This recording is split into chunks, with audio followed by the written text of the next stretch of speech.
Okay. Hello, everybody. That's loud.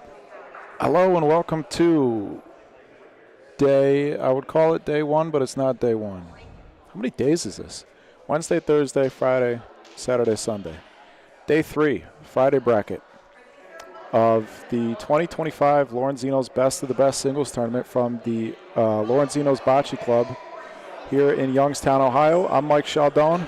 You are watching the BBN.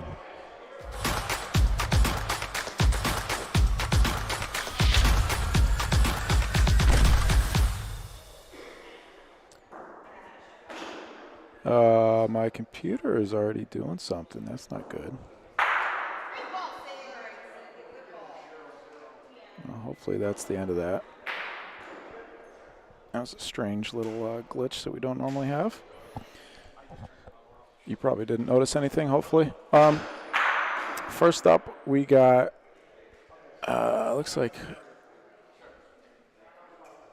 who's Nico playing? Sarah? I don't know. Down to court 3. Let's see. Yeah, Sarah.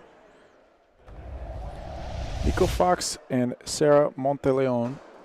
Nico is up 9-5, games to 12. This is the first round of games here. Fortunately, we were able to figure out all the camera issues pretty quickly once I got here, and we should be good to go for the rest of the weekend.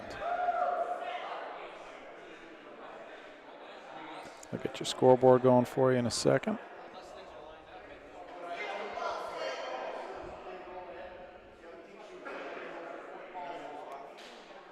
So Sarah with the orange and black balls.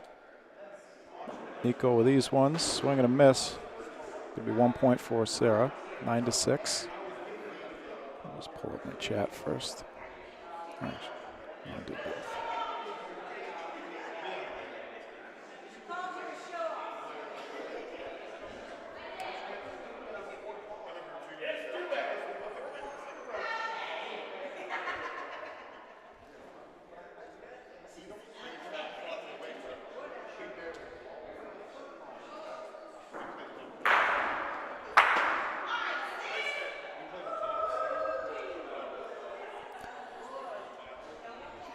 Let's see if we can get the whole thing here. Oh, yeah. Thank you, Danny.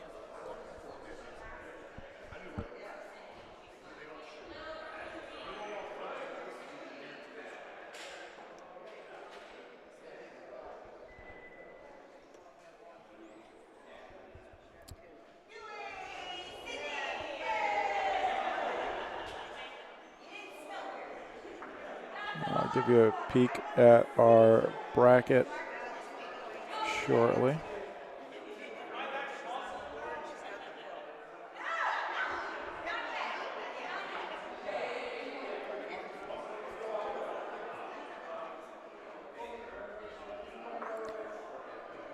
Okay. 2 balls down for Nico. Looks like about 5 feet past Paulino on that first one. Pretty well hidden with the second point, though. I think Sarah might be able to see ball Paulino probably with a gap from that left side of your screen, but ball's got a chance. Nicely done.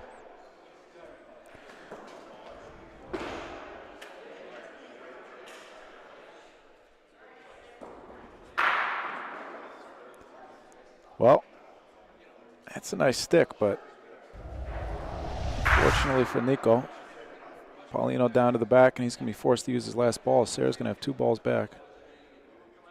I imagine Nico, well, he's got a bunch of balls to shoot, and that is what he went for. He didn't really have a big target. He probably had his front ball, and Paulino is probably what he was shooting. Looks like he went right between them, which means he lined it up wrong. He knows that. So 1 point sitting there. Sarah could tie this game.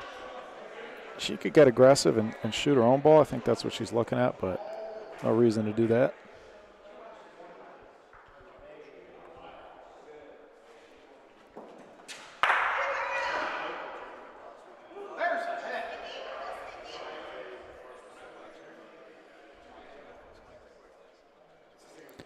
We got our first result of the Friday bracket. Patsy Carbone 12-5 over Ray Brook. And that's point number 8 for Sarah.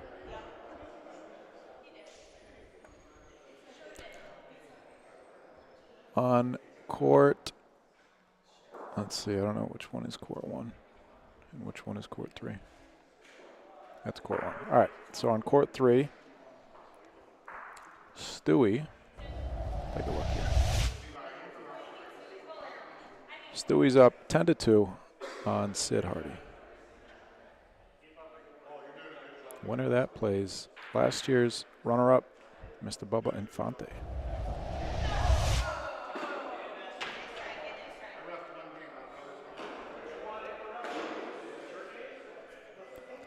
Pat Peasant and Roco Guerrieri over on court 2. Looks like Pat has taken a 2-0 lead.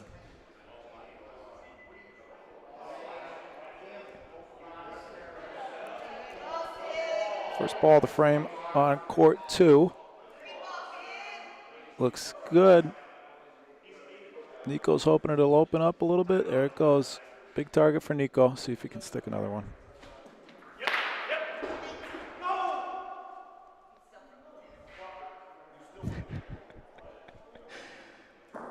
Whatever just happened on court 1 or court 3, Stewie did not enjoy. Sorry, it's probably really loud on your mic.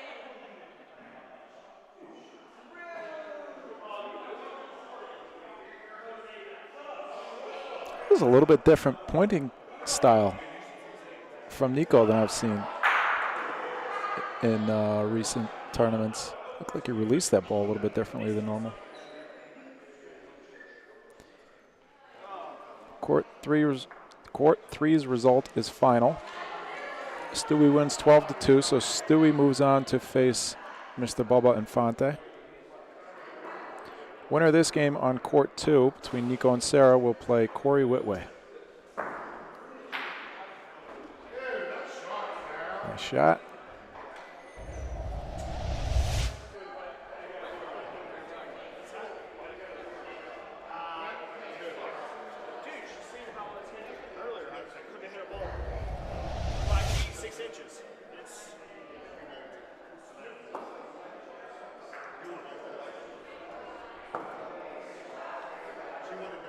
Beautiful point, Nico Fox. Full court. Looks like about a 16, 18-inch point.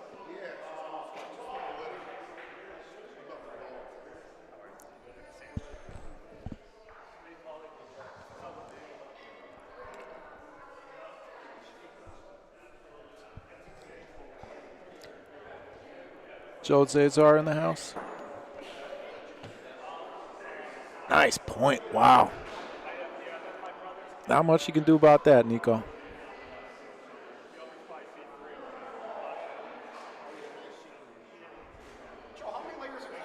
Maybe a Rondina shot, maybe he's only got one ball left. I don't think he's shooting here. I think probably a strong point up towards the wall to try and land on Sarah's ball. He's already rolled it.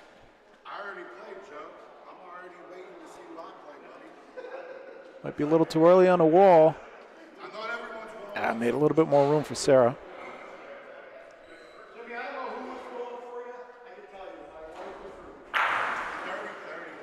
Could be a couple big frames in a row.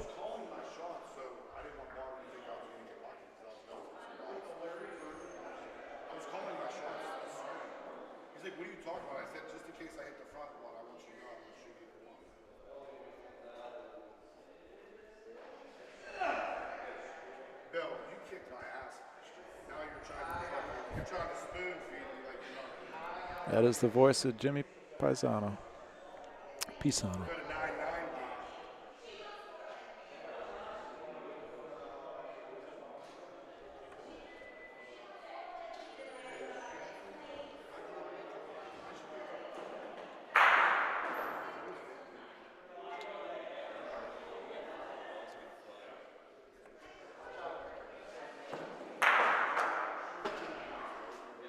Be short.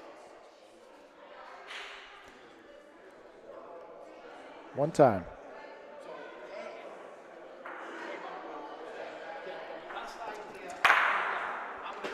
Court 1, Roco just scored his first point. The game is 2-1. Pat Pezin over Rocco Guerrieri.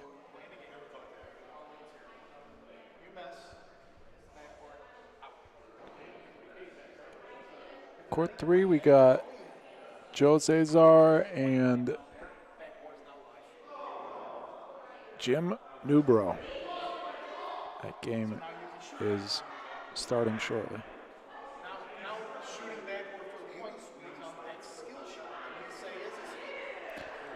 Decently deep Paulino. Ball looks like it's about 2 feet in front. Let's see if Nico can tuck one behind it. This might be early on the wall, though. That's a big target there for Nico. I don't know. Thought he might have shot that. Can't really shoot it now. His point's not doing him very much good.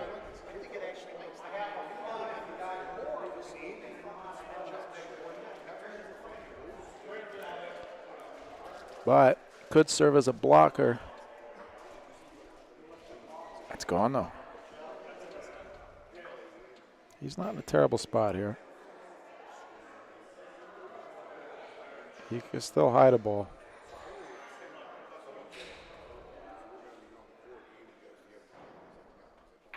Can't give up two.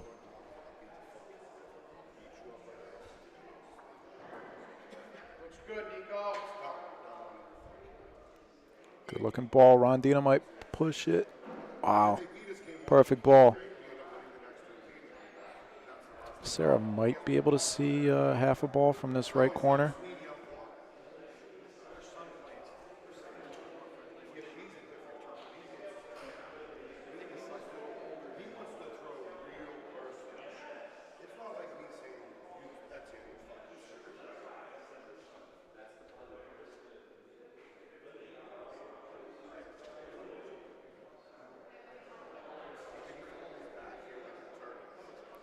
I think she beat it. If it stops, nope, that's gone.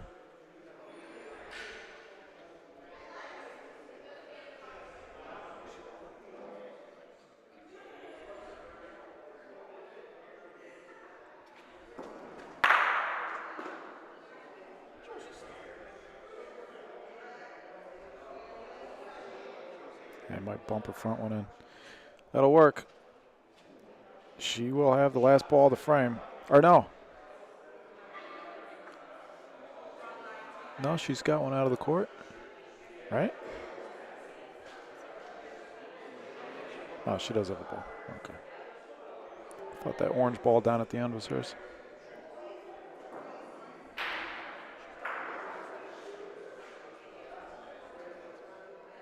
Well, you can do the math at home. Nico can't give up two here. That ball not working for him. Sarah Monteleone for the game.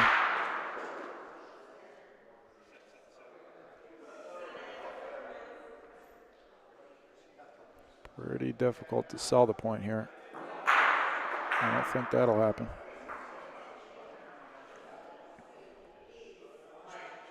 Speed looks decent. That might do it. That'll do it.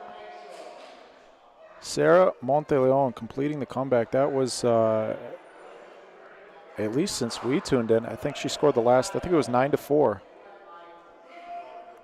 Not sure if I had started the stream by that. I believe it was at least 9-4.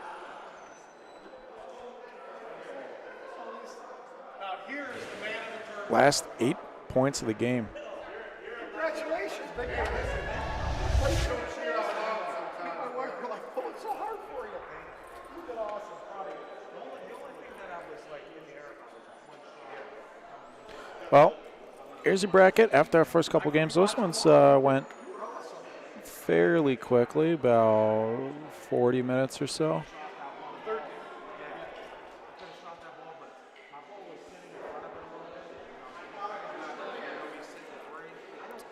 Also underway. Where are we? Where's there we go. Pat Peasant, Rocco Guerrieri. That game is 4-1. Unfortunately, the cameras are not. I'm not saying this to be negative. They're not set up. They're not positioned so that we can get full coverage on another court. They're positioned so that we can get half coverage on 2 courts instead of full coverage on one other court. So can't really do a full another game, but I'll do what we can with the way the cameras are positioned. Let's see. Court 1, we got Pat Peasant and Rocco Guerrieri.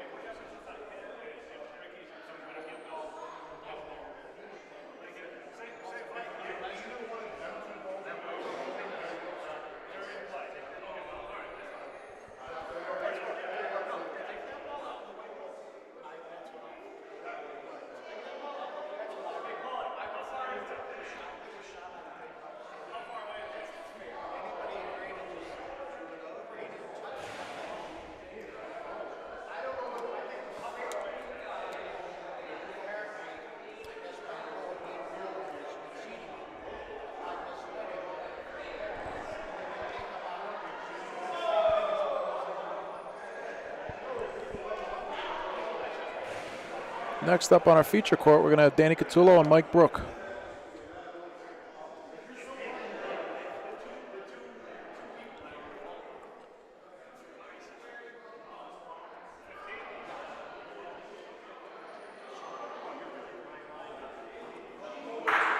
We'll get over there shortly because I hate this half-court view.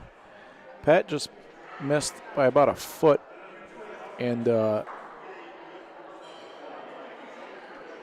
made a facial expression that I've never seen him make.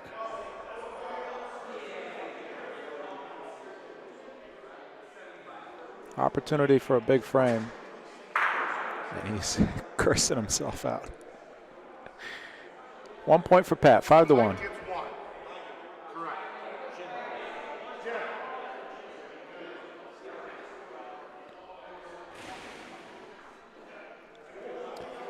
Let's see, how am I going to do this?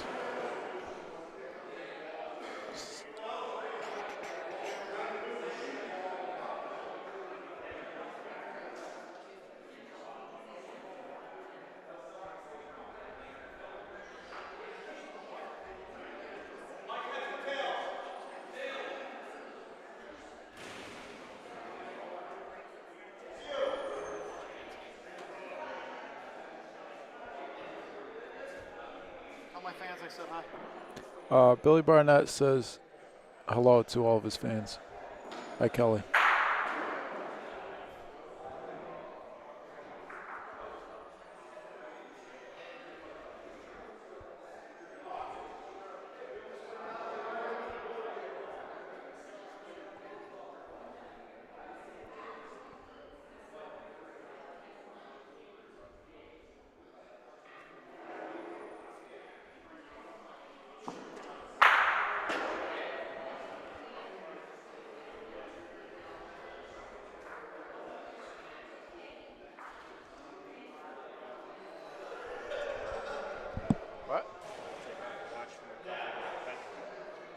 Nice. I'm sure you are too. Yeah, I'll be here till 2 a.m. At least you'll play until the afternoon tomorrow, right? Yeah, but I got to be here in the morning to broadcast. What time are you going to start tomorrow? I don't know. We'll be on the air for 8 hours. Or not 8 hours, 14 hours. At least. I'll see you tomorrow at 2.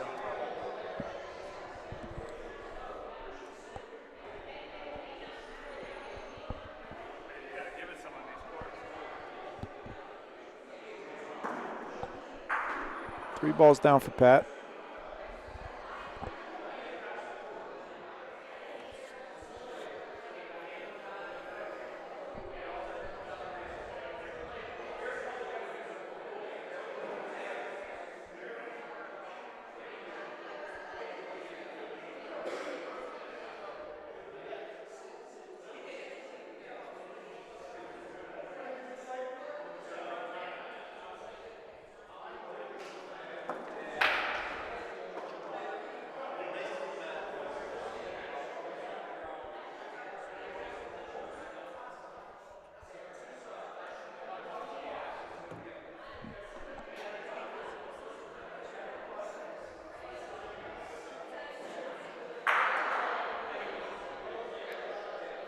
Nice hit. Come in for 2. Just got to stay away from Pat's ball.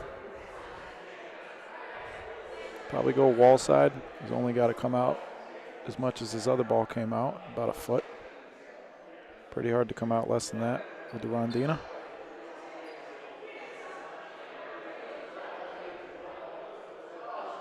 Speed might be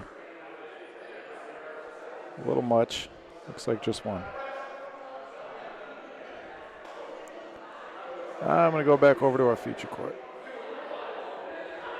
where we got Danny Catullo and Mike Brook. First frame of the game.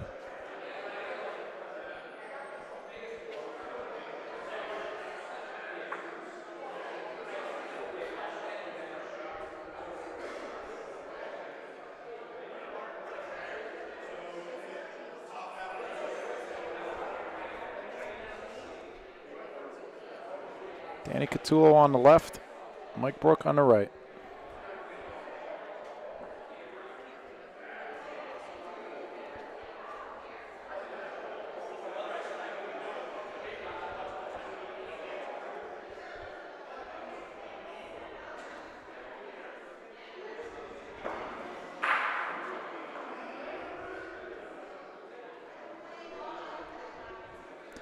Danny's got some interesting colored balls here.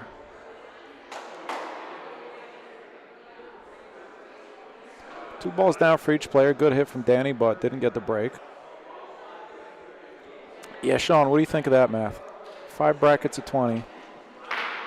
Six advance from 4 of the brackets. 8 advance from 1 of the brackets. 2 of the brackets, 4 winners advance.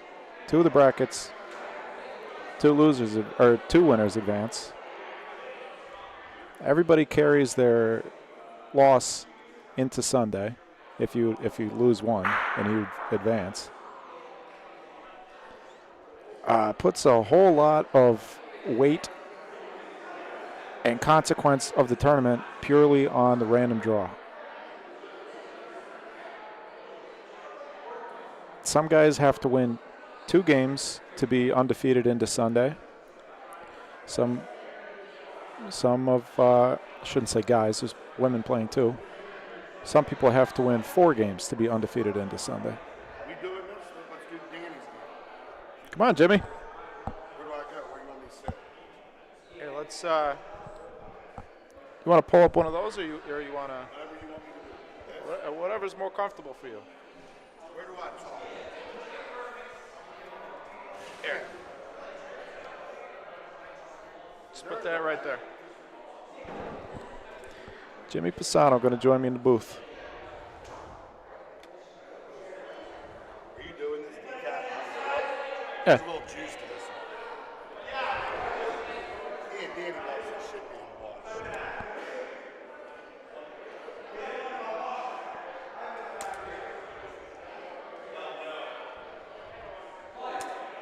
Just getting Jimmy situated here.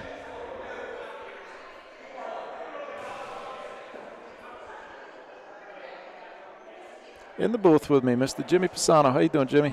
Good, good. Excited the 3rd day of the singles. Frank and Ellie in the house. The Danny Cthulhu Mike Brook matchup. Did you say there was some? Well, the backstory is Mike's one of the very outspoken people about Danny's victory of the BU Cup last year. Oh yeah. Yeah, he calls it a total sham. He wants to beat Danny very bad. I'm curious to see how this goes. Danny's probably the better player. He plays here a lot every day. Mike makes his own wine, Mr. November. They sell it here at the bar, at the club. Oh, he sells it too, huh? I can see Legally, that. he's in Giant Eagles. Oh, he was quick to call that out. Oh, there's no delay. No, but I mean from Mike, he just watching his face. I've never met him before, so I don't know. Oh, he's a character. He's definitely he's a funny guy. He's highly intelligent. He likes to drink. He's a fun player. It's an interesting shooting form there. Yeah. Danny would definitely like to. Danny's looking Paulino or the front ball. He gets them both with Got sticks. both. Well, he'll shoot the other one now. Yeah. It'll be a 4-pointer.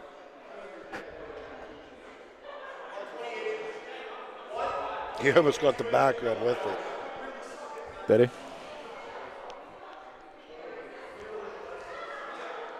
Just misses it.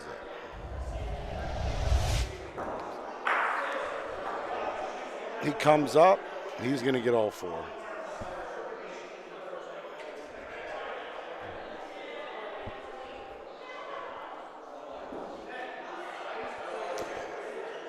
It feels strange watching Danny play and not hearing him say anything. No.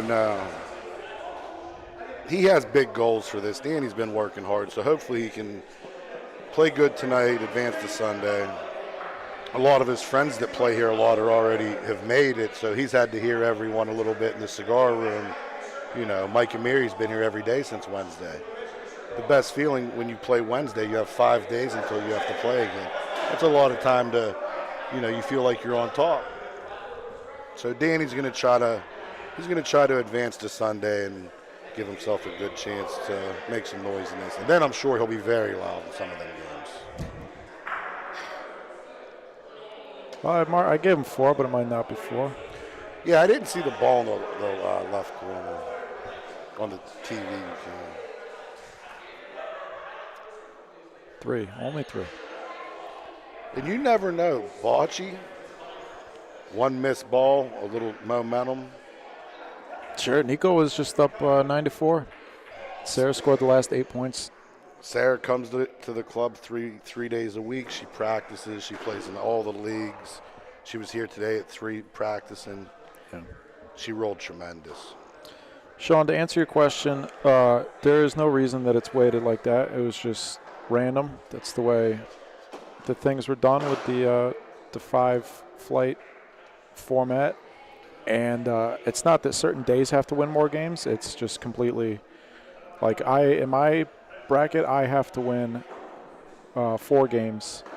I have to win my first 4 games to go into Sunday undefeated. But I believe 4 other players in my bracket only have to win. Or no, I guess. How many winners come out of yours? I think just 2. Yeah. So I think the other guys have to win 3. 3. But then there's other brackets. I had to win 2. You had to win 2, and you did win 2, right?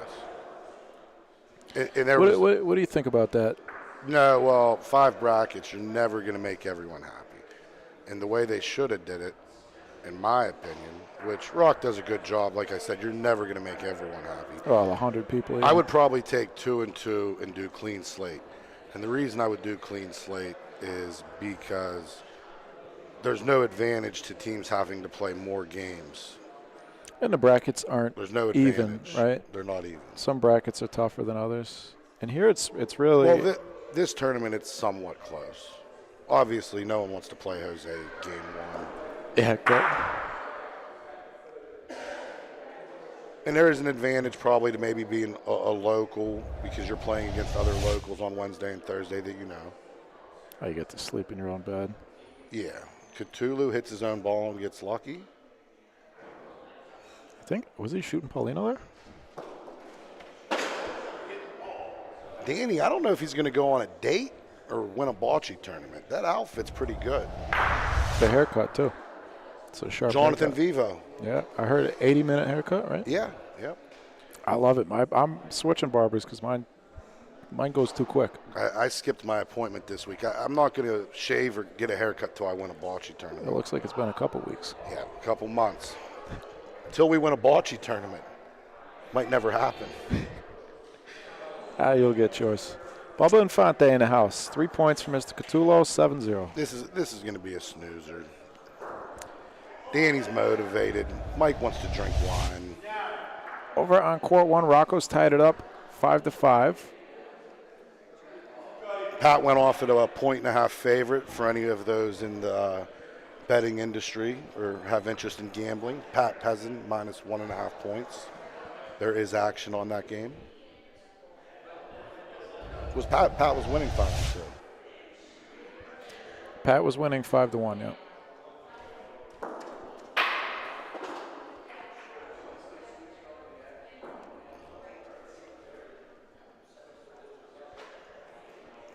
Danny, with that fresh haircut, that chain hanging, I just don't see anyone beating him.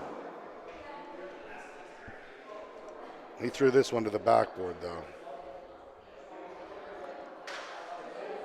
He's about 5 foot long.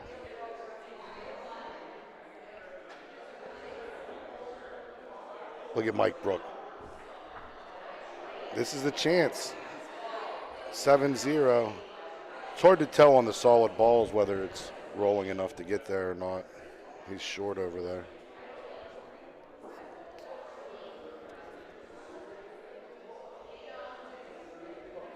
He's going to be long with this one. Yeah, I mean. Look at that. That's a nice looking espresso martini, Jimmy. Yeah, a little cocktail. I started those in Michigan. That's some good foam. Yeah, at the ABC Open? Yeah, I enjoyed that tournament. We didn't do good, but the courts and the facilities, they're obviously second to none. Yeah, no, the way the tournaments run, those ABC guys do a great job. Yeah, I like how they do the skills games too. They do. It's more of an event than just a singular bocce tournament. Was cool. It could be a quick 10-11 nothing here, Jimmy, unless He's Danny on the red touches. Oh wow. Danny likes drama. He might let him score a point or two just to keep it going. He knows he's on camera. He knows we're talking about him. If he gets an opportunity to try something crazy, he'll do it. I've kind of taken Danny a little bit, like with talking with him about how I look at the game while playing, because I play unorthodox. I play pretty aggressive, like when I play singles, and it's a lot of movement, maybe some luck. Sometimes you need to get a little lucky in a bocce game, get a couple bounces your way. Gotta be lucky, just like any sport. People complain about the luck factor, but every sport has a luck factor. That's what makes it. Wow. Look at this. Danny hits and sticks. He's going to make 2, 3. He asked if he had one. He's really just, listen, he's laying it on thick. He's made for the entertainment business. Shout out to Lee. She's always live streaming. My mom loves Lee.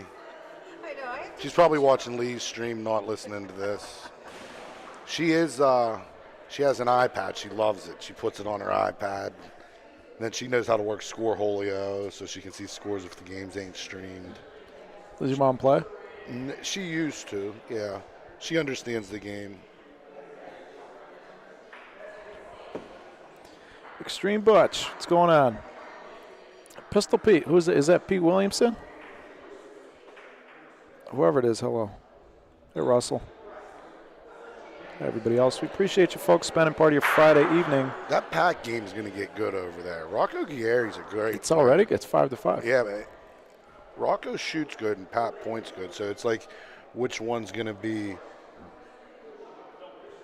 And believe it or not, the pointing matters a lot. If you can't point, you don't got much of a chance. On these courts, because they're shorter courts, they're easier to hit on, they're easier to stick on. Everyone can shoot a ball and stick it dead here. I proved it last night. I did it 3 times in a row. I mean, I've never done that before in my life, maybe. I mean, there's guys that do it, but everything sticks here. If you hit the ball square, you probably consider yourself a pointer, right? I don't know, yeah. I'm not real good at either one, but I do them both. That's why they keep me around. Don't sell yourself short, Jimmy. I played good rolling over in the high stakes.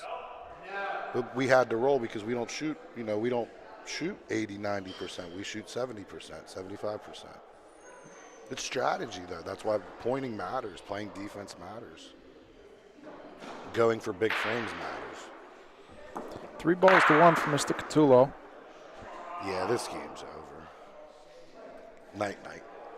I'm not going to argue with you there. Mike Brook, he's going to go open a bottle. He has this chocolate wine. It tastes like a chocolate-covered strawberry. It's delicious. Chocolate wine. Yeah. I think I've actually tried chocolate wine. The chef of the night's probably enjoying a glass or two while he's making the pizzas and the pastas for everyone over here. Danny Catullo moves on to face the winner of Cory Whitway and Sarah Monteleone. Meanwhile, court 3, we got a 3-2 game. Joe Cesar over Jim Newborough. Jim Newborough, he plays on the other side of Ohio than PA. He's like Warren area. He definitely plays the game. He won a tournament this year with BSB crew. Him, Anthony Capagreco, Matt Taylor. They won his father's memorial tournament. They won a couple $1,000. It was definitely a good payday. So he Where was that? Jim, he won a tournament this year. Where was that? His local tournament down near Warren. I'm not familiar with that area. We're kind of more, east. This place is closed. You can measure for the first who's in. Yes. Then you measure them all.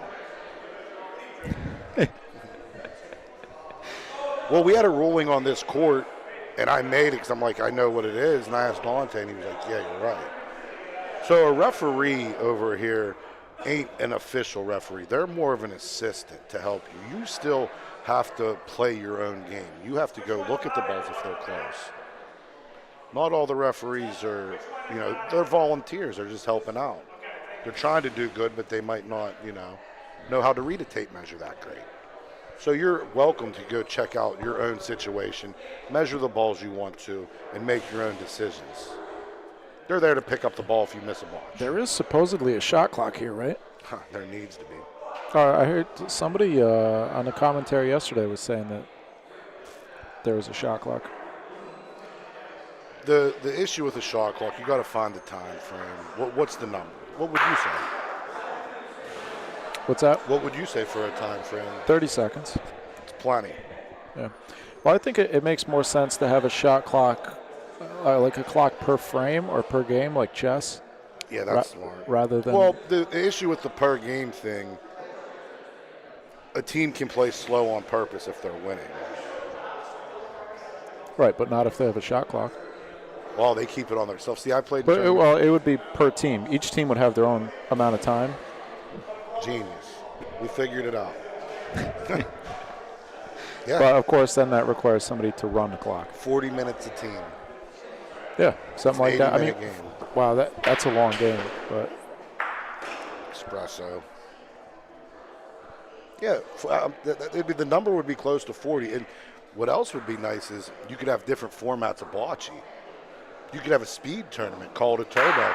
Each team only gets 25 minutes per game. Nice hit and stick by Jimmy Salvaggio. This is going to be a good game. This will be a good game. Yeah, Both very good players. Shot. I say his name Levi? Levi. Levi Policaro. Levi Policaro. New father. Shout out Courtney Policaro. Congratulations. His wife plays. Anyone that plays women's would know. His wife's pretty good shooter, good player. It'll be a good game. Levi Policaro, Jimmy Salvaggio is going to be our next game on court 2. But as long as this one's close, we'll stick around. And the score is actually 7-5 now. Yeah, the setup got a lot better from yesterday to whenever you come into town, Mike. Well, there's a reason to have all this extra equipment. You came in with 7 suitcases. You carried them all yourself. I offered to help you. You said, no, get away from me. I said, my bad, bro. I got insurance on all this stuff, Jimmy. No, it's nice. My insurance company told me, don't let Jimmy touch it. They got $1 million insurance policy for the Dallas tournament, Big E told me. Warming up, I put a hole in the wall. I said, my bad. I don't know if you want to let that go out over the airways. Somebody might you ever see the back over get some here? ideas. We lost Pauline in the wall twice. I can see the fence. Yeah, Dante bought 20 new Paulinos. Oh, I can see the wall now that you say that. No, but it goes down in and you lose it. You have to get a magnet, and it's like a whole process to get it back. I'll get a. There's still some moving working parts here at Lorenzino's. Nice shooting, Rocco. It's a race, and Pat's going to win.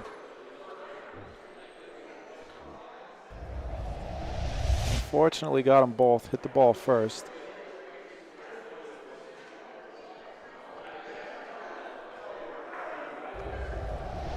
Like Trump said, a bad confluence of events, right? Yeah. Pat ends up with the point. 8-5. Actually, shout out to Uncle Donald. No, let's not start that. In his good graces, Pat might be a U.S. citizen next year, according to. We might own Canada. I told him, welcome in, Pat. No, Pat's a great guy, though. He's been coming down here for 10 years probably playing Wycliffe tournaments. Oh, longer than that? Probably, I've been playing with him probably 10 to 12 years. At least where I know who he was. And his family's been coming down. They won the World Series in the 80s, his father and his uncles. And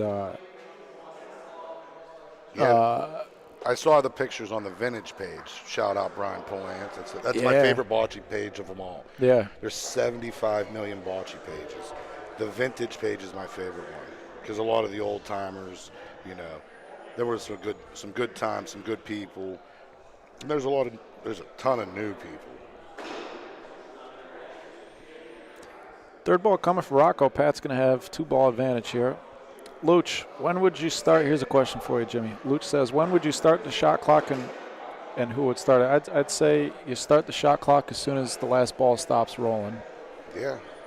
And it ends when you release your ball. I'm more of a talker, not an exact science guy, but yeah, you would probably have trial and error to figure out what the best fit is. But what Mike said is probably the simplest solution.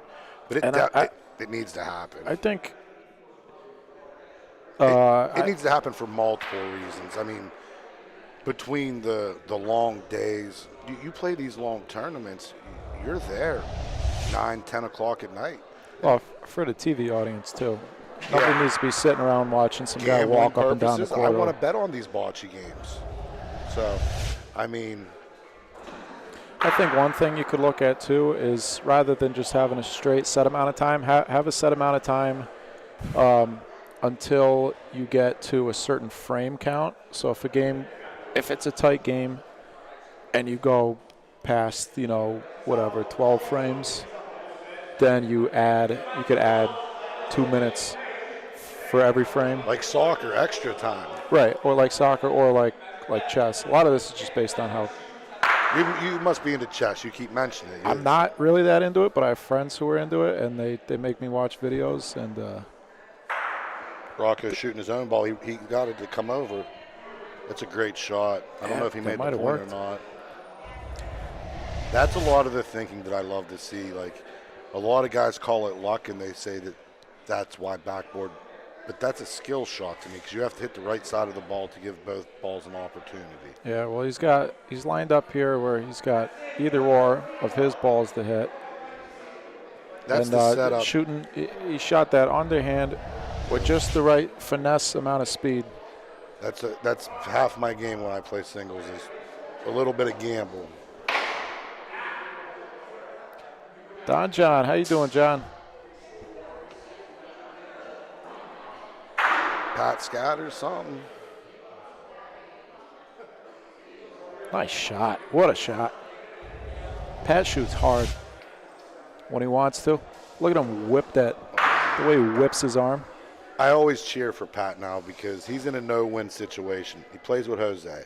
If he wins, it's because Jose played good. If he loses, it's because Pat played bad. Right. He can't win in this scenario. So I give a lot of credit to Pat. Pat doesn't get enough credit as a player. No, he don't. He gets He gets people. They're harsh.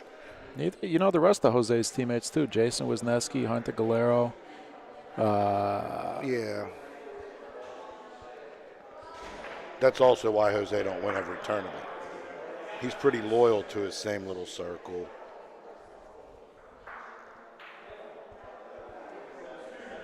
Bocce teams, it's weird. Some bocce teams, they're formed over the internet. Guys never even met face to face.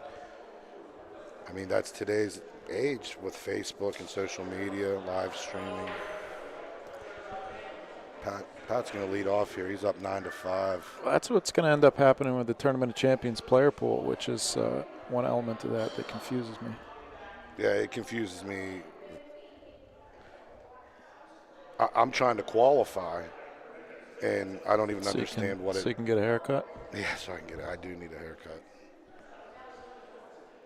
Jonathan Vivo gives a great cut. Anyone in Youngstown?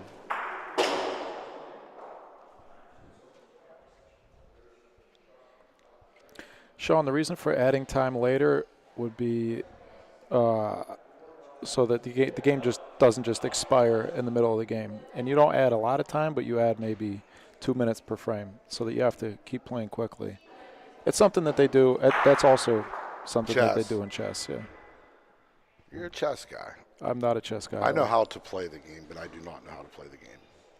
If that makes any sense.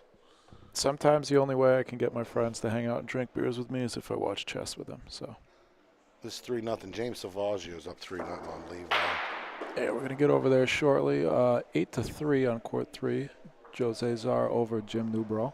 Yeah, Joe's playing pretty good. This is what you want to do against a guy. You know, Joe's favored. He's known as one of the best singles players. So, big splash play, and it does not go Jim's way. Ball's fighting. I'm not sure. It's going to be close.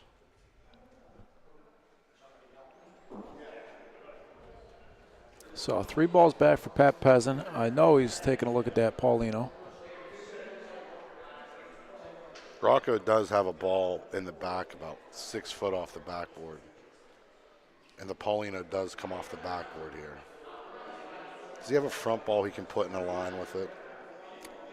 He's got, I think, Rocco's front ball. He's going to point, though.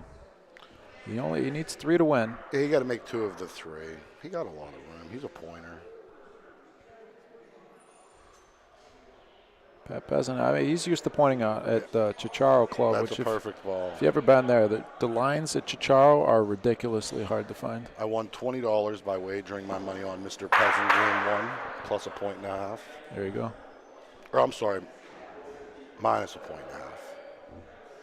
Can Pat lock up $20 for the kid? He's a little bit hard, but he's It's long. gone. One more try. I'm actually surprised. Normally you would think the hitter would have the advantage. All if they're able to take he has advantage. another ball back. Yeah. This should be an adjustment that he Pat's can make. Pat's not a hitter, though. Pat's a great hitter, too. Pat's several-time Paulino Doro champion, beat Jose in the finals, singles. He beat Jose in a singles game back in September at the Palazzo for the North American qualifiers. Yeah, I was there. Yeah. Right? Yeah. Jose made Pat's a shooter. He made the Volo shot. He made a Volo shot. Yeah, he did that Volo. Sick one.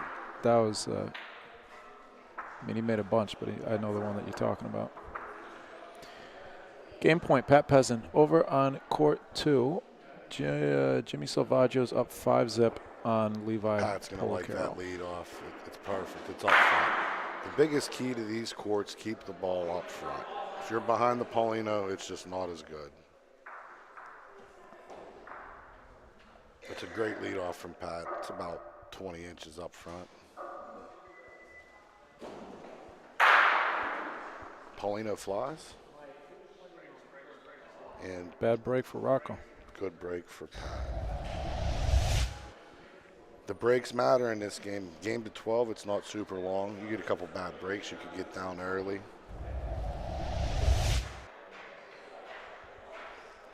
Miss a couple balls. It happens. There was upsets every day. Look at this. Right back. Yeah. Even closer. Might not be Rocco's game. He'll be able to recover, fight back in the losing bracket. But with breaks like that, it's going to be hard for him to win this frame. I mean, if he makes a point here. He's got to shoot again. That's game point. He's got to hope he gets Paulino Paulino to the right. put the Paulino in the wall. Yeah. It happens. Or through the fence. Yeah, it can happen. Shoot Now left side of Paulino. You have to shoot Paulino through the fence now. Or at least over to the right. Yeah. He'll take the same shot.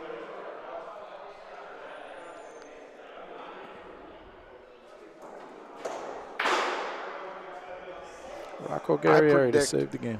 I predict that Rocco will have a very good chance to make Sunday. I don't think his day is going to end on that game. I don't think that he's the type that's going to give up. He's a good player, man. Pat played tremendous. It was not a good game score-wise, but it was. I think Rocco will come back and do. I think he'll do pretty good in this. That was the story of a couple runs there. Pat was up 5-1. Rocco tied it, and then Pat scored the next 7 points. This is the game. This will turn around. Levi, James Savaggio.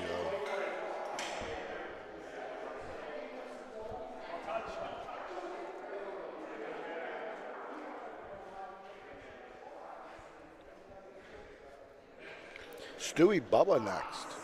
I mean, is that the next matchup? I don't know. We'll take a look at the brackets in just a second here, folks. One more ball for this frame. That's a good point. Gonna be Jimmy's. Love to see a Volo. Jimmy smiling. He got this little beard going on. It's a little new look for James S. Yeah. Soccer jersey, known for his soccer jersey swag. He'll probably roll up 5-0. Don't want to D-Cat off give up a big frame. Big here. win. It was such a big win for Danny. Come on, Danny. They want you in the booth. They're screaming, Danny, Danny. Danny Cthulhu, the host of Respect the Line. Co-host. He's actually the co-host. Matt Taylor's the main host, I think. Pretty sure.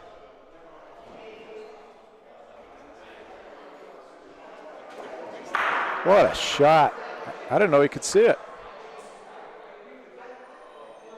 Almost got 2 out of it. Wow.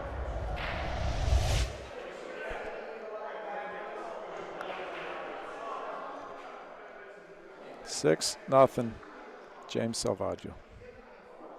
It's not the start Levi's looking for. Still got half the game at least left.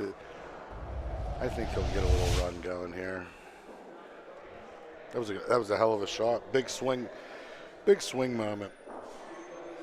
Takes the game from 5-1 to 6-0. Folks, we appreciate you spending part of your Friday evening with us here at Lorenzino's Bocce Club in Youngstown, Ohio. If you're not subscribed to the BBN, please do me a favor and click that subscribe button. Also, if you haven't liked today's broadcast yet, please click that thumbs up button. I appreciate it.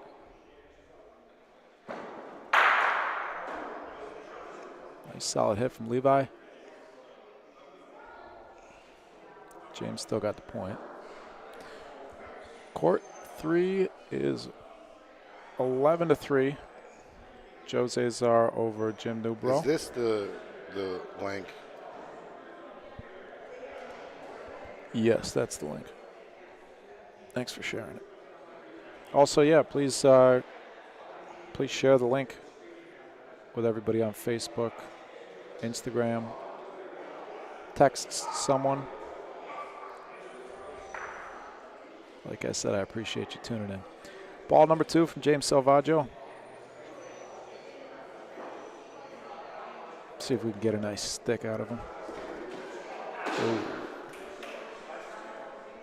Oh, he's going to have to, I don't know. 2-2. I'd probably shoot it again just because Paulino's so much in play. I'd take a little bit different angle, favor Paulino more. Yeah, he has a lead. It's a spot he can gamble. Yeah, He's but you could still give up. James plays a little tighter. I didn't think that. I figured he'd roll. This ball's not good. He rolls. You could give up. All right. This is going to be Levi's chance. Yeah, you could give up a big frame by rolling. Oh, I would have shot. I wouldn't even have thought about it. With a lead, you could get Paulino and end up scoring. This one's not shorty through either. Good looking ball. It's a little bit long. That's a great spot for that ball, though, putting Levi's ball in play. If Levi shoots that, he could combo on his own ball. The downside is Levi can now play on that ball. So there's he can roll and not be short. And if he don't block it, as long as he beats the other one, shoot it, he's going to roll here. He could, if he did that, he could potentially touch Paulino and sell it. He's shooting. No, he's rolling. I like this call. Well, I don't know. 2 balls back, I think I'd still shoot it. Could get a 3-point frame if you stick around a little bit on that one and then shoot the other one. So the end of the result is if he makes 2 or more here, it's a win. That ball's not in. So I would have rolled here.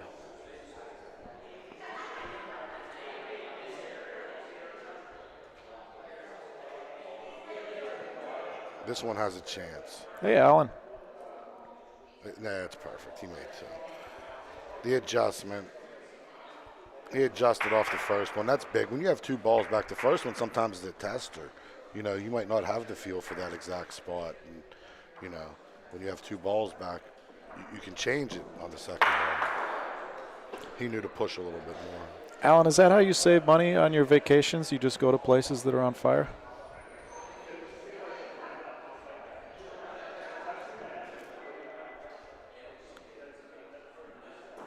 Nico Fox, though, it's a twist. It puts a killer in the losers bracket, and you know that happened.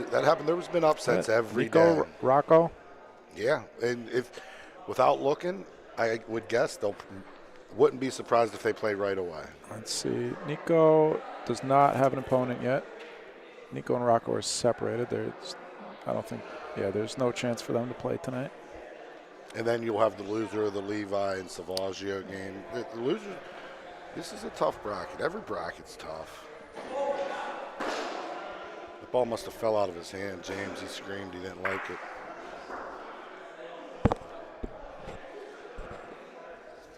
Cody plays tonight, too, the kid with the backwards hat. He's a really good player. He maybe finished second in the in-house singles a couple months ago.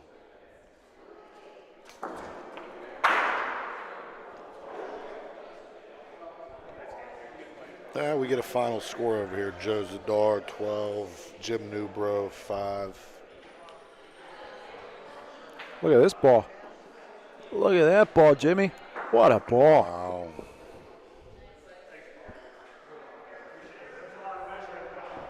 I mean, that's got to be like a 10-inch point there. 65 feet down the court. Let me see. Let me see if I can post the link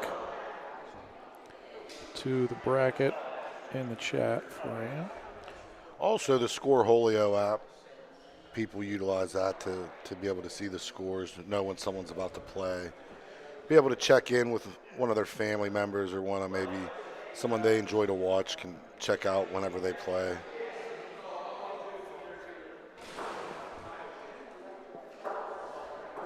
I'm not even sure. I know every single person I feel like in Bocce around here. I don't know these guys on court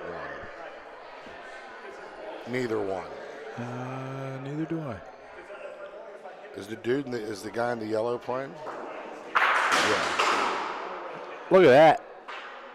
Levi gets a little break. Goes to him. What? What happened? He hit Jimmy's ball out of the court. Dude. And look at what it hit. This is why you don't put the balls back there. The dead ball should go in the middle of the court, not at the end.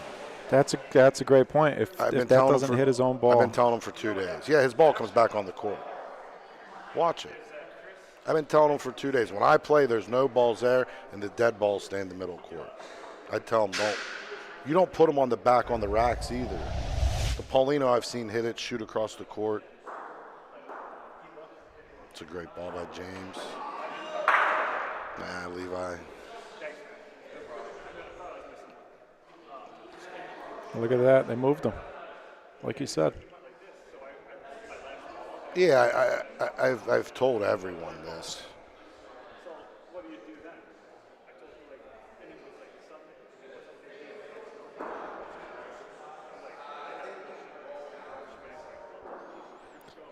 That pinned message in the chat is the brackets.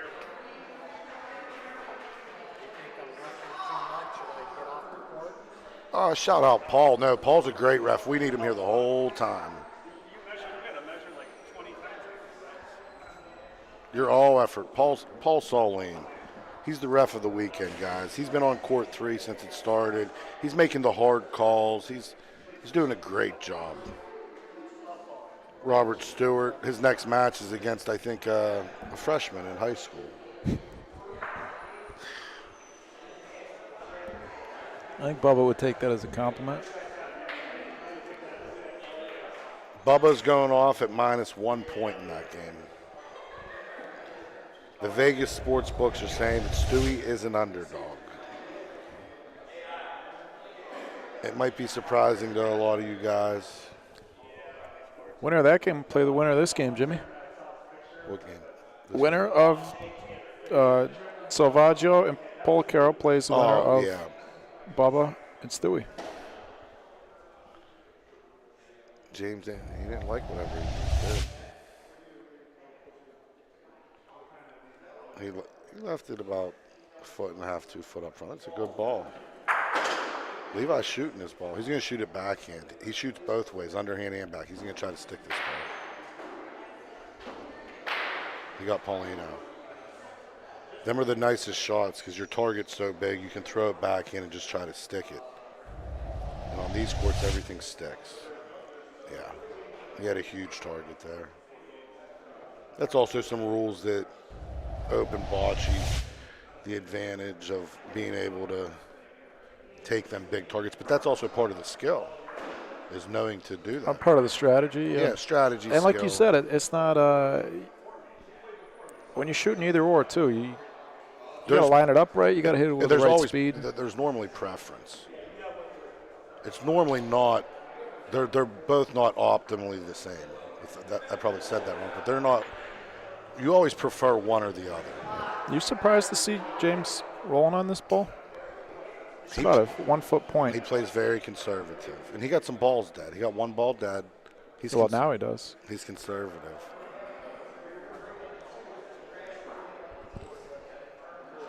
He beat it short. Now he can touch on that ball. He should never be short here. This is one you put through the backboard or touch your ball, touch the ball, touch the ball. He burned his first roll. This ball's really good he threw. He stole it.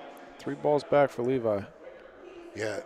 Levi got to bust him up, hope to get a break, see how she falls. Anything's good. Paulino, orange ball.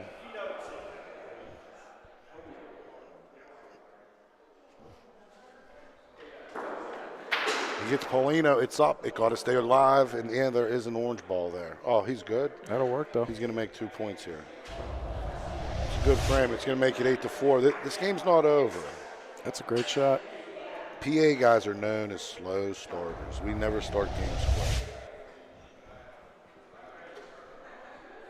Why do you think that is?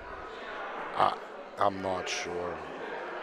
It probably reverts back to we're not that good, but like we always start slow. We're momentum. We play like on vibes, and you get that big smooth, that Sean New rolling good. You start smacking his behind a little bit, get him smiling. He can play. Bocce can get emotional, in singles. You'll see someone miss a shot, and you can see it in their face that they're angry, they're upset.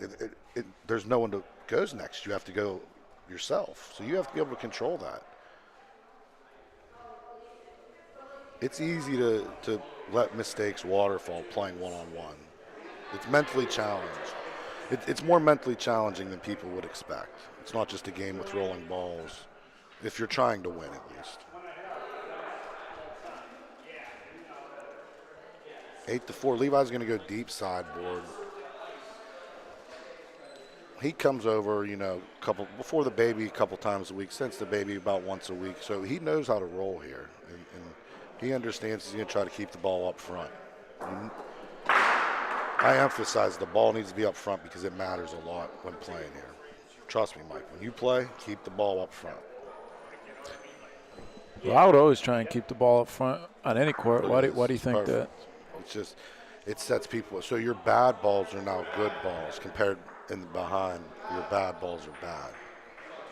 You throw 1 2 foot up front, they might bump you in trying to roll. They might hit early on the board, bump you in. They might try to go straight and bump you in. And then another nice thing is if you're a little bit short and they do beat you and you roll and you beat them, you can kind of hide behind your first ball you threw. So now they might not be able to see it.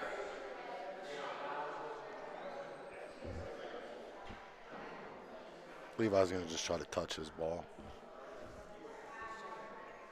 He can make 2. He can make 2 here. This is another position you should never be short. He's going to know to push the ball. If he touches it, he's going to make 2.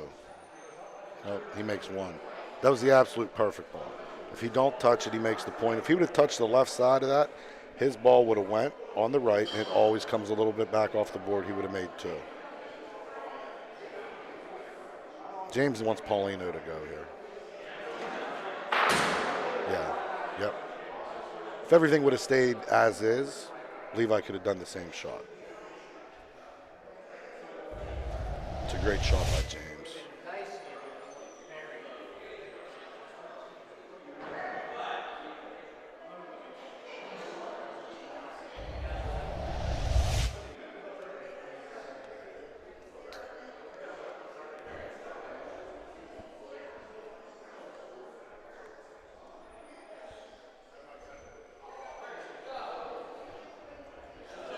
Levi's instantly going for another ball. That means it's a pumpkin.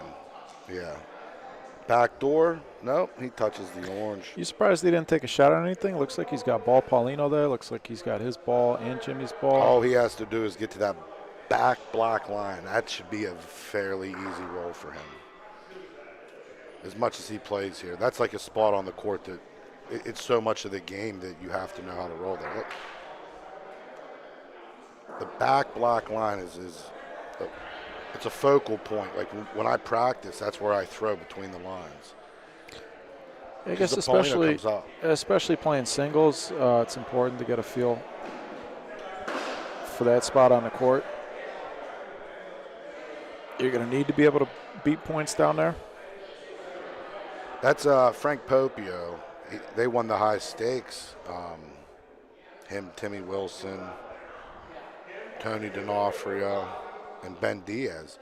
Frank Popio is one of the best back wall rollers that is in this place. He can get the ball where it just don't touch the backboard. James is going to get 1 here. No, Levi's going to get 1. 8-5. That game's far from over.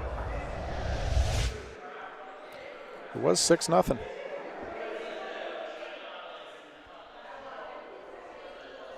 It's going to be a long night. These games are going. The pace is a little slow. What are the names on court 1? I will find out for you in a second. I mean, I don't know. Yo, that dude takes big strides on his shot. Look how tall that dude is. He's going to be my lead hitter next year.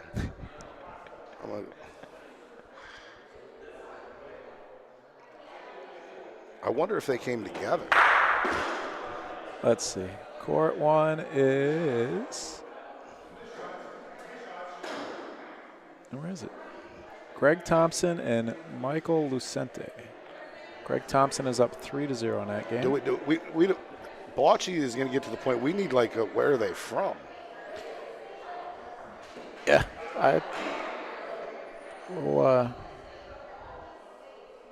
stuff takes a lot of time, making up graphics and stuff, but we'll get there. Second ball from Levi, good solid hit. Roco. Savaggio's got the ball advantage though.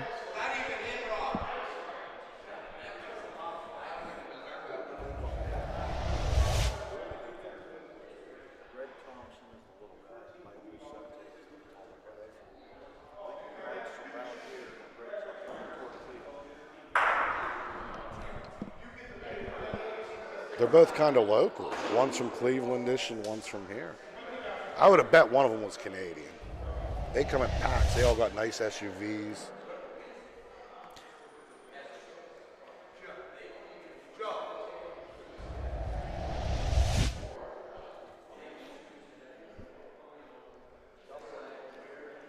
Last ball for Levi. How many? James has 2 back. Yeah. 1 point right now. It got a hold. It's going to have the point. Yeah, it's a good ball. Plenty of room on his board side. It's very safe to play the sidewall here. He's going to go straight at it.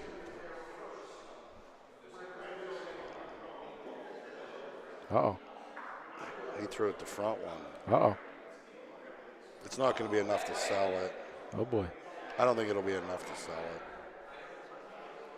Yeah, I agreed with you. I thought the board side was safer. Everything looks different when you're standing there on the court. But he plays a little bit conservative. I knew that he's not going to throw it hard enough to sell the point. This one's short. Yeah. These tighter frames that he's playing are keeping Levi in it. I mean, he might be able to be at 10 or 11 points if he would have capitalized a couple frames. You never want to leave anyone hang around. That's for sure. Luch says Greg Thompson is a Wycliffe member. Oh, nice. Thanks, Luch. Thanks for playing, Greg Thompson. Good luck to you. That game is 3-3. Over on court 3, we got Patsy Carbone and Billy Shovelin. Patsy's up 4-1. Patsy's a PA guy. He's from Newcastle. Bill Shovelin, he's from here, Youngstown area. Bill's a little bit of he has a disadvantage in this game. You want to know why? Yes, I do. You're not allowed to have a beverage in your hand when you play, and for the 10 years that Bill Shovelin has played bocce, he's never thrown one ball without a beer in his hand. And I had the conversation last night about there's another guy that is the same, and I asked him if it bothers him. He says he has to hold a towel. He has to hold a towel in place of his Bud Light. Uh-huh. And if you look at him, he's holding the towel. Great spot for that ball. I wonder if Jimmy considers shooting his own ball.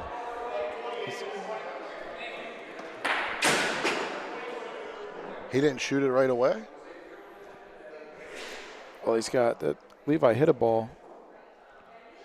No, Levi rolled, James bumped him. No, Levi hit a ball behind James's first ball. Look at this. That's a really good ball by James. Something smells good. I'm hungry. All the food's good here. Lorenzino's. Dante does a great job. He really works hard in the back, and he makes sure everyone's happy. Nice shot by Levi. Gets the Paulino. It's going to stay neutral. Levi's going to be in, but it's neutral for the most part. All fair. Leaves them 2-2. Get to see some. I sometimes like it when it just stays neutral. Like, let's not let either team get lucky. Let the Paulino just kind of stay even for both teams to fight out the frame. It can be disheartening when you don't get a few bounces. Press the wrong button. That's a great lead by James. Levi can shoot it straight. Paulino's going to his ball. It's not really much to it. Just go ahead, execute, hit the ball.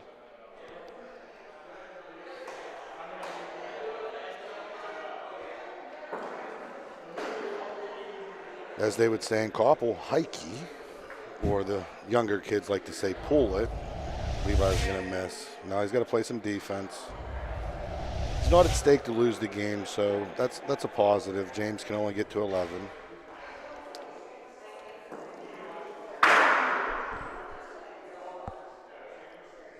He just wants to play some defense. He understands the game's going to go 10-5. Try to get something going.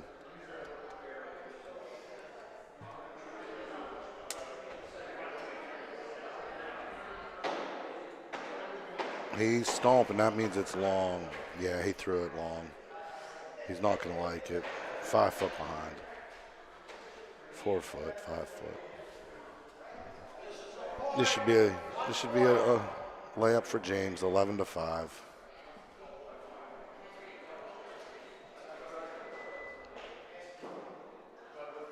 Yeah, James rolled a great ball. Levi's not going to like that result. His wife and his dad just came.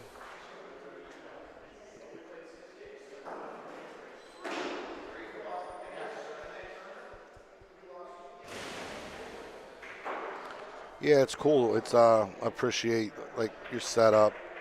It's really good that people can watch. The instant replay is awesome. Thanks, Jimmy.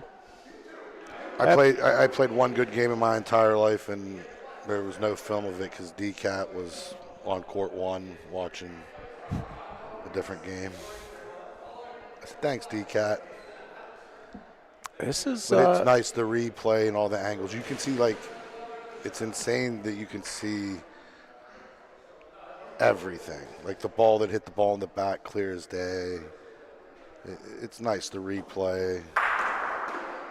Looking forward to being able to watch more Ohio tournaments once we get the setup. We're using all my equipment right now, just because for the sake of speeding things up. And so it actually works. Right. That is one benefit of using my equipment. This ball's a little bit early by Levi. It's short. He wanted it to be deeper. Now that we're getting the permanent setup here at Lorenzino's, get to watch a lot more Ohio Bocce. This is actually our first Ohio broadcast, Jimmy. Ray Brook, you played tonight. I project him to come out unbeaten. If you want Jimmy's. Tonight? Oh, you know what? I predict him to make it back to Sunday. I take it back. He has a loss, but he's going to keep playing. Ray's a great singles player from over here. Ray's also one that don't like the rule that you're not allowed to have a beer on the court either.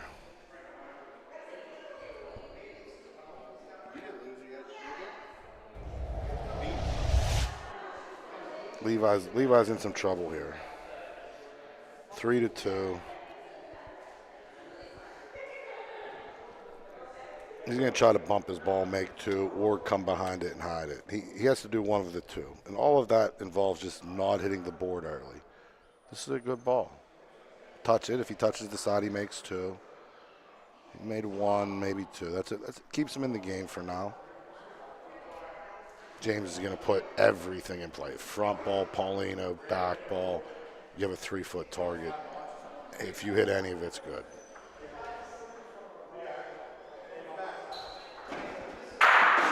Oh, he stops it dead. What a stick. Levi can't see it. What a stick. That might be the...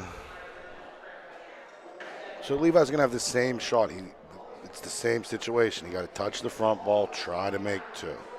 Obviously, you have to make at least one, but two is optimal. That's like what we're trying to do. We'll see what he can do, if he can try to keep the game going or have to fight on in the loser's bracket. What a shot. What a time for that. Yeah. James is relaxed. He has two balls back. He feels pretty good. He's watching the game on court one. Yeah. He might know the guy from Wycliffe Fine, eh? John Thompson. Greg Thompson. He got it. Make two. Oh, he missed it.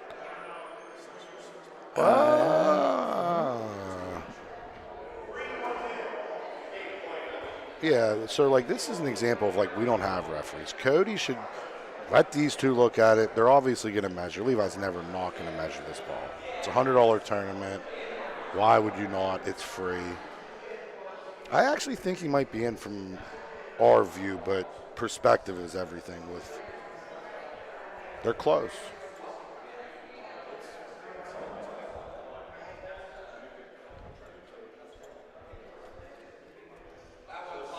Levi stays in for now. James is going to shoot. Hopefully don't get unlucky, and he wins the game. Winner of this game plays the winner of Stewie and Bubba Infante. Bubba, a.k.a. Steven, a.k.a. the second place finisher last year. He lost to Jose twice, I believe. He beat everyone else. That's pretty good. James stops it dead. Wow, what a game. What a way to finish it off. 12-5. I'm going to go inside now. I appreciate everyone. I might be back on to bullshit a little bit with Mike later. Maybe we need D-Cat on here. Oh, for sure. We have to get Matt Taylor's stopping in at some point. Is he? Good. All right, guys. Thanks. Thank you, Jimmy. James Salvaggio, 12-5 over Levi Policaro. What a way to finish it off. 2 sticks. That is a 6 setup. One more time. I just started playing it, too. Huh? Beautiful. Well, folks, I haven't eaten since I left New York about 10 hours ago, so I'm going to go get some food to eat. I'll have my father come tag in for me, so we'll keep the broadcast going. I will say it again. If you're not subscribed to the BBN, please do me a favor, click that subscribe button. Click the notification bell after you subscribe to be notified when we go live. Facebook and Instagram, Bocce Broadcast Network. And the website is boccebroadcast.network. We got an email list there, the broadcast schedule. Our next broadcast is going to be the Al Serra Memorial Tournament from the Tokelana Club in Rome, New York, coming up in a few weeks. Be going to Vegas before then, but going to hang out and have some fun in Vegas and not broadcast. Yeah, click that thumbs up button for me. I'm going to go get a meatball sub, and my father will be right over to keep things running. Appreciate you spending some time with us. I'll be right back. Thank you.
Hello, we're here at the Best of the Best, and we're about to switch over to a game here between, let's see, we got Cory Whitway against Sarah Monteleone. Let's go to the game.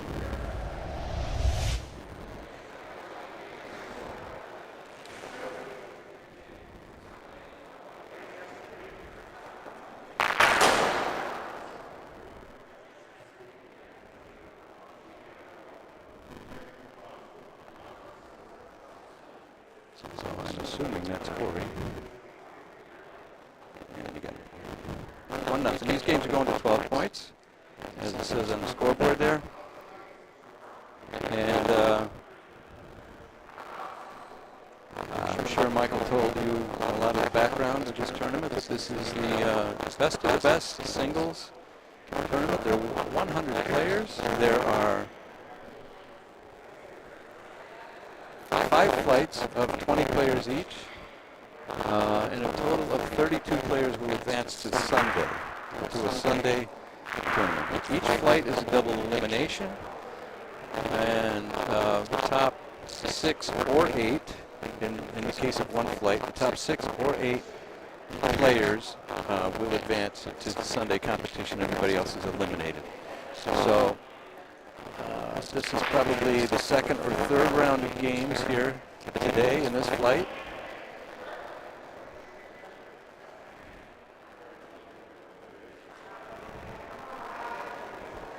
And Danny Capullo there, who's the referee. Sarah previously, she took out Nico Fox in a very close game. It was 12-9.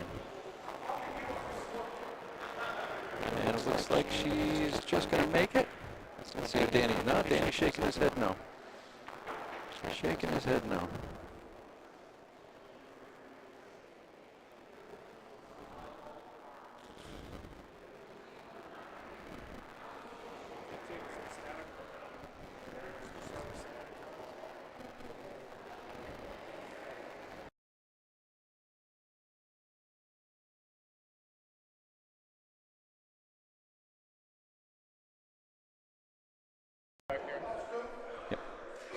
Okay, I understand we had some static. Hopefully that was taken care of. So please let me know in the chat if the static is gone. Is Cory trying to shoot? Well, I think he was trying to shoot off the sideboard. I'm not sure. I have no way of knowing. I personally do not know either of these players. There are a whole lot of players that I don't know in this tournament. This is my first time here, but it's a wonderful place. Oh, we missed again. We missed again.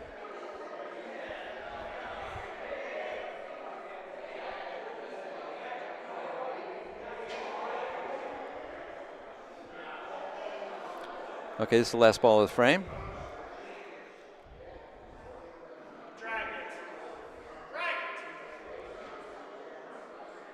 It's going to be tough to get in there. I watched a lot of Sarah's game against Nico. Oh, look at this. There's a mistake. Looks like 2 points.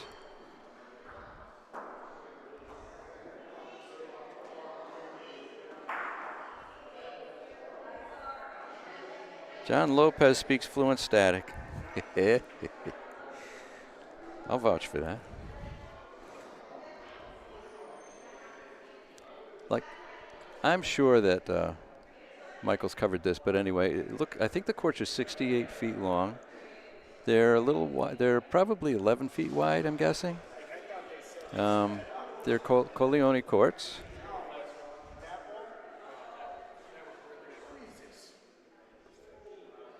And let's see. Let's get a little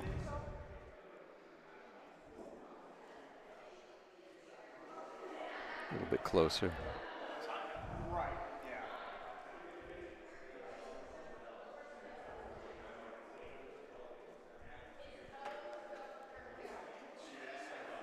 There's a nice ball.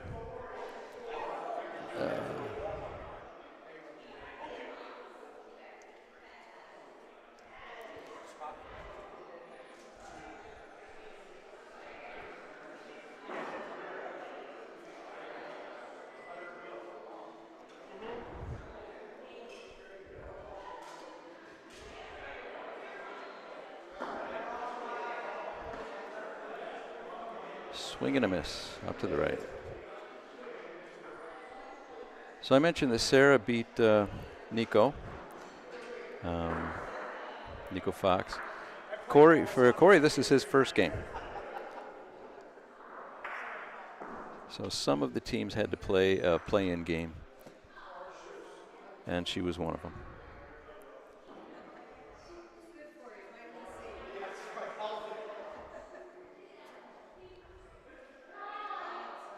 For those of you who are familiar, these courts are very similar to the waterside courts in Phoenix, New York. Very similar, including they seem to be the same color. The speed might be just a touch faster. The backboards are different. I like the backboards here. They're Coleone backboards.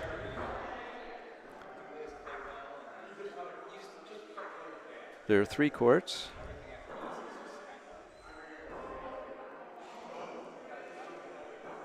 And while Michael was on the microphone, I had a chance to walk around the facility, and this is a beautiful facility. I had heard a lot about it before I came out here. One of the reasons I decided to come out. And I am very impressed. So far I haven't eaten, but I've heard the food's good here.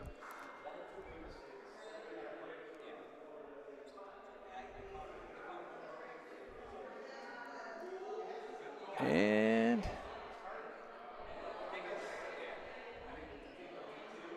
what's Danny calling here?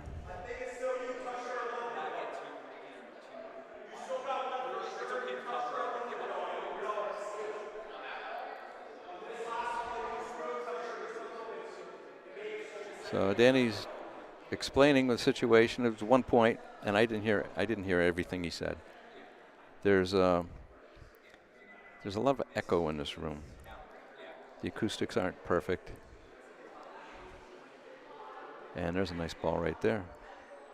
So I'm guessing that's 2 points. Oh, maybe he was saying it's a measure for 3.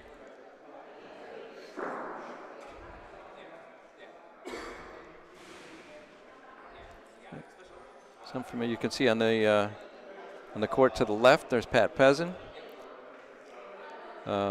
He won his first game.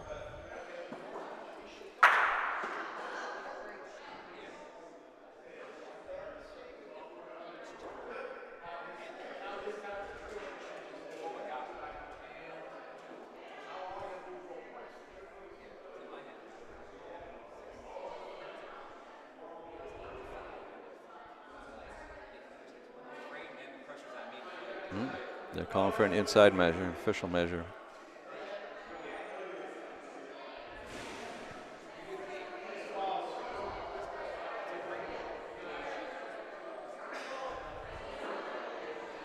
So anyway, here we are in Youngstown, Ohio. I tell you, the drive out here we had those windshield wipers going the whole time.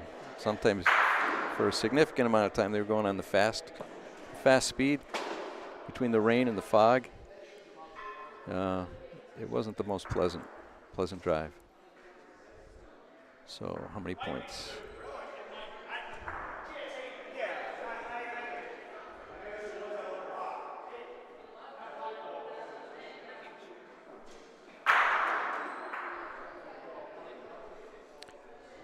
That was a 2-point frame. Cory leapfrogs into the lead, 3-2. What can I tell you about this place? I don't know. It's very well appointed. The other room is spacious. There's a bar and the kitchen in the back. They've got a cigar lounge, pool table, poker table. Let's see where that Paulino is.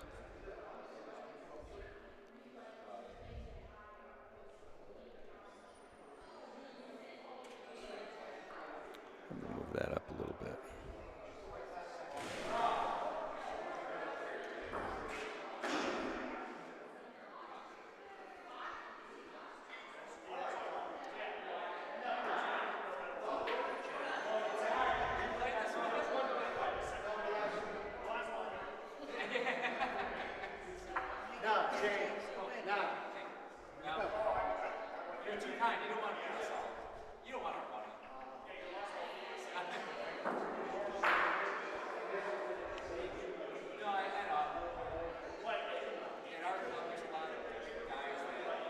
There's a nice hit. I think she's in.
Sorry for the interruption, folks. I had to deal with something here. So let me catch up to the game. It's 5-3.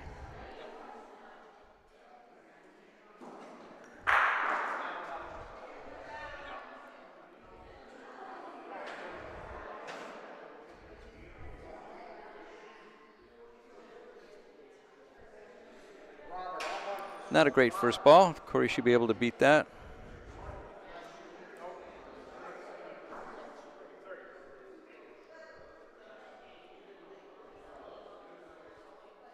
And he did. He's still got some room in there. I imagine Sarah will be rolling.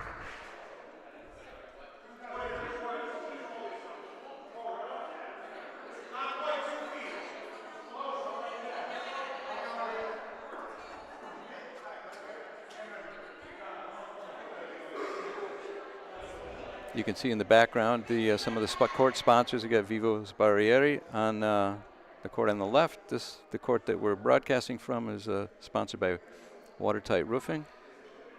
And the one on the right is A&D Stoneworks.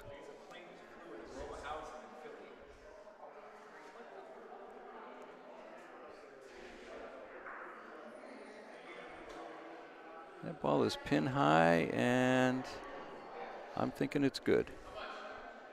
Looks good to me.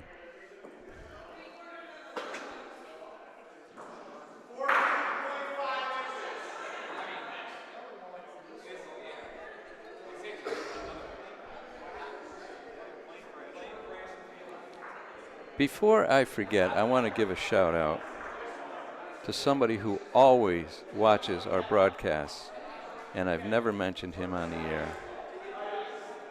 He's in Troy, New York. And his name is Mario Lombardi. Mario, if you're watching, and I'm sure you are, just want to say, we miss you on the butch courts, bud. And thanks for watching. We'll be doing this for the next 3 days. So you get your fill of butch, that's for sure.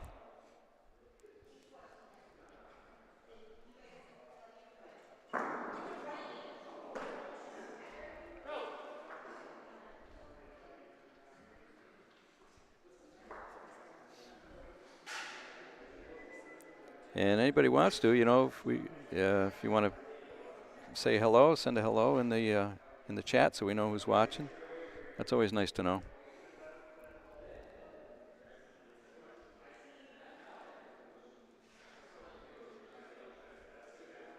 These courts are pretty true. We had a chance to throw a few practice balls, and there might be some minor rolls,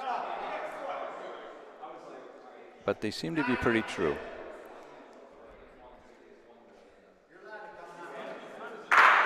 Oh, nice shot. Nice shot. 2 for 1.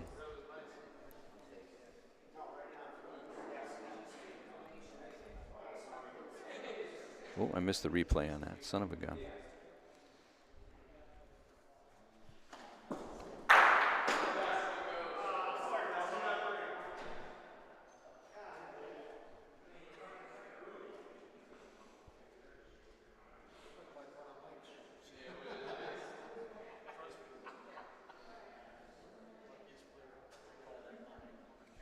Kevin, I know you never miss a broadcast, too.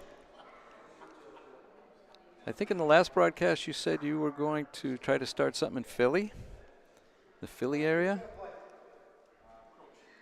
It's a 3-point frame. So another lead change. Another lead change here.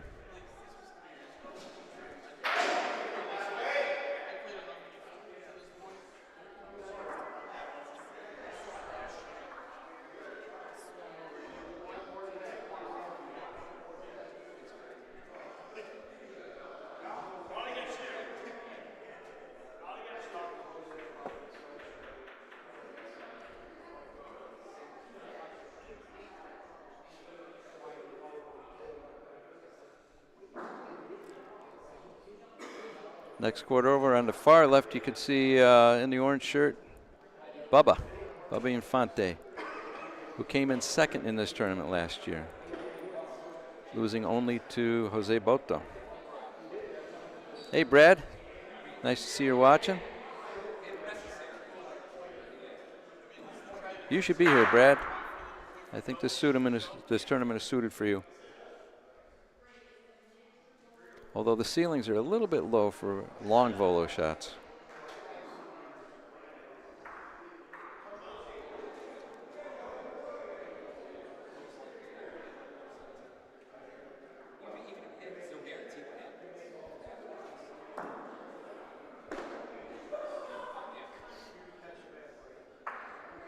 Yeah, Kevin, wintertime is can be challenging to find a place to play butch, that's for sure.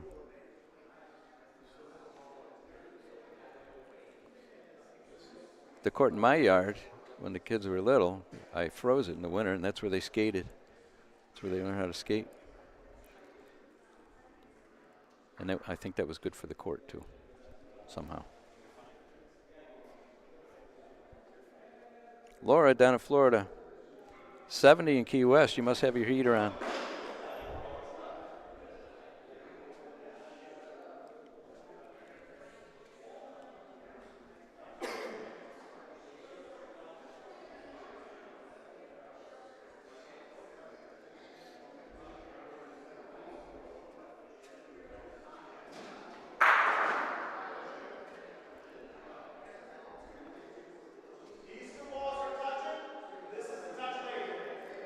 Danny's explaining which balls are touching which.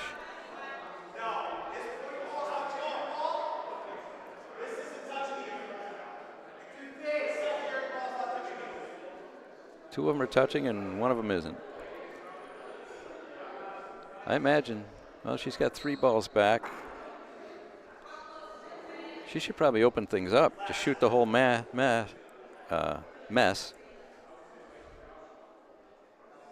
No, she's going to roll. Probably hoping to move Paulino a little bit so she'll have 2 laying. But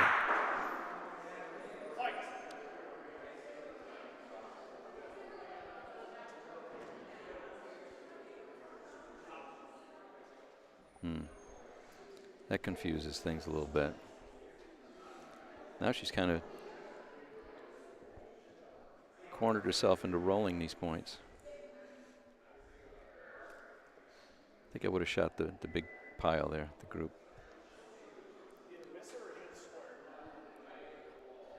Yeah, down to her last ball.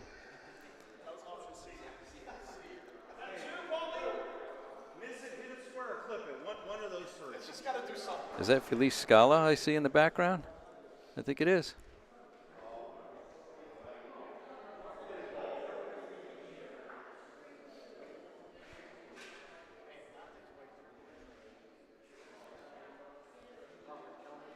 I guess if you can roll like that, you don't need to shoot. So last ball of the frame, Cory's got it.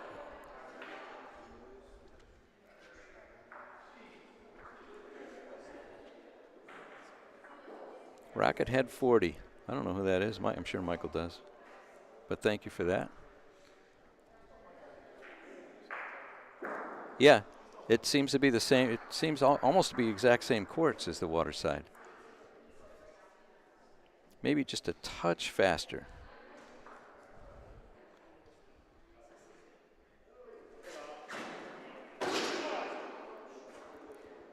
Okay, we have a tie game.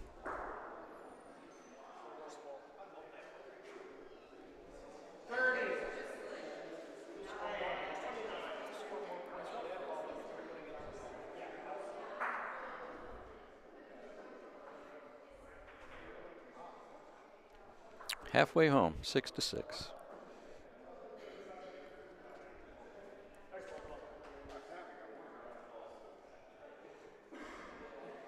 Ooh, that's the deepest Paulino I've seen. That's about the maximum distance you could throw it.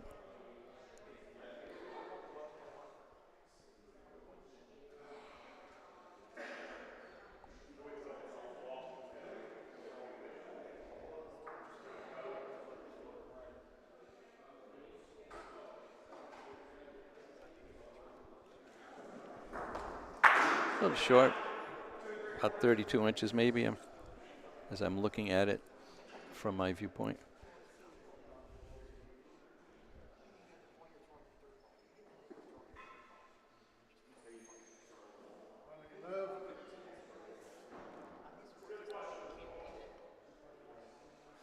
Cory's using the board, trying to avoid bumping up Sarah's ball.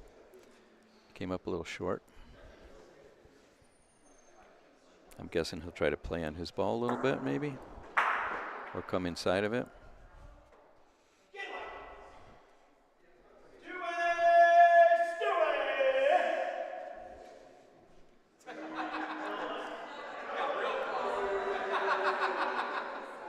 You might have heard Stewie blowing his own horn over there. He won his first game as well. Is in his second game of the night. That's a good point by Cory.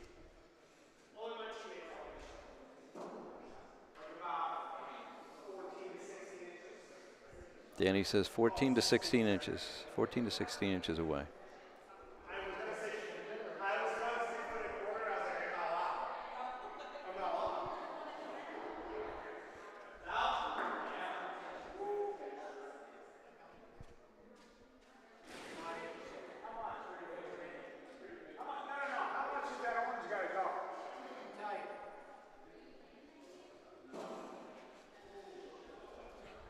Looks like a beautiful ball. Nice. Very nice.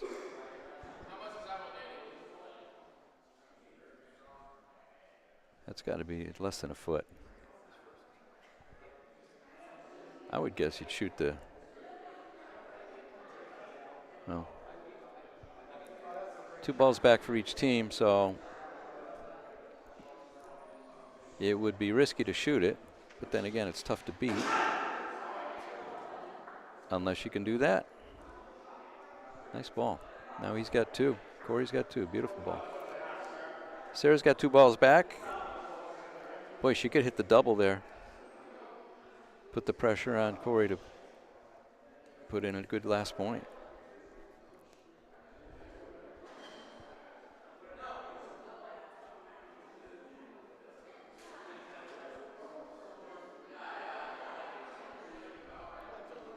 That's significantly short. A non-competitive ball. Cory's got a chance to come in for 3.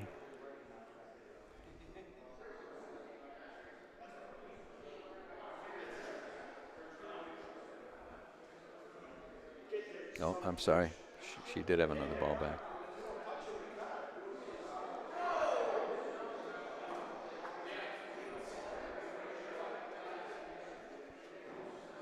Cory still has 2 points, according to referee Danny.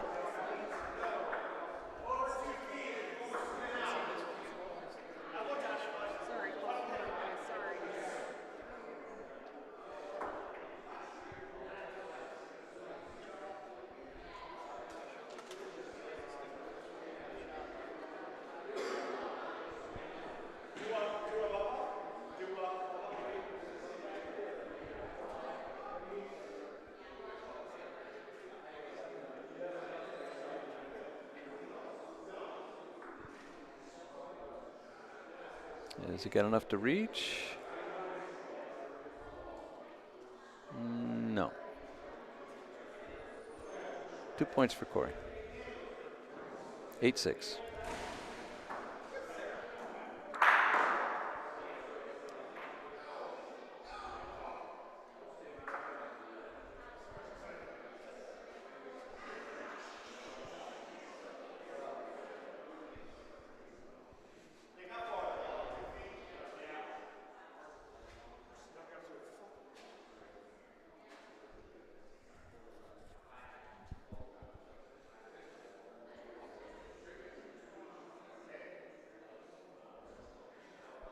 Cory likes that left side board.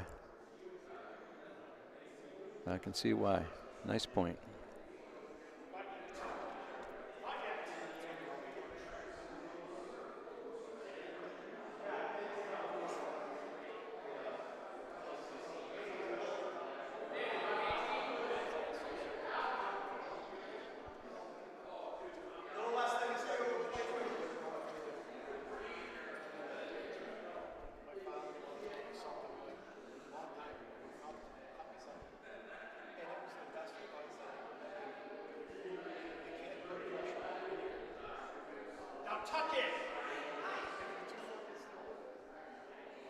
That's a beautiful ball. Mention we'll see a shot at Baller Pauline.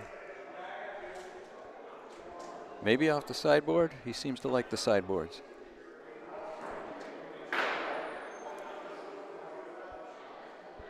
The Bubba and Stewie score. It was 11-1 in favor of Stewie. Now it's 11-3.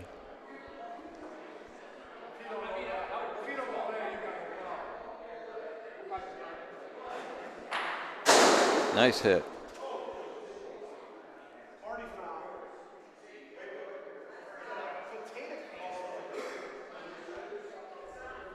So his ball came way back. Had it come back in front of the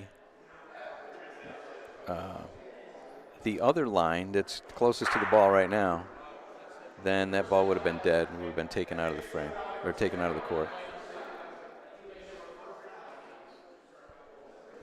Now we got a measurement for point.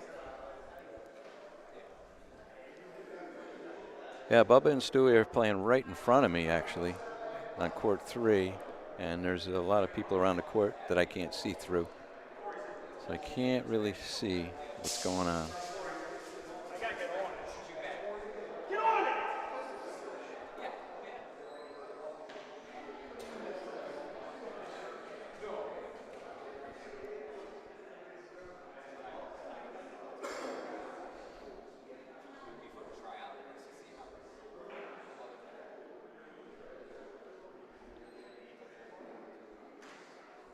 Oh, she's slapping the court. Must be long. Doesn't look it to me. It's an excellent ball. Danny says over 2 feet.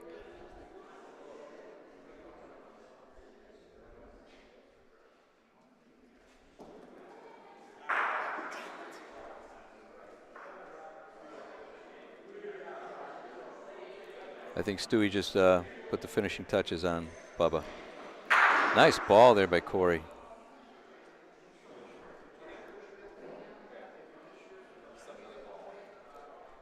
Let's see. Let's get a little bit closer here.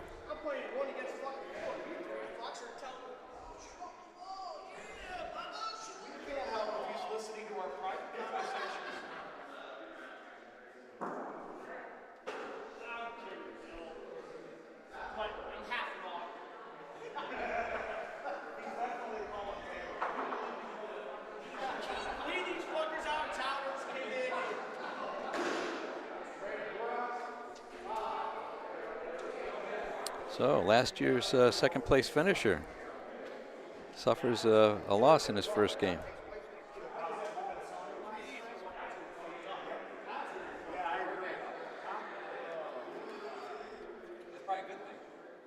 Well, maybe. We'll see. I mean, it could get worse. Honestly,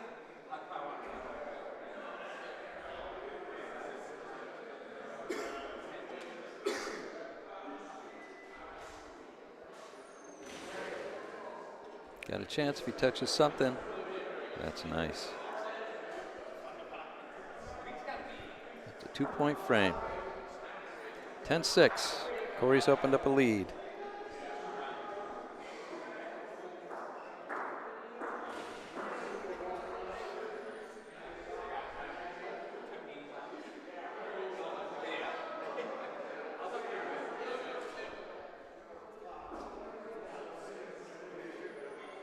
Once again, he goes to the left, that left sideboard.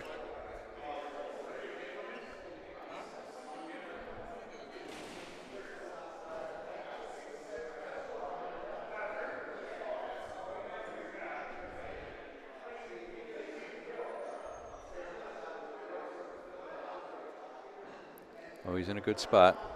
A little short, right in front. Sarah does not have a big target with Paulino. Looks like it's about 9 inches.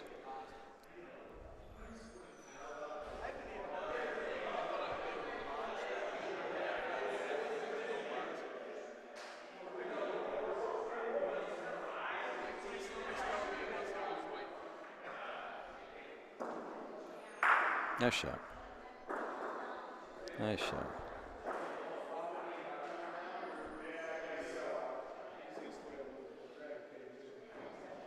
Sean, thanks for pointing out that the Scoreholio is pinned. So you can check it out anytime you want.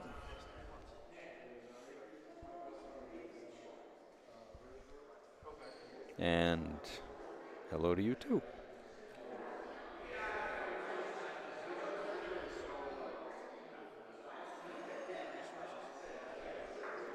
Sean Crone, are you playing here? I don't know who was, why don't you put it in the chat if you want, who's playing from Chicago? I know Maurizio's playing, because I have to play the winner of his game against Francanelli, which should be an awesome game, but that's tomorrow in the PM session.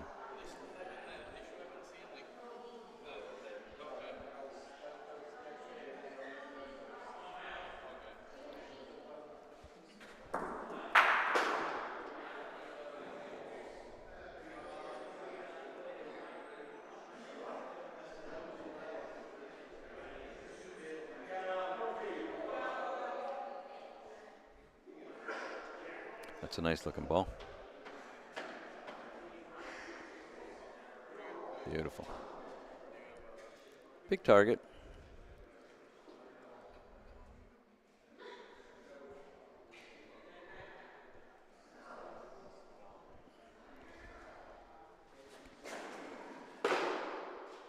Wow, look how far that ball comes back off the backboard. Look at that. Yeah, these Corleone backboards, seems like if you hit the corners square on, that's where you get the most action. I guess that makes sense.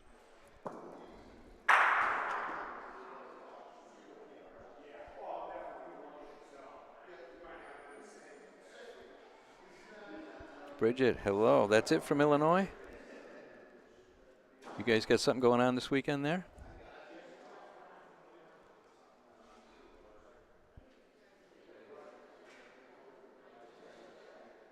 Big tournament of champions tomorrow.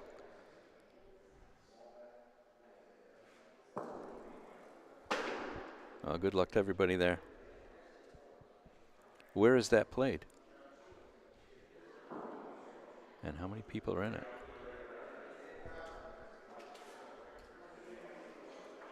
Nice ball, 2-point frame.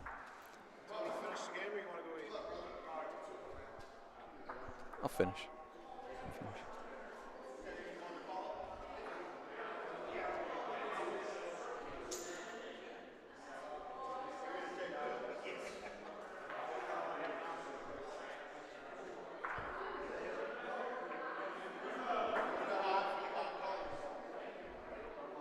So the winner of this game is going to play against Danny Catullo.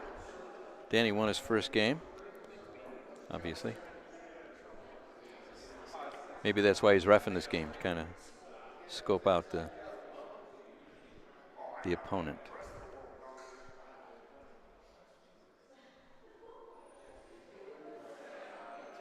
Sean, you're going to win it. All right.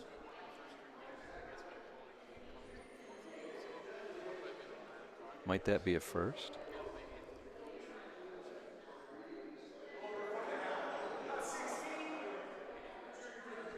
Yeah, got a little competition there, Sean. Bridget.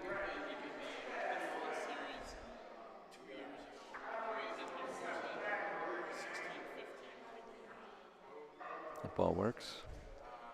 Still room. I imagine she's going to roll. Imagine Sarah's going to roll.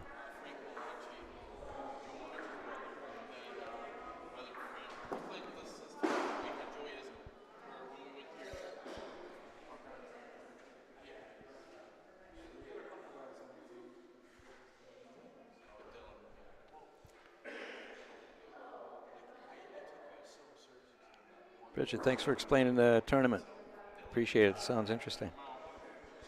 Pickleball facility, huh? Do you keep the nets up? That'd be good. I like that idea.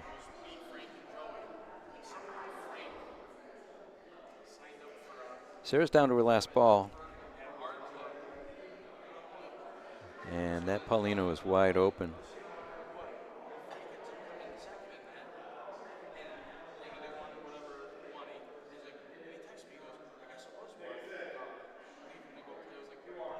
Alan, good to see you watching. Our flight starts at 4 o'clock, supposedly, tomorrow afternoon. There's a flight in the morning, and then ours is at 4. And that ball is short, so Cory's got 3 balls to put in 1 more point and win the game. So Michael's got game number 2, so he'll be in the first round. And I've got game number 9. I have to wait. I've got to bye. Oh, wow. He could have put the game away. He still can, but he bumped her in. I think she's got the point. Yeah, I think Danny's pointing to her ball. I think she's got the point.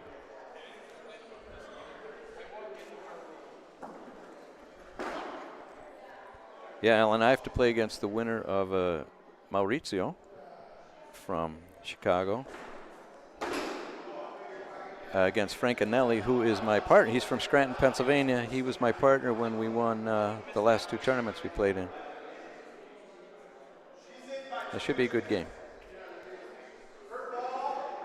And then I get to play against whoever wins and is nice and warmed up. So that's going to be a challenge.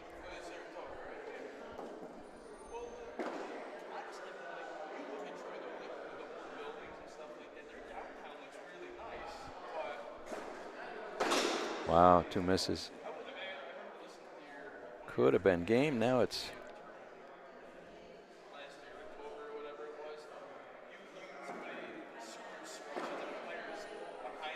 I think it's just one. Pretty sure it's just one.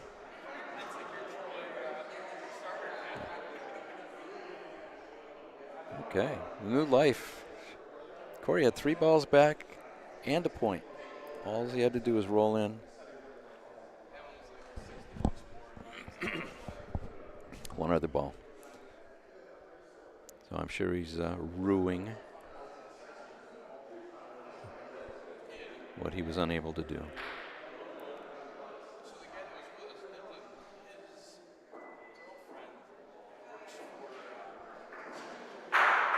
Beautiful ball. Way to put the pressure on. Now she's 3 points away from the game. He's missed his last 2 balls. Let's see if he can get back on track. Not yet.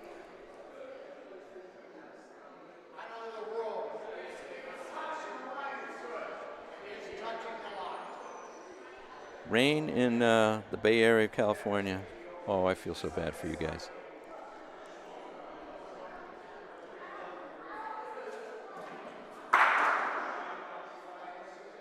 It's a good hit. And he's got the point. Blue ball's in.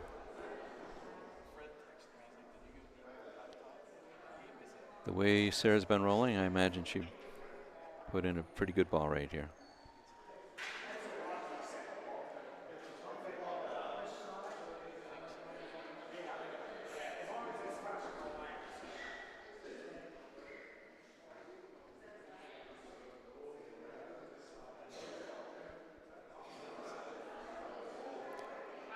Yeah, Sean, she is good, and I believe she made the point. Let's see what Danny says. Yep, he's saying 1 point. Let's see if we can.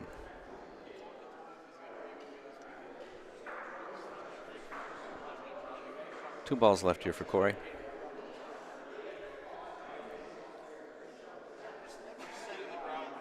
I'm looking around the room. Burn ball, 1 ball back. There's a lot of people wearing black. Wow.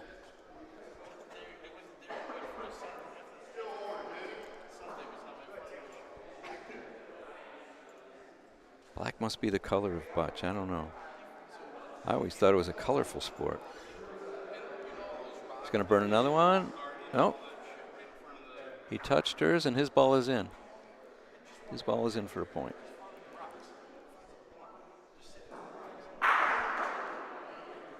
Looks like she's got second, and he's got third. So in this, I think I might try a soft shot on on either of my balls. You know, if I were she, just a soft shot on one of my balls.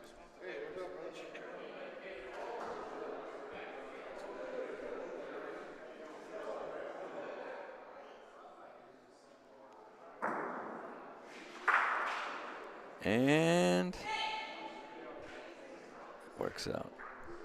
Let's see.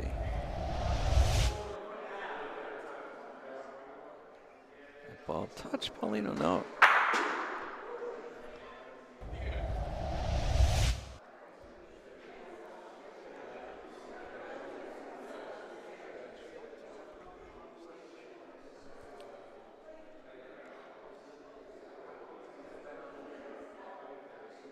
Black is intimidating. Yeah. Hides their bellies. Okay.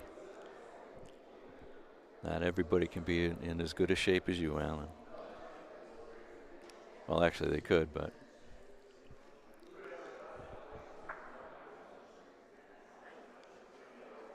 And that ball is going to touch Paulino. That's 1 point. We have a tie game. Beautiful.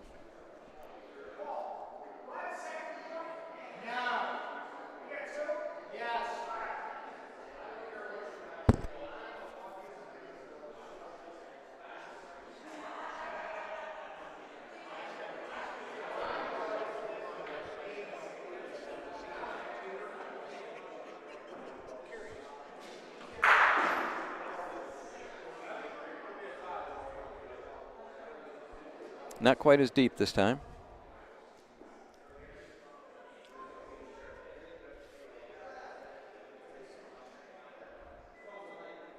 She's putting it in the center.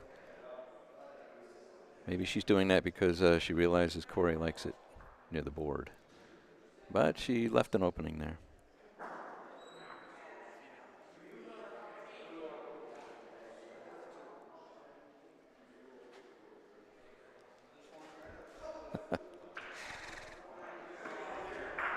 Russell Johnson. Good to see you watching, Russ.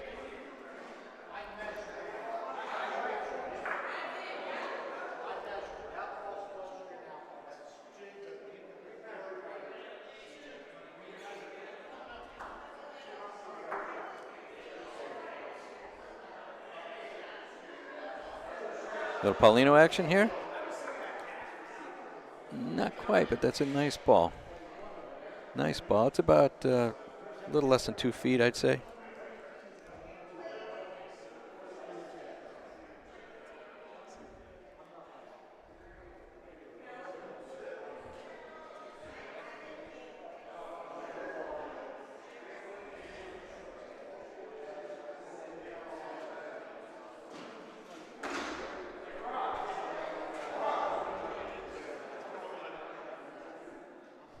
That was a good one. Nice ball.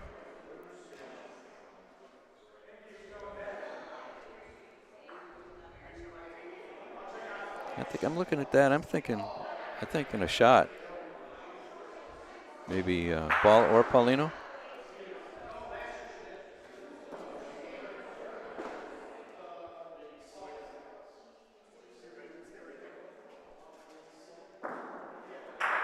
Nice solid hit.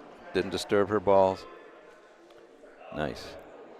Sure Cory's going to try to beat it again. Thanks, Russ. Appreciate it. I'm going to need all the luck I can get. Got a tough draw.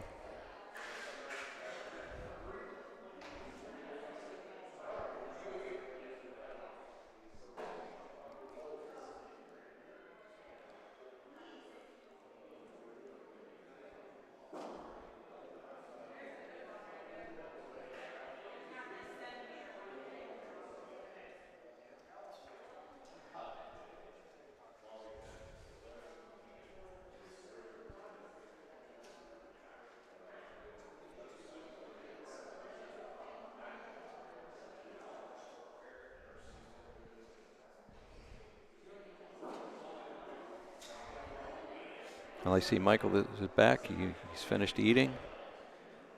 He will get on the mic, I believe, after this game. In fact, it looks like there's going to be 2 mics getting on the 2 mics.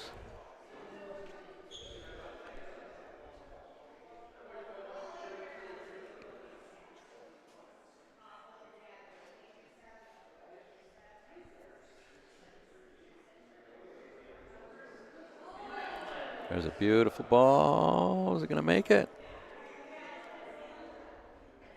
Boy, she rolls nice and straight, doesn't she?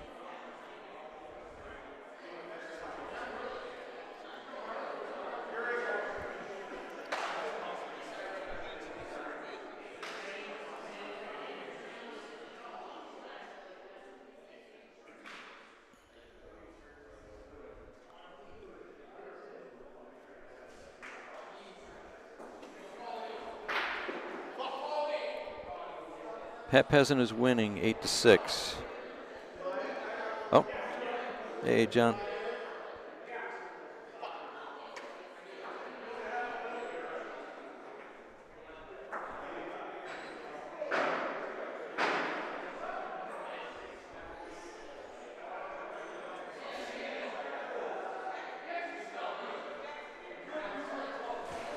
It was 1 point for Cory.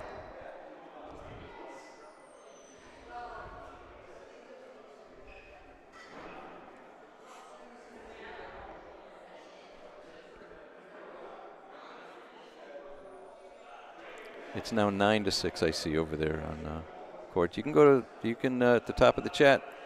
Scoreholio is pinned. You can get the live scores on all the courts. You can get the brackets.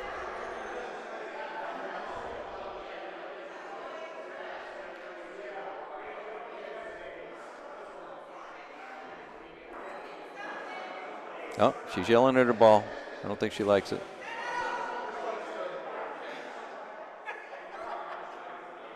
It's going to sail long. Get the finger wag from Danny Catullo.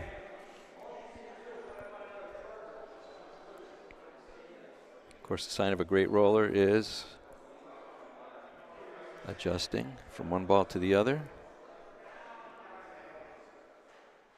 And she has done that. Nice ball. That's maybe a 2-foot point. A little bit less, Danny says.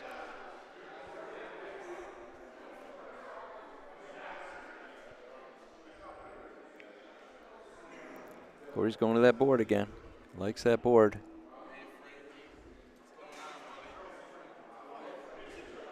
That looks a little strong to me.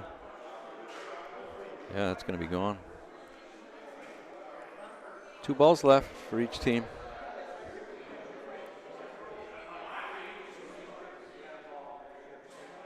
See all the black in the background, all the people wearing black?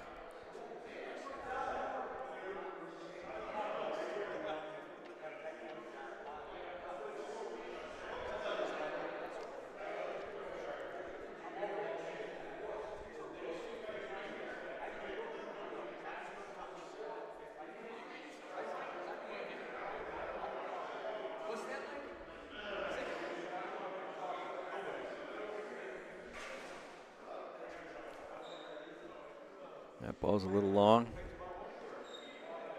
A little short off to the side. Last ball here for Cory. Tight game. These balls are critical.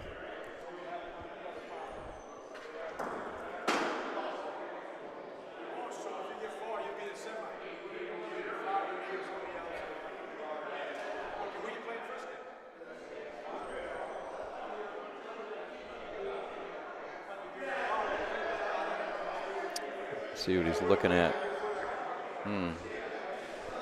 Said probably a 20-inch point there. He's going to the board again. That's where he seems to be most comfortable.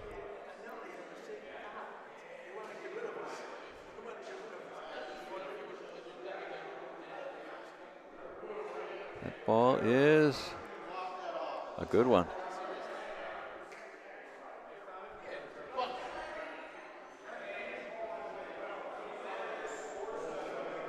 That was his last ball. Sarah's got 2 balls to see if she can get the 2 points.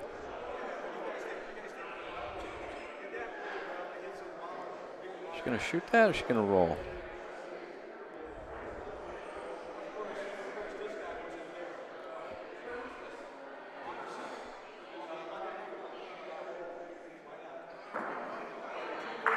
Oh, perfect shot. That was perfect.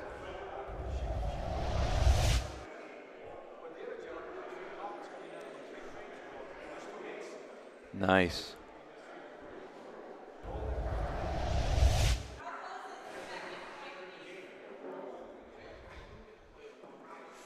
She's asking Danny how close the second point is.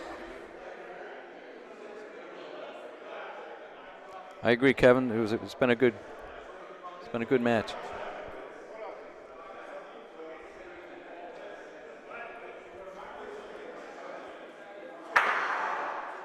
Rubbing the floor.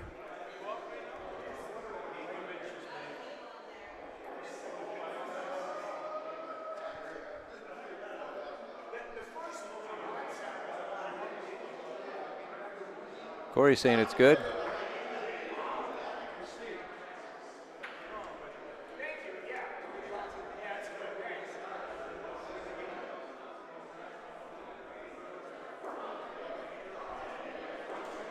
That's game.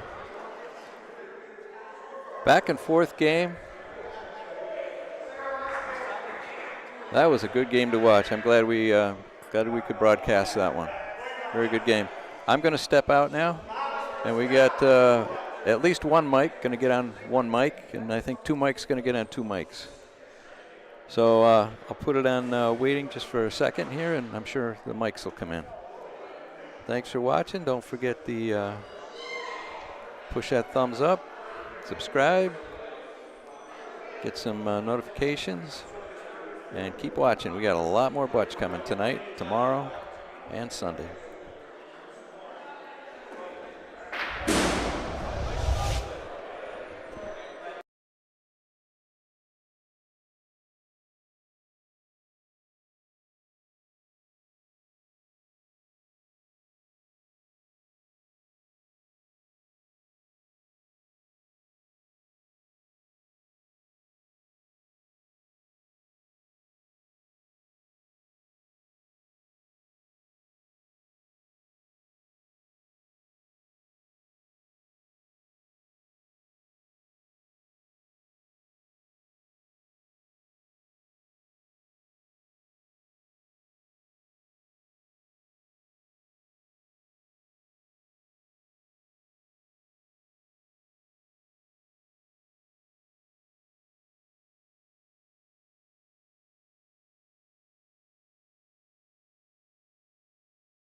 Mike, you coming back?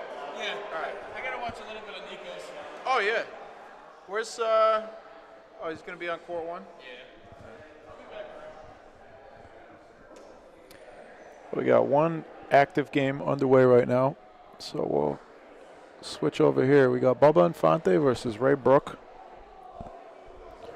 I had a very nice chicken Caesar salad, large portion, nicely cooked. Court 3. You know what, first, let's take a look at our brackets. We are... Where? All right, Bubba. So this is... Oh, well, that was last round. We're in the loser's bracket now. Zoom out a little. Our loser's bracket. It's a little too far. Huh? Top game there, Ray Brook versus Bubba Infante. Winner plays Levi Policaro.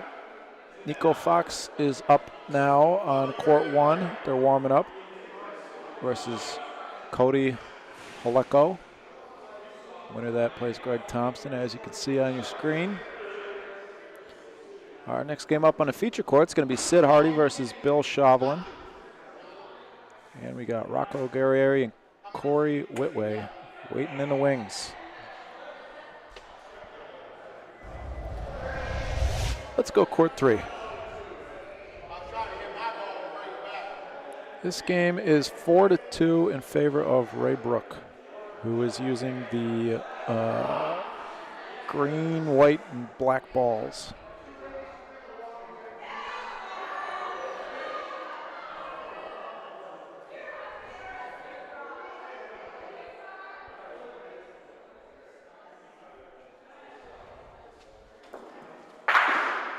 Shot his own ball.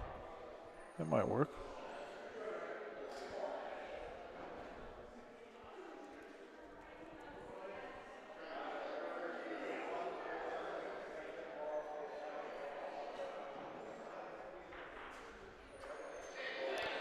Yeah, let's get a camera to it.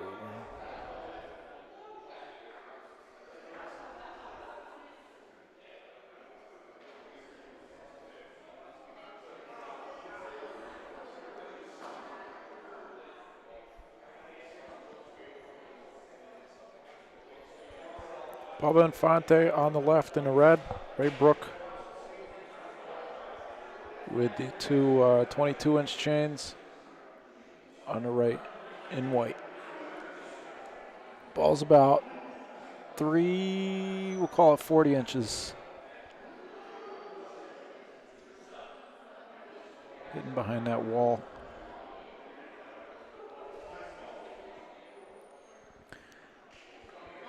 Straight down the rail. Nice speed. Beautiful ball, tucks in behind Paulino right at the end.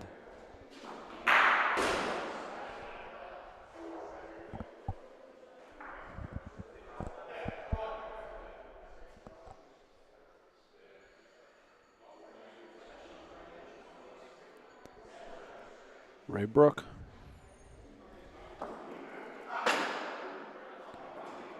2-ball advantage for Bubba. Shout out to Ezio Carozzi, watching out in the bar. Thanks for the tequila pineapple. Yes, I will definitely get over to Nico versus Cody shortly here.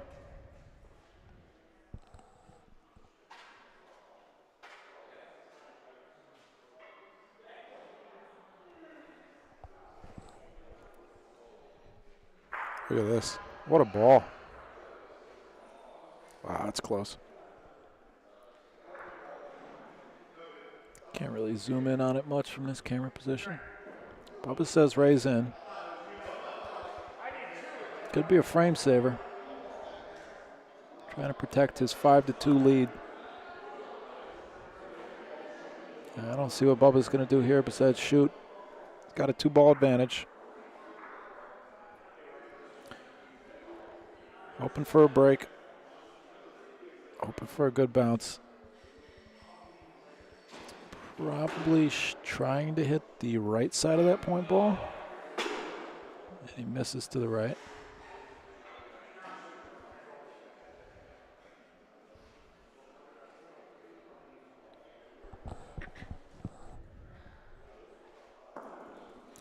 Right side again. What a shot.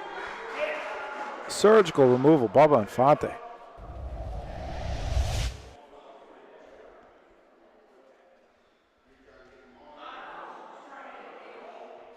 I don't even know if that was possible. Beautiful shot.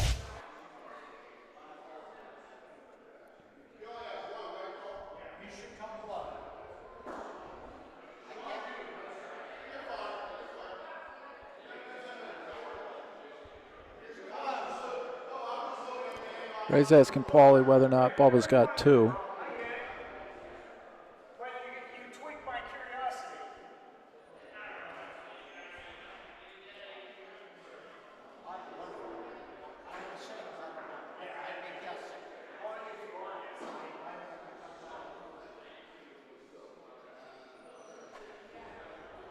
It's going to go right on past.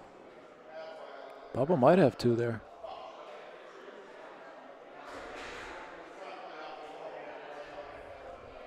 From where I'm sitting, it doesn't look like it. Looks like Bubba's just got 1.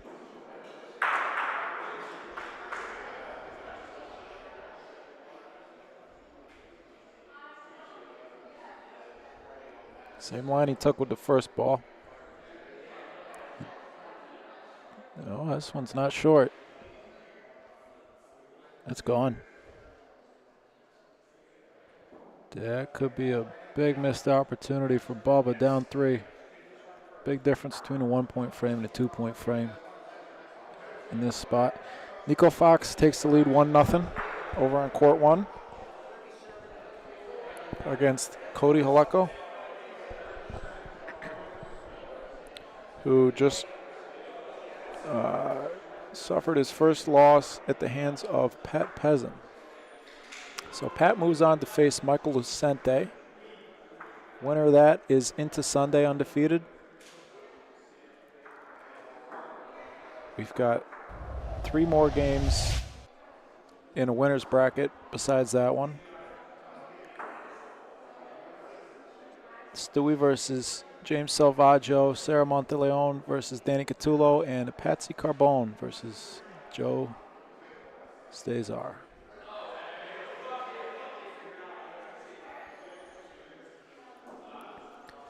Looks like pretty much all of our favorites are still alive. I would imagine Nico would have been a favorite, though, in that first round matchup. Stewie 12-3 over Bubba Infante, last year's second place finisher. Good start for Stewie. Score is 5-3 over here. And Nico's now up 4-0.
Russell, you're right. I'm looking at it the wrong way.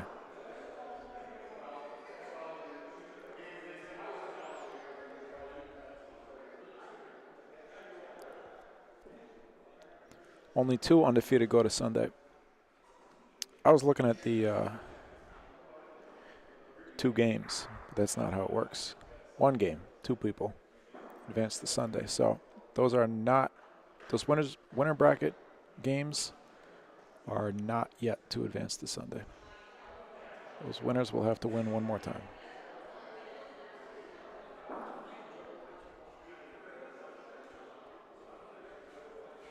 After this round. Thank you, Russell.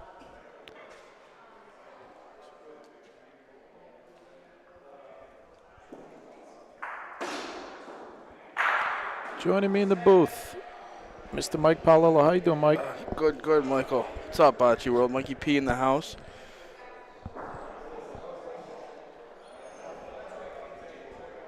So Cajun chicken pasta, out of 10. What do you give it? 9.2 out of 10. Wow, that's a monster score. Could have had a little bit more spice to it. Okay. That's a monster score, though. 9-2. Yeah, it hit the spot. It was good. The pasta had good firmness. It wasn't too mushy or anything like that. Chicken was cooked perfectly.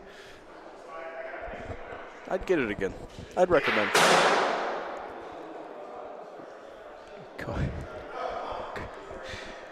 Cody's doing a lot of throwing stuff around over there. After his loss to Peasant, he threw his balls against the wall. We just witnessed the replaying the frame. Looks like he probably had ball advantage and hit Paulino out of the court. Tough break. All right, so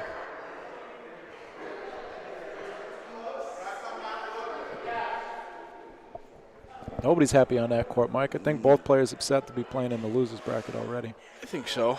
I bet Bubba's not happy with this frame either. Throwing 4 balls at that.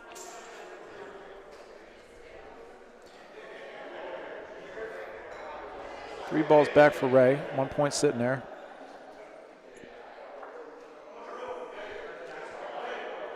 Game on court 2 is not underway yet. Court 1 is 4-2 now in favor of Nico. Yeah, they're starting now. Oh, a little soon on the board. That's not going to get there. Good line, though.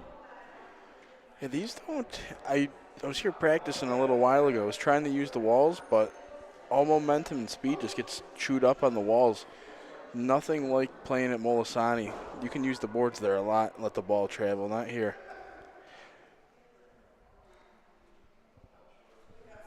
Nice win, Pat. Huh? Yeah. Yeah.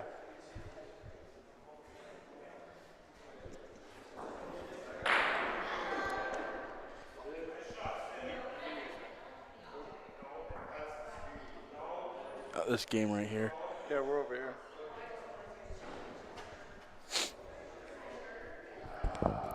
Last ball to frame. 3 balls back, only gets 1 point. Got to come away with something more than that there. Got a 6-3 ball game in favor of Ray. This is a slow-moving game, Mike. Mm-hmm. Very tactful.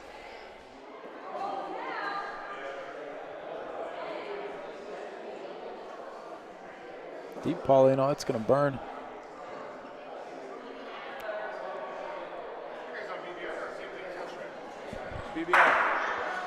BBN.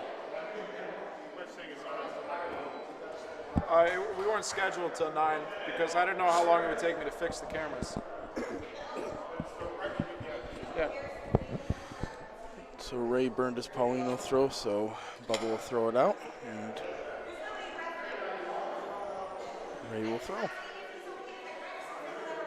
Oh, that's right where Ray was trying to put it. Now he's just got to execute. I wonder if Bubba was trying to put it a little shorter. Maybe he likes that spot too. Bubba likes this line. use this line a few times. Coming down the other way. Let's see if my camera can get Short by about 8 feet. Paulino's not in frame.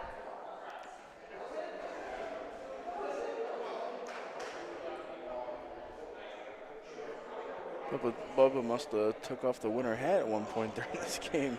Had to focus a little bit.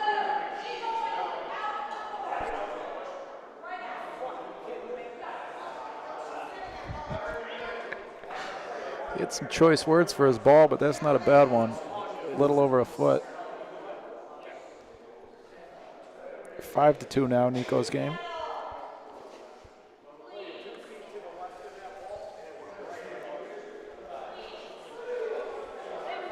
Trying to absorb this knowledge, Mike. Bubba said he rolled 2 feet to the left of that ball and it broke to the right. And he's probably right. I'm sure.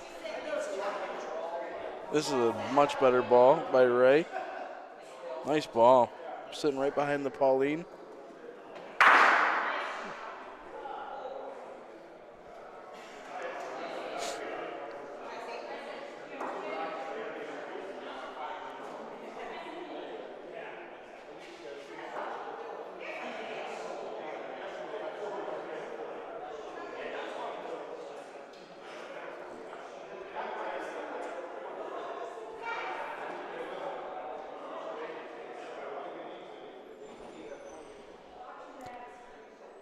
He's got about a half a ball clean.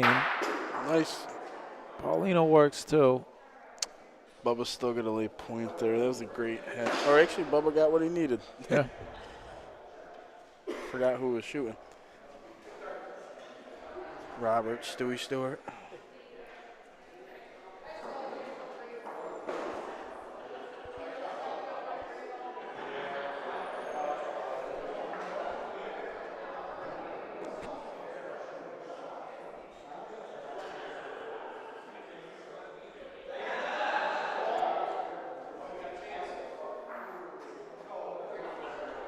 That looks like it's got a lot of heat on it.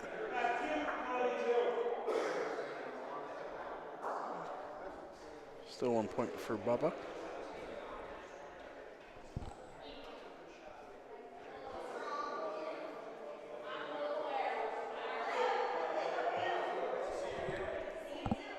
What's the drink of choice tonight, Michael? Well, the choice was not mine. Oh, It's the drink of Ezio's choice. okay. It's Patron and pineapple. Pretty good. I feel like I'm in the Caribbean. What would you rate it? Well, I'm not going to rate it very well, but I'm not a tequila guy. I give it like a 6-8. Okay.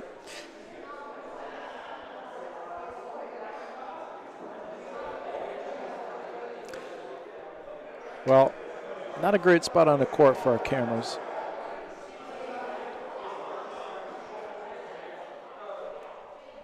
But Ray's got 1 point sitting there. Bubba's got 2 balls back.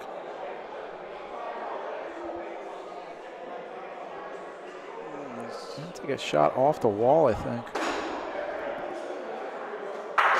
Got it. What a nice hit. And he's laying 2. Duck for 2. Very nice hit by Bubba. Still got 1 ball back here.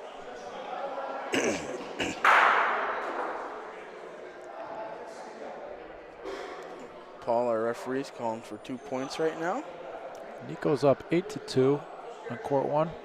Hopefully Nico can settle in a little bit. Looked a little flustered after the first round loss.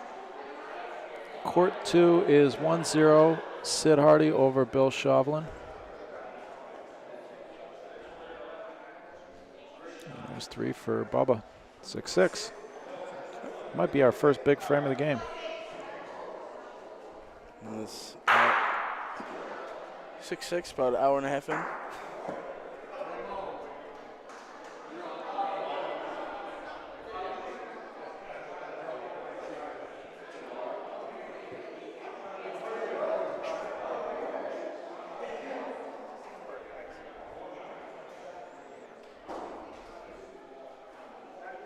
Folks, our next broadcast is going to be from the Tokolana Club, Mike.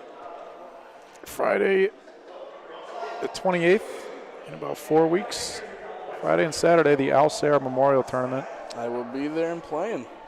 Wonderful. So to stay tuned to all things BBN, you can find us on Facebook and Instagram, Bocce Broadcast Network. The website is boccebroadcast.network.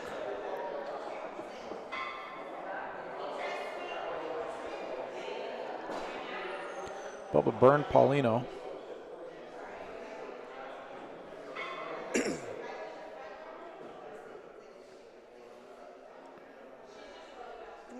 Good ball in front there. It's got some room to roll in, though.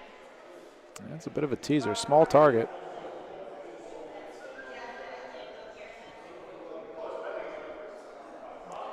Be shooting this for sure. Ray's shooting.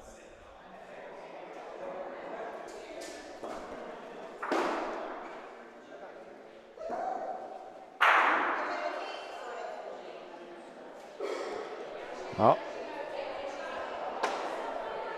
It's a tough spot for Ray. Just gave up a big three-point frame to Bubba. Gave up the ball advantage with that shot. Okay. It's going to be a very hard point to beat. I don't like this line.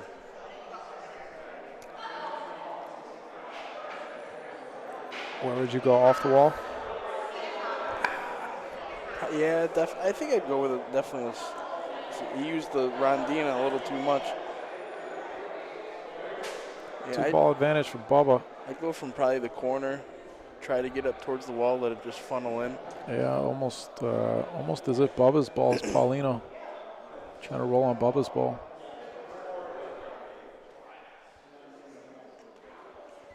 He's going to go same line. Even if he does make the point here, his ball is going to be exposed on the outside. He's going straight at it. It's a little bit better. Doesn't have the speed, though.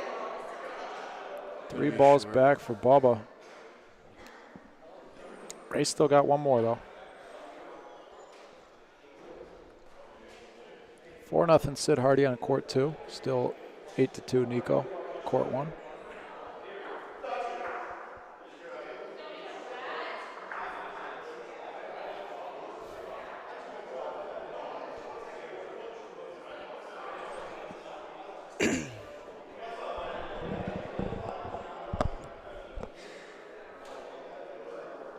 This is the line I would have taken first shot.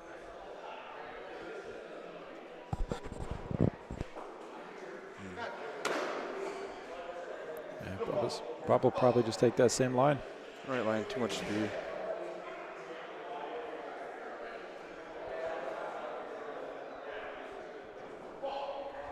Ooh. Somebody's frustrated. I would be too.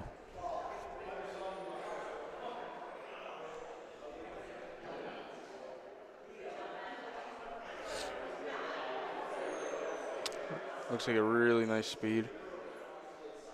Yep, gonna come in for 2. 2 more balls back for Bubba.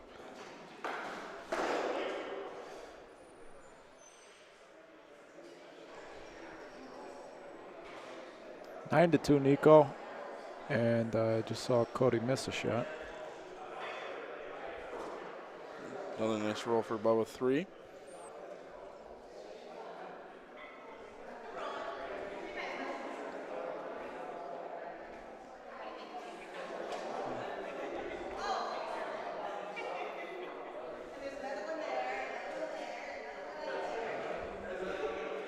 This is going right on Ray's ball. Oh, boy. Still should be 3.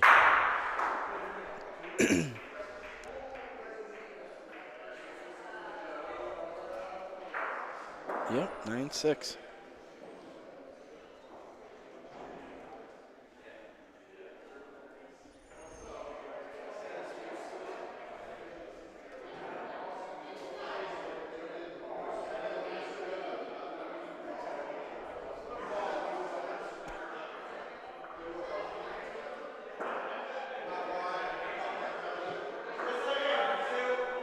Any good replay so far tonight, Mike?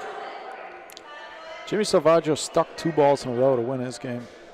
Like, change colors twice in a row. Ooh. That was cool. Danny Catullo has the prize of the night. Serve every round of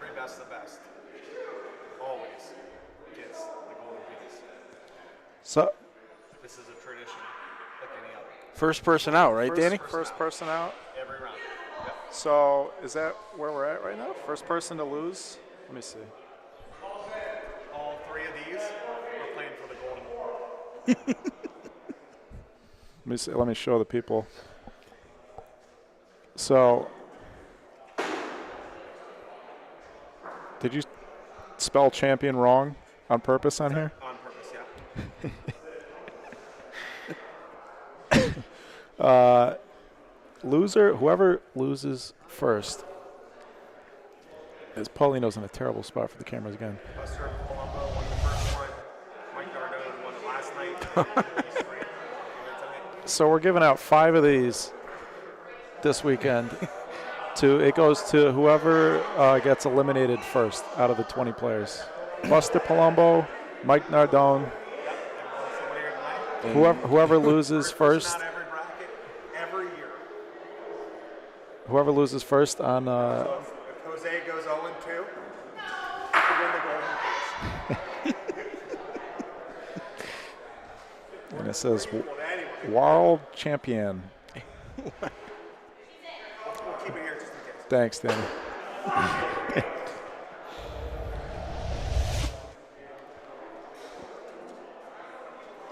We got a couple of options right now. It could be Cody. It could be Ray at the moment. 9-3, Nico's game. 4-3, Sid Hardy over Bill Shovlin.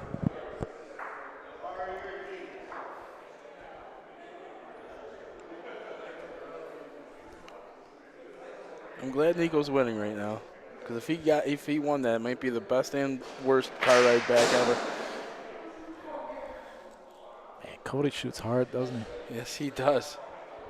Oh, great ball by Bubba. Fortunately, you can't see it at all. See it a little bit now. So you just see the edge of Paulino there. Bubba's got 1 point, 3 balls down now.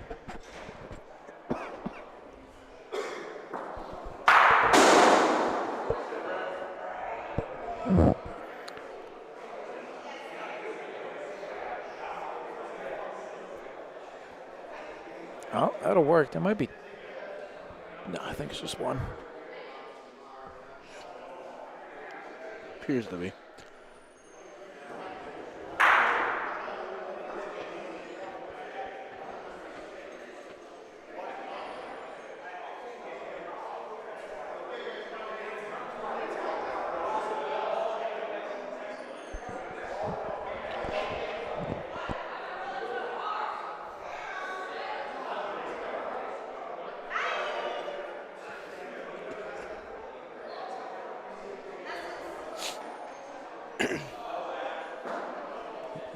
That's short. Yes, it is. 1 for Ray. Kept it in the court. Is he in though? Yeah, Bubba likes his ball. Ray's going to hit something here. I think Bubba had a target on his, back it out a little bit so you can see his front ball there and that ball on the side. I think Bubba had a target there and a good chance of ending up with a decent point if he hit either of those balls. I mean, could have gone bad for sure, but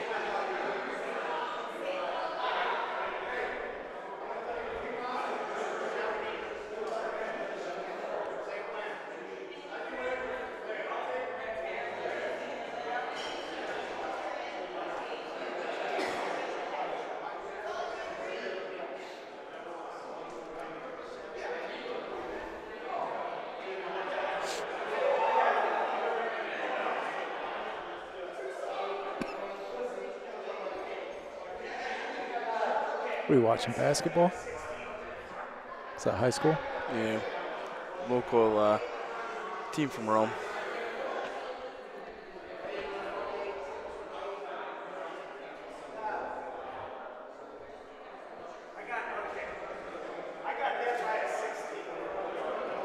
Wow, it's that close. Bubba says he's got himself in by a 16th of an inch.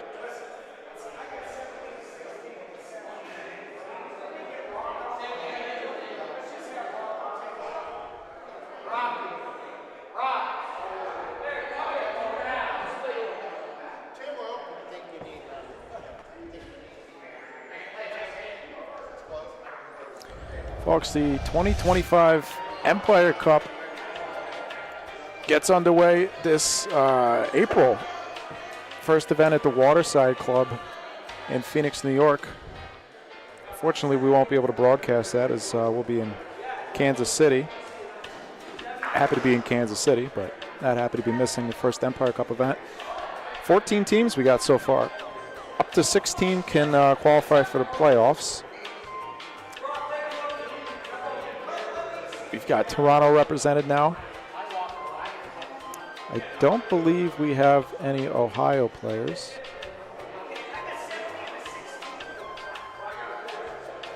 All this information and more is available on the Empire Cup Bocce Facebook page. Thank you to Mike Seraph for putting in a lot of work, assuming the role as director of the Empire Cup for 2025. Switch to a doubles format, 6-person rosters. All but 2 of the tournaments are going to be doubles tournaments. Each doubles squad earns points, you see in the top left there under the rules, based on 3 factors. You get 5 points just for playing in the tournament, 5 points per win, and then you get points for placement. Top 10 results for the year will count towards the final standings. Half the prize money will go to the, besides sponsorship money, excluding sponsorship money, half the prize money will go towards regular season, half the prize money will go towards the playoffs. But the Empire Cup champion, the team that wins the playoffs, just like any other sport, will be crowned our 2025 Empire Cup champion. Nico's rolling for the golden penis. And Danny just told us Nico rolling for the game over on court 1. Looks like he didn't quite get it, so Should be 11-4. score must be 11-4, yeah. Are they going to award him the golden penis on court? That'd really be a... I'm scared he might poke somebody's eye out with how much he's been throwing stuff tonight. really salting the wound. Hand it to him as soon as the game finishes. Danny brought it over. Look at Danny brought it over to the...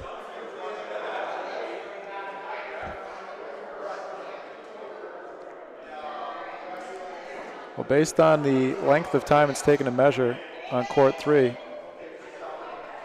if Nico wins this frame, Cody Haleko could be the new owner of a mini penis statue.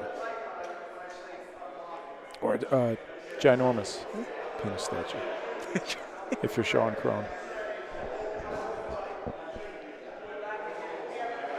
Cody's second ball here. Score is 11-4. I'll zoom out a little so you can see it.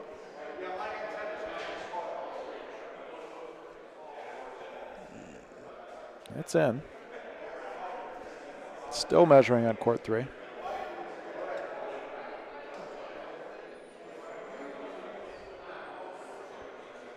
No.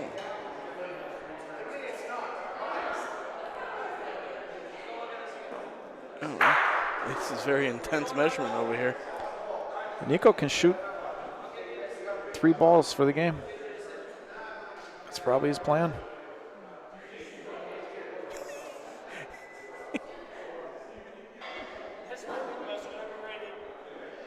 Cody's got to roll 3 good balls to force him to do that. This one is a little dangerous. That's gone.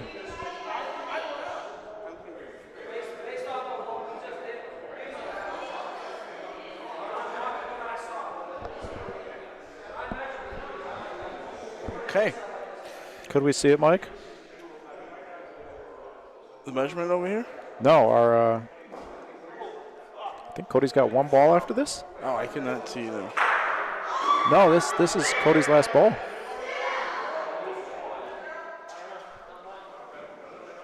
I made 1. Nico's got 2 shots at it, though. And Danny is standing there smirking at him. I'll get back over to court 3 in just a second. See if Nico can close this out for the game. Got it. And let's see the presentation. I don't know. Is he going to give it to him right away? Oh, yeah, definitely. Matt Lippa's over there. He's got his phone out, ready to record.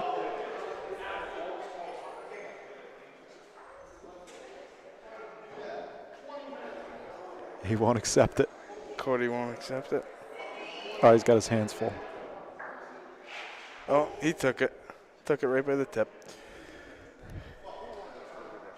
Nico. Did he just throw it? He threw it in the garbage. He just walked over and threw it in the garbage.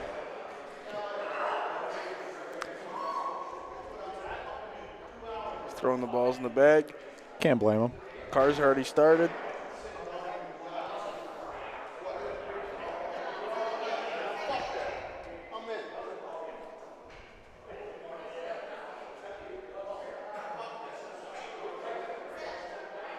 What'd they do? They called it a tie? I think they called it a tie, and Ray is extremely upset, insisting that he was in. Maybe not extremely upset. Paul. Oh, yeah, pretty upset. Who did they call in on the measurement?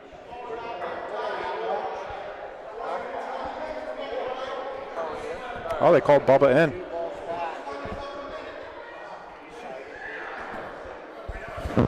So on that measurement, they actually called Bubba in.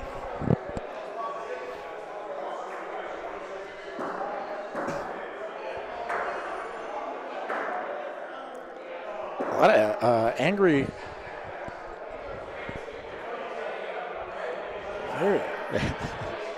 I can't believe he threw away his trophy. A lot of anger in the building, right?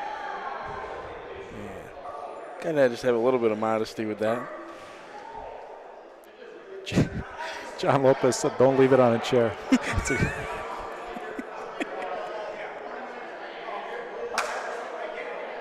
I don't know what he's talking to Bubba about. It's not Bubba's fault.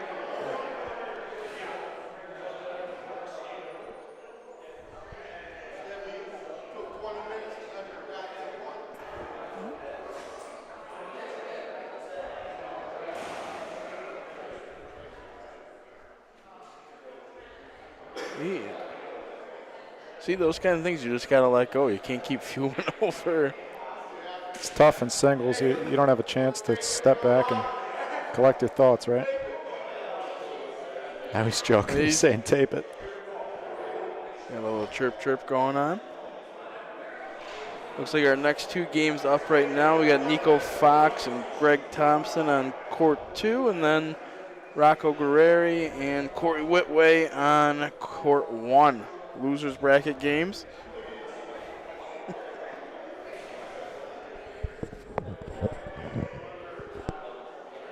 Ray's got to get it together here. Be ashamed to let that measurement decide the game.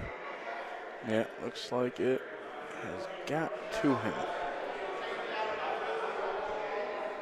And he's still yelling at Bubba. I mean, what do you want Bubba to say?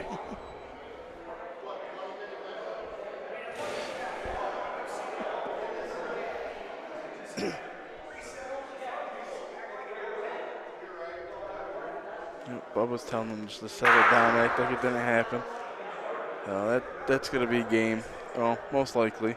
Bubba's got 3 balls back to get 1 more point.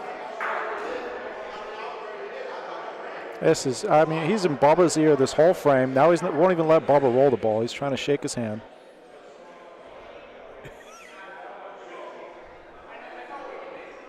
Yeah, I don't know the personal dynamic between these two. I don't know what their personal relationship is like. They could very well be friends, but looks like that's going to be short. No, that's in.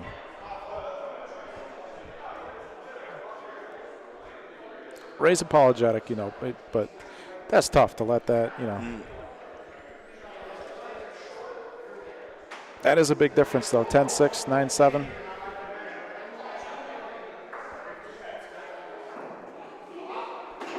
Bubba says it's in. That'll be the game. Well, Ray, at least you avoided the golden penis. That 20-minute measurement is what saved you.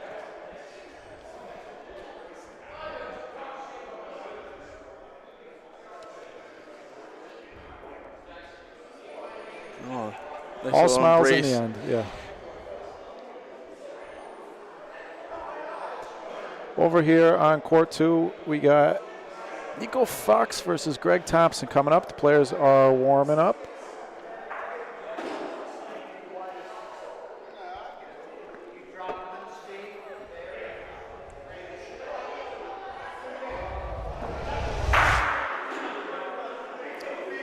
We are down here. So Bubba advances to face Levi Policaro.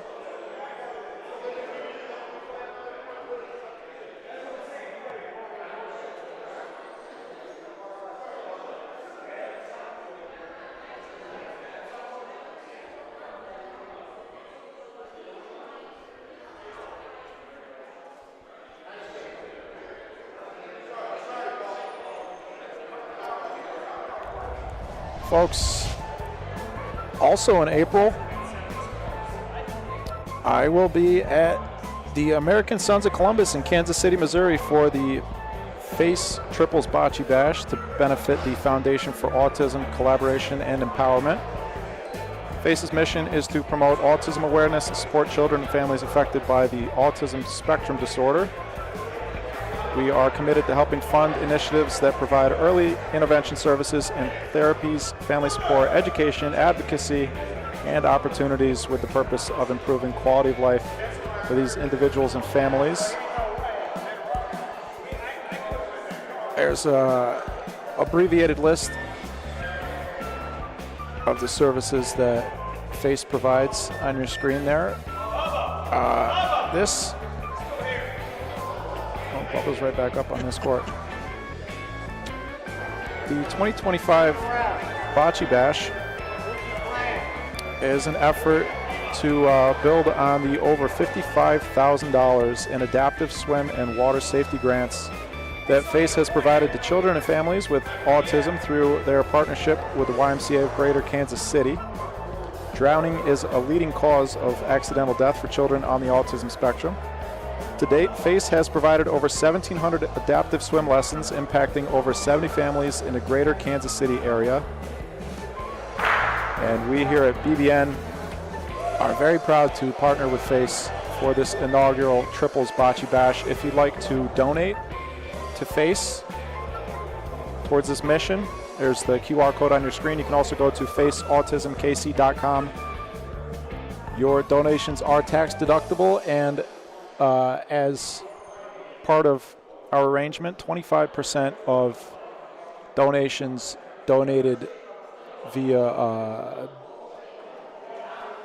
not via BBN, but through our efforts, are going to help fund our ability to travel to Kansas City and broadcast that event. So, an opportunity to donate towards a great cause and also support what we're doing here at BBN. You can follow that QR code or go to faceautismkc.com to donate or to find out more information.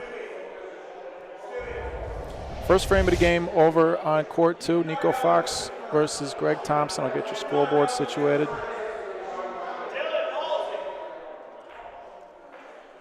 Shout out to Dr. John Liberto, our new president of the USBF. Leader of that foundation there.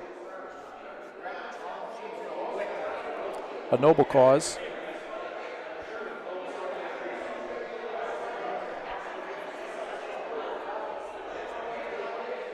Also taking over the lead. 2-0 Nico. That's not what I meant to say. Also taking over the lead of the USBF.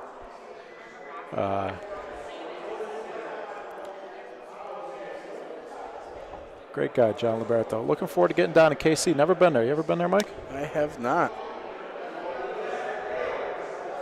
Synthetic courts there then, or is that what they play on? Yeah, Coleone courts, very similar to these. Maybe a little bit longer and skinnier. Yeah, somebody should go fish that golden penis out of the trash.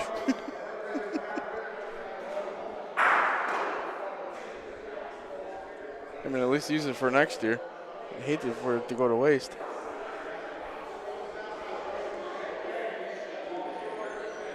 Hey, Doug, how you doing?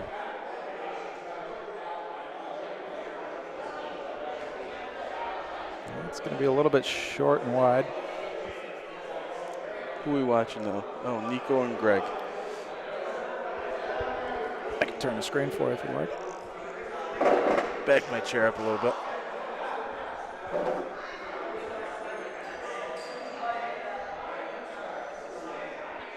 That's going to roll in nice for a point. Juicy target for Nico.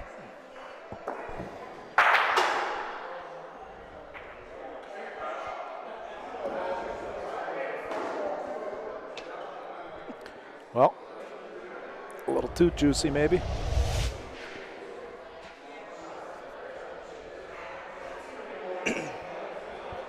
That didn't look like a double target to me. All right, now he stuck it. Of course, I missed the stick. I got the slow-mo replay and a miss, and I missed the stick. Sorry, Nico. He's wondering why he didn't do that in the first one. He's smiling at us.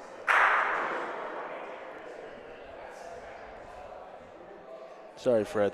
That would have made the highlight reel. I blew it. Would have docked my own pay. I'm confused at the moment. Why did Greg not even attempt to hit that ball? Nico had 2 points there, hoping to cut down at least one. Oh, okay. I was looking at it wrong on the angle. Now it makes sense. 4-zip. Folks, if you haven't clicked that thumbs up button for me yet today, please do so. And of course, if you're not subscribed, please subscribe. Just helps YouTube to push our videos out to the general population. Our game of the week last week got over 3,000 views in a week.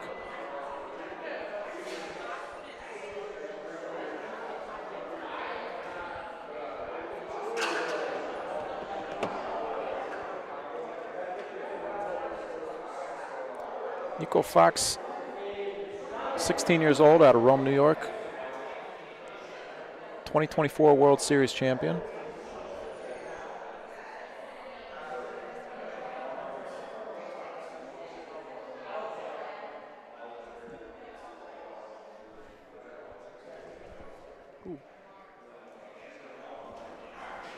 Interesting.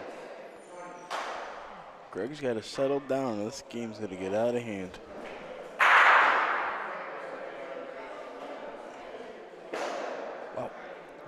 What's he shooting for there? He just threw 3 balls in the matter of 15 seconds. His first ball is about 10 feet long. If he hits that ball clean, this ball's even longer. He's still got nothing there. Huh. This is an easy 4 for Nico, 8-0.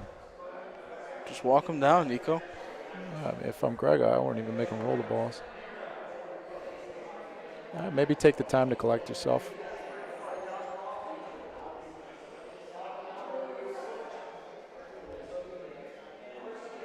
That's just that. I don't know. I guess you can shoot and hope that Paulino moves. But after that first ball, I don't know. You got to get something in the neighborhood. Yeah.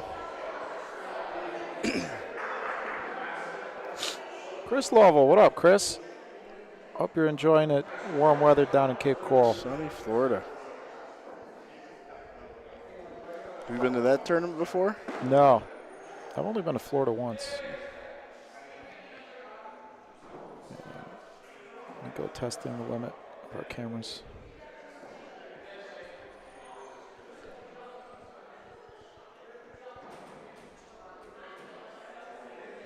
Shout out to the Bocce Bros. I like that new hat they put out. They got a lot of nice swag. Did you see the Bocce Bros lounge? Yeah, it's nice. In the back, very nice. Nice little cigar lounge. Here at Lorenzino's. I really think someone ought to go fish that golden sausage out the trash. I mean, I think it should be. I'm pretty sure that's a recycle bin, too. You got to think about the environment here, Mike. That's tough. Cody had just come off a loss to Pat. Had to get right back on the court and play Nico. two great players back to back. I guess that singles, you really don't have time to like sit back and collect yourself. You kind of No, just got to keep it rolling. especially here in the losers bracket, they're just rapid fire right now. This is Bubba's third game on the same court, right in a row.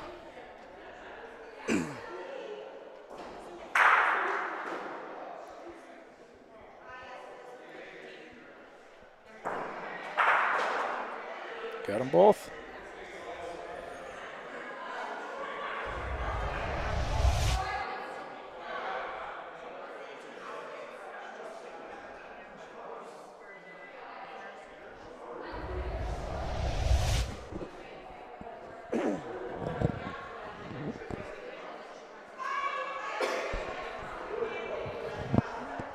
Short ball by Greg. Nico holds the point and has 2 balls back. On court one, we got Rocco Guerrieri versus Cory Whitway. Cory's up 3-0 there. Our game on court 3 has no score yet. Is Bubba versus Levi. I think that's going to be a very interesting matchup. Levi looked like he was hitting really well earlier.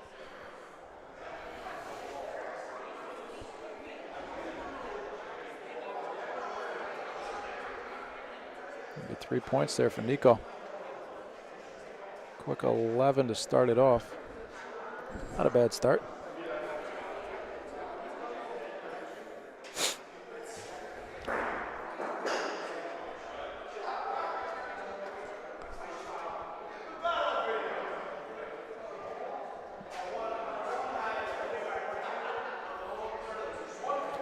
Another deep Paulino.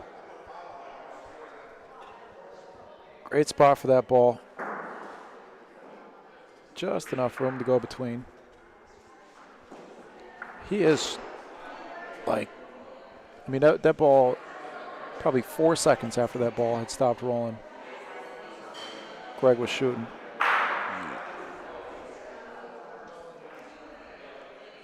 That's a great break. Nico throws his hands up, but it's 11-0. I mean,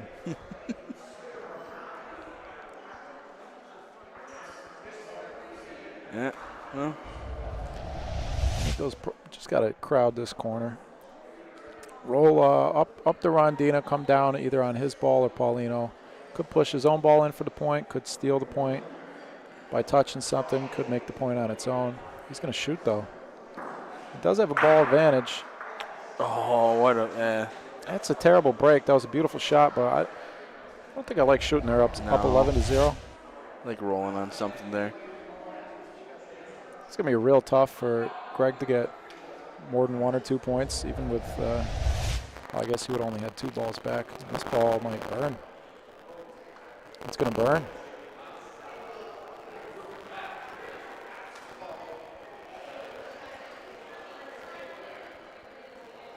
And since he shot the first one, he's got ball Paulino there. I wouldn't have shot the first one, but I wouldn't have hated a shot on the second one. That's a great ball. Yeah, should be the point. Yep. Nico's got 1. Wow. Well, quick shot. Wow. And he's already shooting again. It's a good thing we don't have the latency on the cameras anymore. We wouldn't be able to catch any of Greg's shots. Look at that, He though. made the point. Hit his ball. He missed about a foot to the left. Yeah, you really have to sit back and relax in a when you're playing singles. You can't. Especially down 11-0. He's been playing fast all game. If it's working, it's working. But it's not working. That's gone.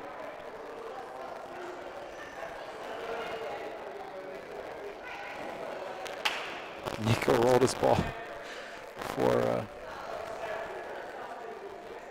ball just stopped rolling. Nico's is almost to the Paulino.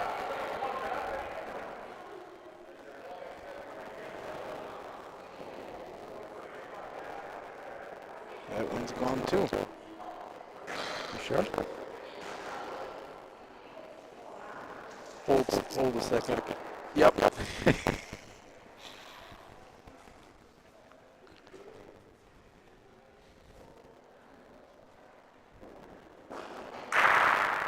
Bye-bye. That one might be a little bit better. I think we'll have to hit that one.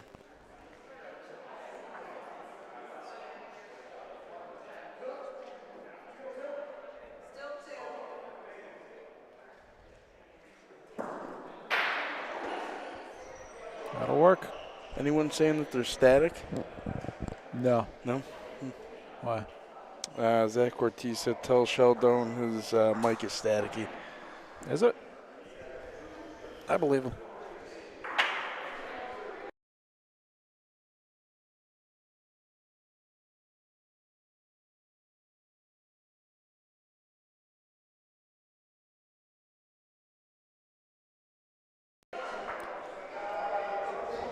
Thank you, Zach.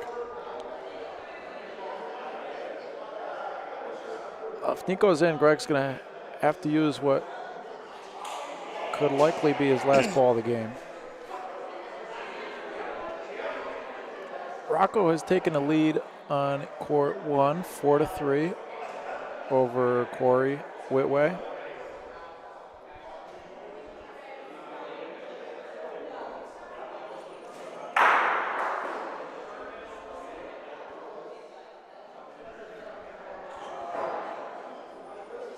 That's in.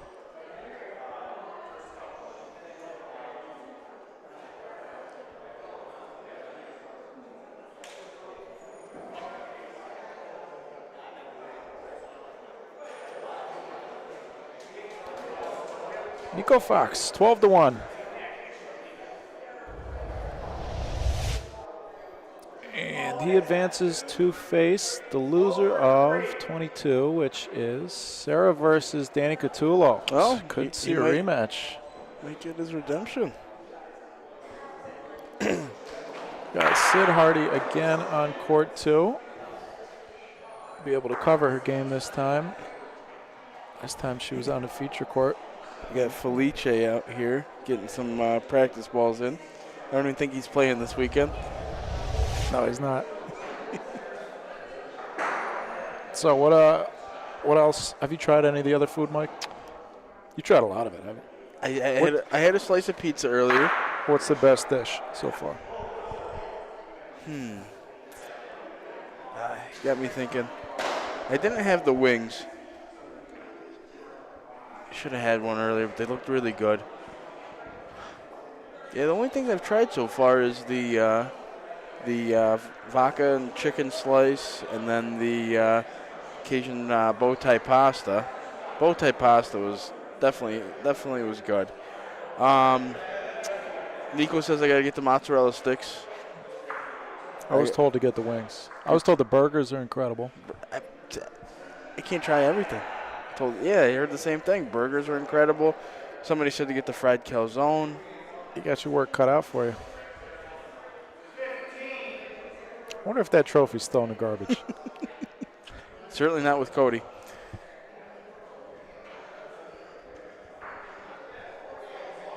Yeah, 4-3 game on court 1, 2-1 over on court 3.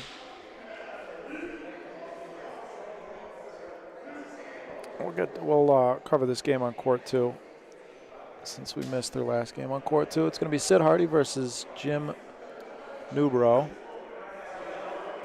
And let's see. I thought it said Jim Harbaugh. I thought we had some NFL coaches in the house tonight. All right. Maybe next year. Yeah, maybe. So your remaining 8 undefeated. Patsy Carbone versus Joe Zazar. These winners, the players competing in this round will have to win 2 games to get into Sunday. So the winners here will face each other. Patsy Carbone, Joe Zazar, Sarah Monteleone, and Danny Catullo.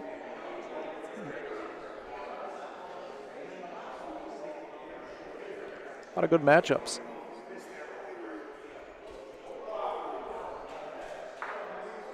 especially in that last round of the winners. Be some good ones there. Down in the losers, Bubba versus Levi is 2-1, as you can see.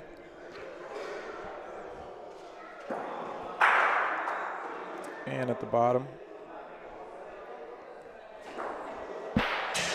Mike Brook awaits the winner of Roco and Cory.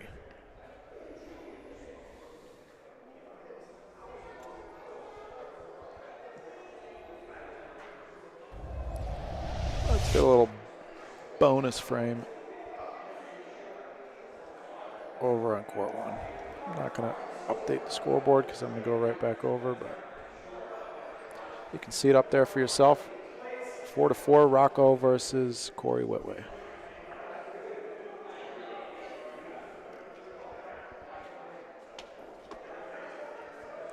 You tell him, Pete. Is that true? Only 20 likes so far? You know, whenever I put up a prize, we seem to get a lot more likes. What's up with that? Got to bribe these people to click a button? They'd probably appreciate it. Who doesn't like a nice little bribe? Fair enough. I appreciate you tuning in. Appreciate you just being here. It's nice to be here, Mike. It is nice to be here. What else would you want to do with your Friday night? I can't think of anything. Balls are a little hard to tell apart. I just got a message. All the boys back home at the Galliano Club are watching the stream tonight after league. A shout out to the Galliano Club. All drinks $3.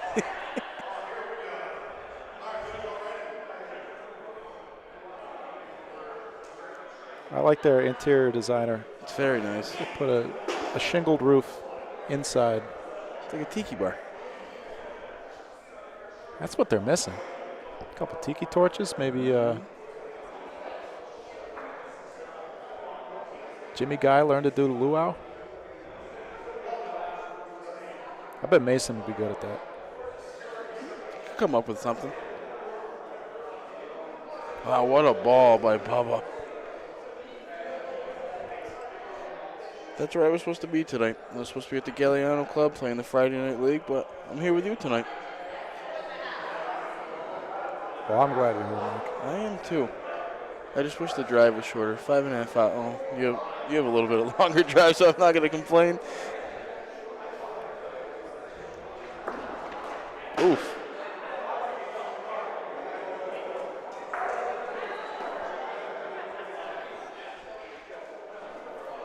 Cory Whitway, last ball to frame. Looks like he's got 2 points sitting there. This one's going to be short. Be 6-4 Cory. Over to our feature court. Sid Hardy, Jim Newbro. First frame of the game. Beautiful ball. Looks like 3 balls down already for Sid. Second one on the way for Jim.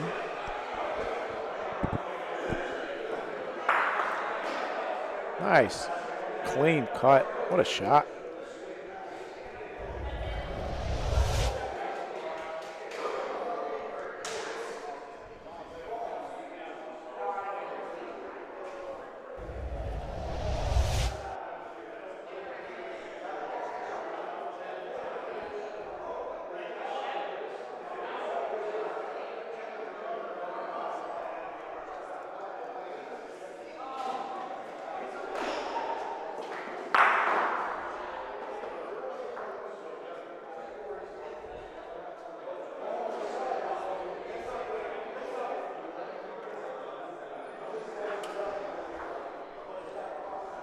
Looks like 2 for Jim.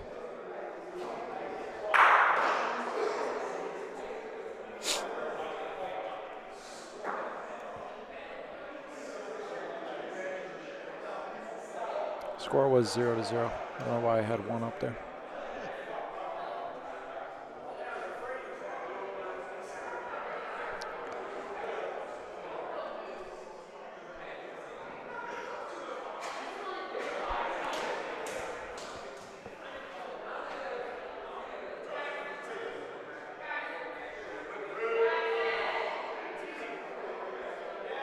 That's way in. He looks it from here.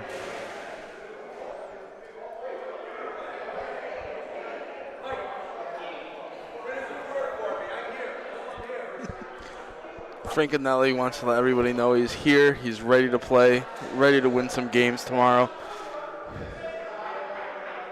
The lefty extraordinaire from Scranton, PA. Frank's the man. Happy to have him on my Empire Cup team. Yeah, defending champs. That's right, Mike. Who's going to take us down, huh? That's the great question.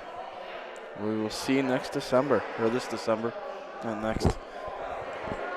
I do have a taker for the trophy in the trash can. Ben Giuliano would like it.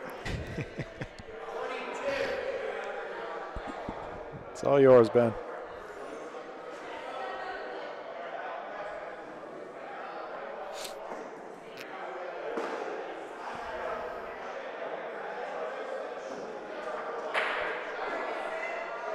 Nice shot, Sid Hardy. You don't see a lot of women shooting Sotomano like that. A backhand stick shot. Love to see it. She could have lined it up a little bit better, I think. I've seen her stick a couple balls tonight. The way she had it lined up there, she had a little gap to go between. She could have eliminated by shooting a step more to her right, but great hit. It's about as well as that could have gone.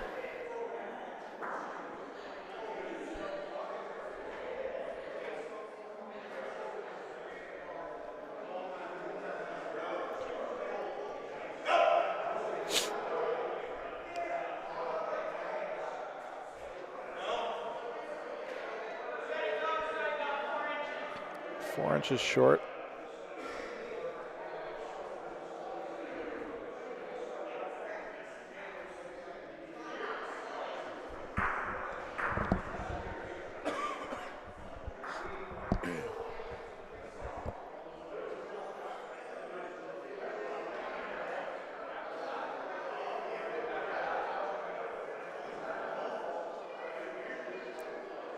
That should do it.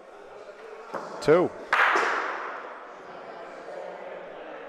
2-ball advantage, though, for Sid. If I'm her, I'm probably shooting a double target on the left, but she's just going to roll. A lot of good things could happen when you shoot that double target on the left. Bad things could happen, too, though. Wow, what a point. But why shoot when you can do that? She's a little surprised. Threw her hands up.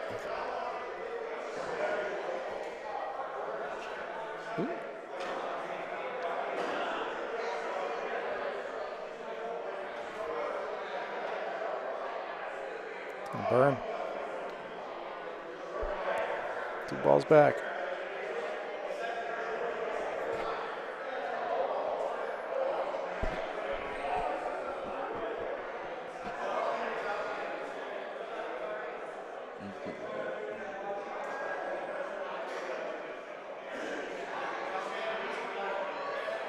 Not enough.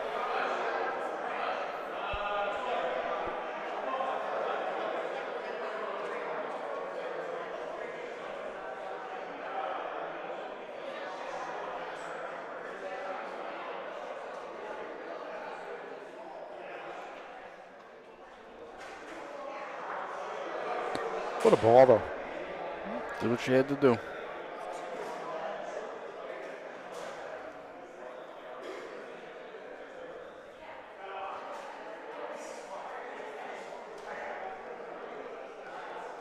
Uh-oh. Drink on the court. 4-3 Levi Policaro over Bubba Infante on court 3. 8-4 Cory Whitway over Roco Guerrieri on court 1.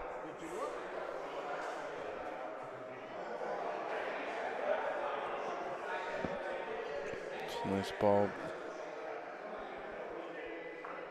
I think Sid's still in. Ref called Jim in. Okay. Stand corrected. That's going to be a good ball, he said. Right on top of it.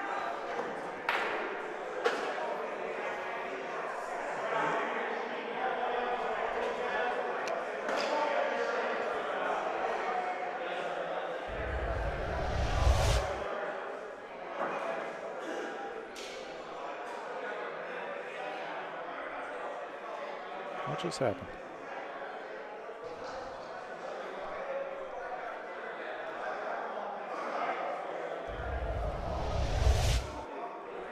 Ooh, what a ball.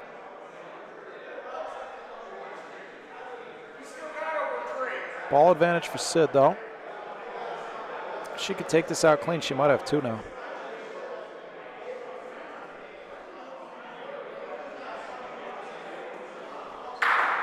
Very nice hit. Very nice. What do we got for a scramble? She's going to have 2, it looks like.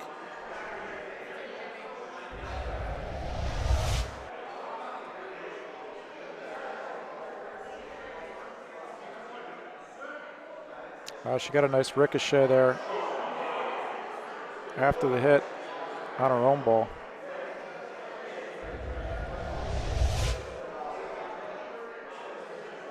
Pete, the first line from the back wall is the pointing line. The second line is the shooting line.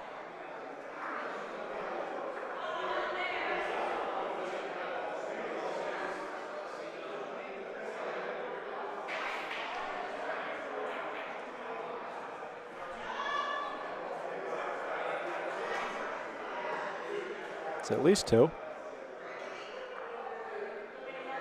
3 straight for Sid.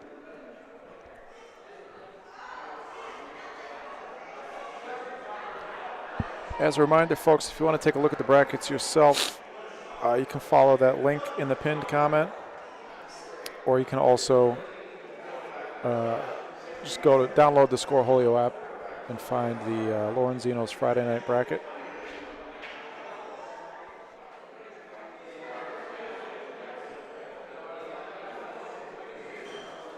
The live scores are also posted on there if you want to follow any of the other courts.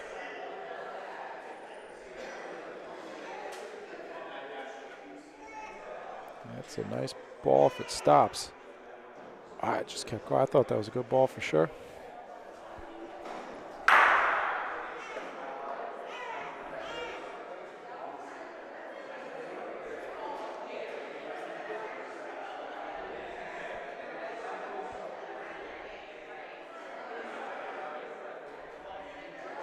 That'll do it. Putting Paulino in play. Nice correction. Could make up for the long first ball.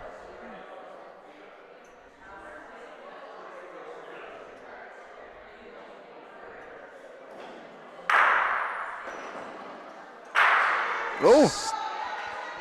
Stuck though. Great hit.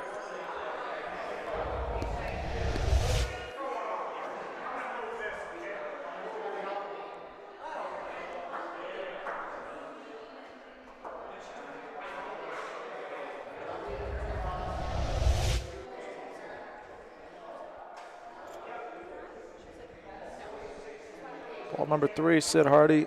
Rondina might help her out. That'll get there, I think.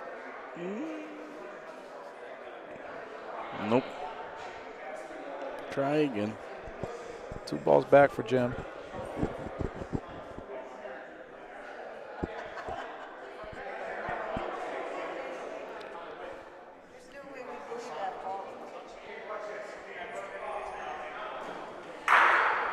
The line rules are, the lines work differently here, Pete. I don't really pay attention to the lines for the most part. There's kind of like a generally accepted amount of steps that you can take. Some guys will even take an extra step, but rarely will you see anybody called on it. Mostly we will just complain. I'm guilty of that myself. I mean, some guys you play against, they take 4 steps and they're like 4 feet over the line. But I'm not gonna say anything. You know, I'm not gonna call them on it. I'm just gonna complain. But for the most part, the guys that do that are not the better players. The better players all tend to take the same 3 steps. Yep. So we got 3 for Jim.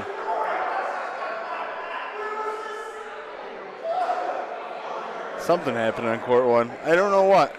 Oh. Cory Whitway won 12-5 over Roco Guerreri.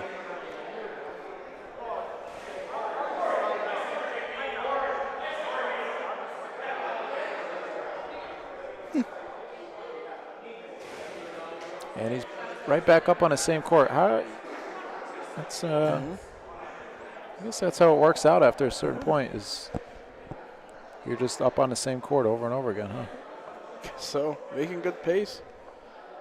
Good with time at the moment. Are we? I think so. What is considered good with time? If we finish before 3 a.m.? Yeah. That's what I'm hoping.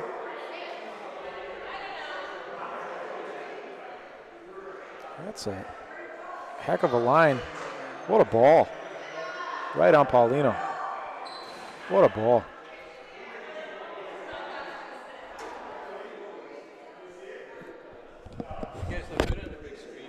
That was only 2 points. Score is 5-3, not 6.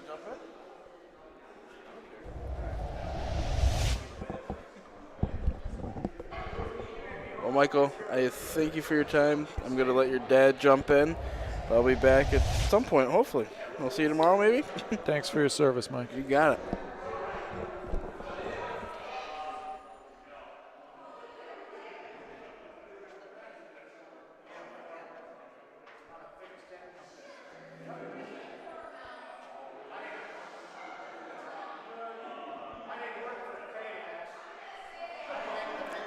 How's your food, Dad?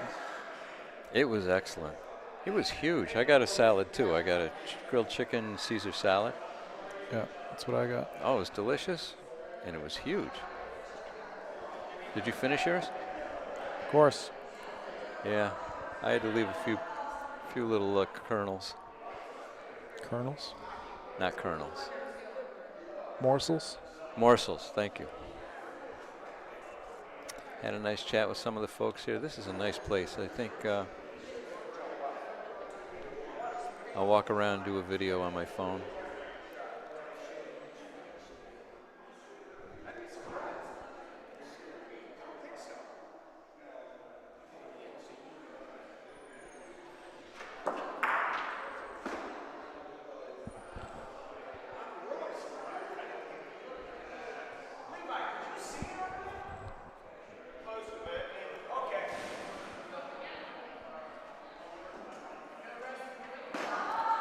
Shooting for 2. Wide right. One more point for Jim.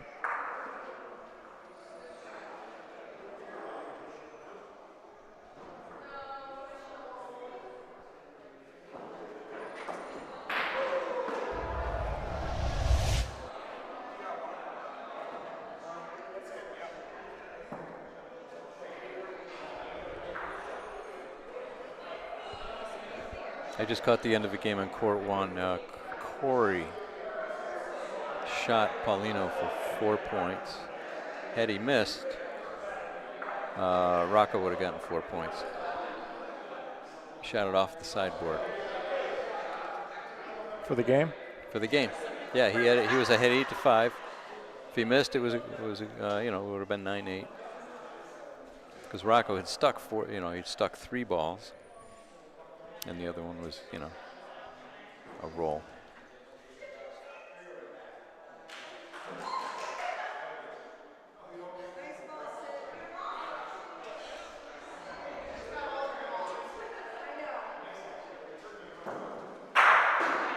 There you go.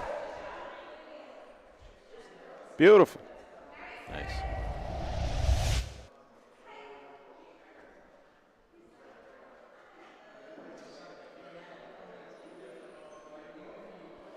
It's nice rotation on that ball.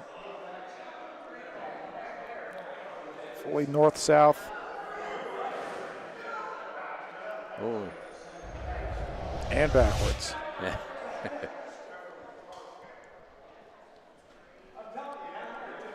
I hit a button without looking.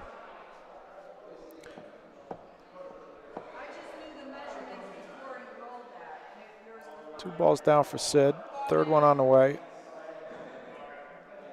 And Jim is starting to inch his way ahead. So you are in the, I was in the other room eating, and you got some viewers in there. Definitely viewers. You guys look good on the big screen.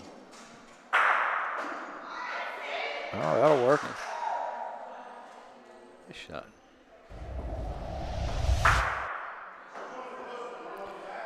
Stanky leg. Yeah, look at that.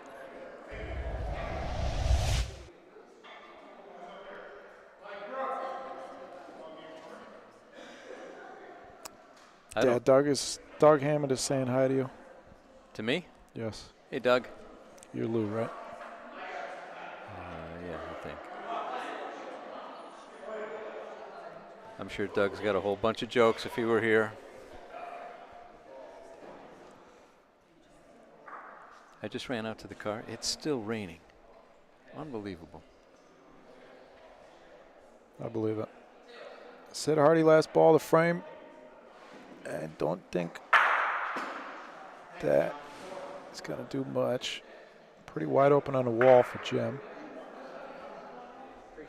Michael, I don't know these players. What can you tell me about them?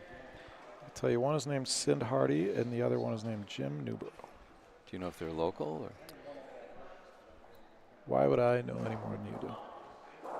Because you're so much smarter than I am. True. Good point. They are Ohio players. Sid is local, I believe. Yeah. 8-3.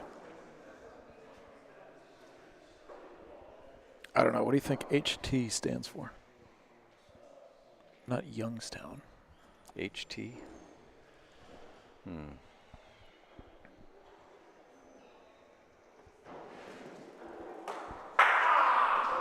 Harry Truman. Sure.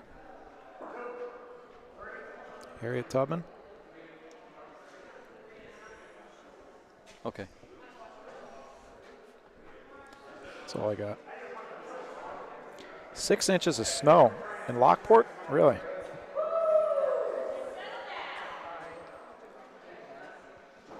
Today, after we drove through. Hey, we drove through Lockport.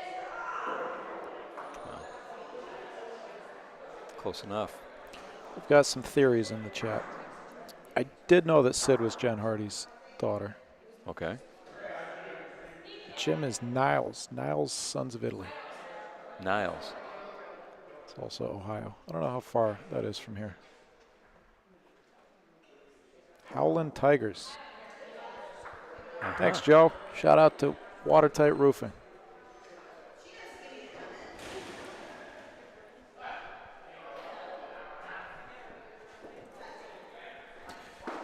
Bubba Infante swing and a miss on court 3. Levi is up 8-5 there, and our next game on court 1 is going to be, I can't see that far. Cory Whitway and Mike Brook. Cory's going right back on court 1. That's where he hit that Paulino for 4 to win the game. So here we've got a case of, and I've seen it a few times today, people going back on the same courts that they just, the same court they just came off of. It's happened every game for the last, since I sat down. Really? Every game that has ended, the winner has been right back up on the same court. Or the loser.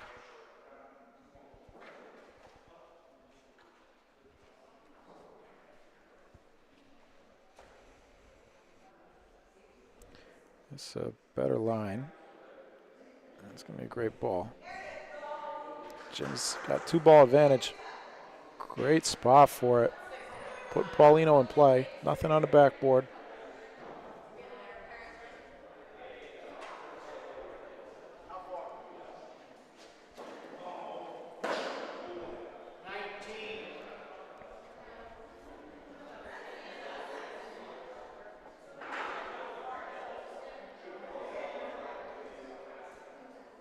Shooting it more straight up now.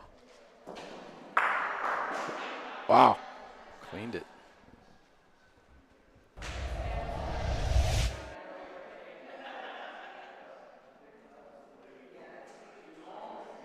Wow. Did not miss that Paulino by much.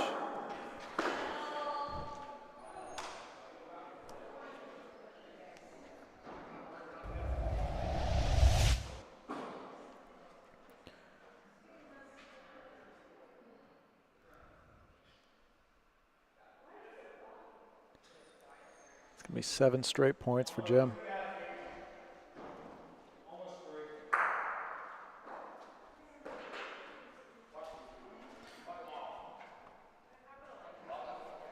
Sid's got to find a way to do something different.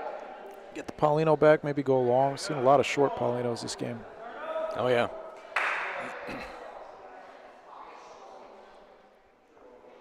Sid seems to like to use the wall when she rolls. Could be part of the reason Jim's putting it In the middle. center court.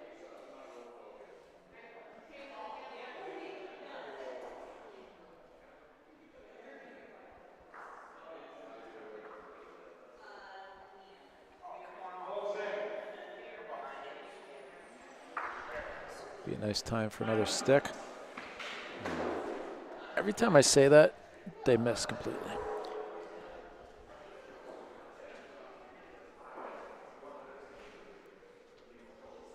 Hey, Carm. Thanks, Joe. And Justin.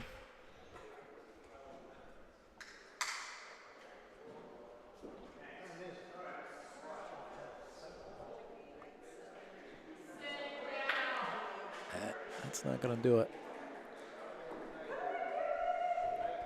She got 2 balls back. Yeah. Yeah, she's got to. This one's got to be good.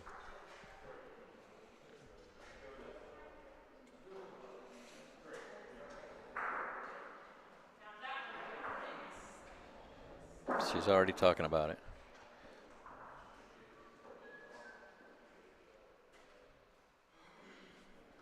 Couple inches.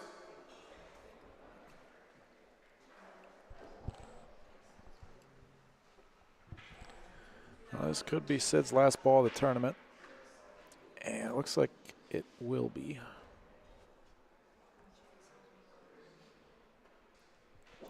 Winner of this game does not have an opponent yet. They will play against the loser of game 23, which is Stewie versus James Salvaggio. So, Jim Newborough, 12-3, scoring the last 10 points of the game. Like I said, we'll move on to face the loser of game 23 there. Right here, Stewie versus James Salvaggio. And next game up is going to be Joe Cesar versus Patsy Carbone. There is a look at your court 3 game, 8-7 Levi. Another long, close game involving Bubba. And Cory way up 3-zip on Mike Brook. I'm going to take a short break. Thank you, Doug. Yes, Carm, it is wonderful to see the ladies competing, especially in singles. Yeah, we're going to take a very short break. And our next game up is going to be Patsy Carbone and Joe Cesar up in about, 5 minutes. You know what I'm going to say. If you're not subscribed, please subscribe. Click that thumbs up button for me. And, yeah, appreciate you for tuning in. Be right back in a minute. Thank you.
We're back.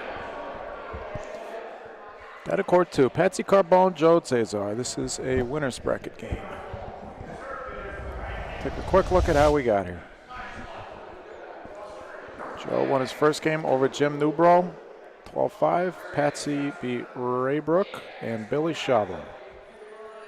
Pretty dominant in his last one. Down to the court.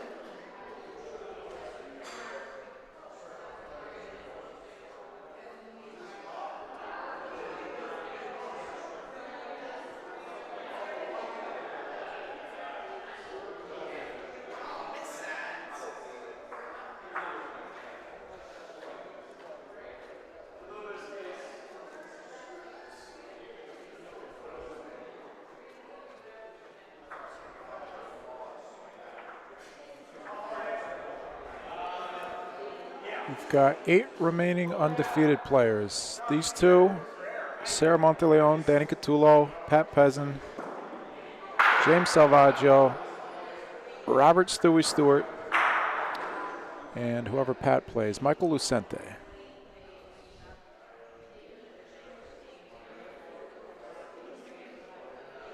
You know, I talked to Danny Catullo a few minutes ago about how the tournament's going, and one thing I asked him is what the average time for games is. And of course there's some blowouts and some longer, closer games. But he says about 30, 32 minutes. That is not true. That's what he said. I know Danny well enough that I'm 85% sure he just made that up. But I don't know. I have no idea. Seems like longer than that, but Well, they're on game number, whatever, mid-20s, right, or upper 20s.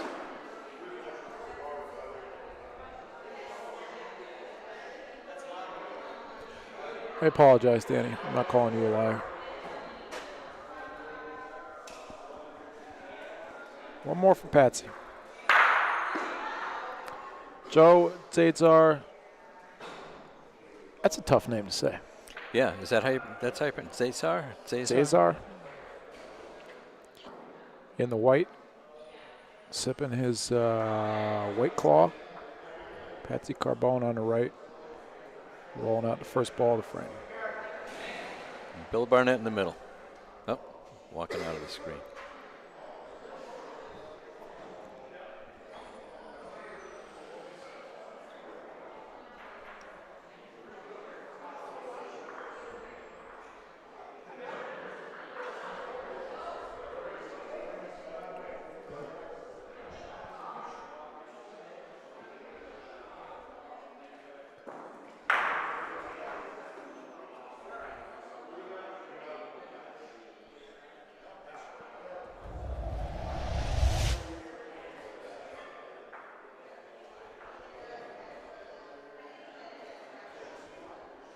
It's an interesting shot. He takes 2 steps in a row with his left foot.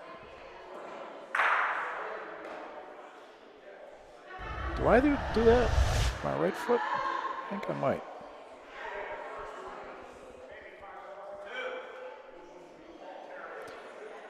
Court 3, 10-9. Levi Policaro over Bubba Infante. That's a loser's bracket game. Court 1 is just starting up. That is Danny Catullo and Sarah Monteleone.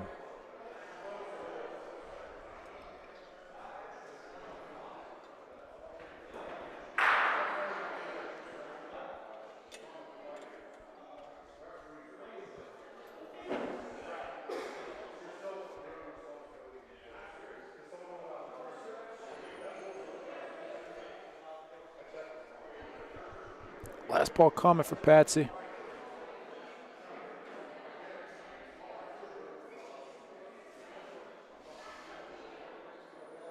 Short.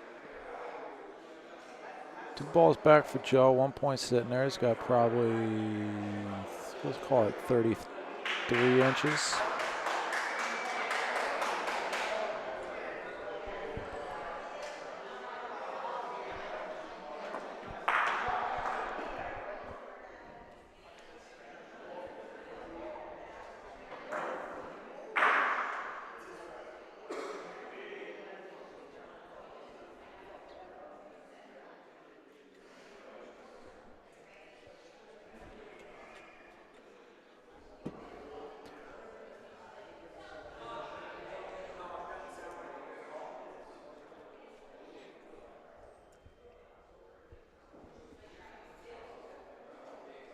Sarah is up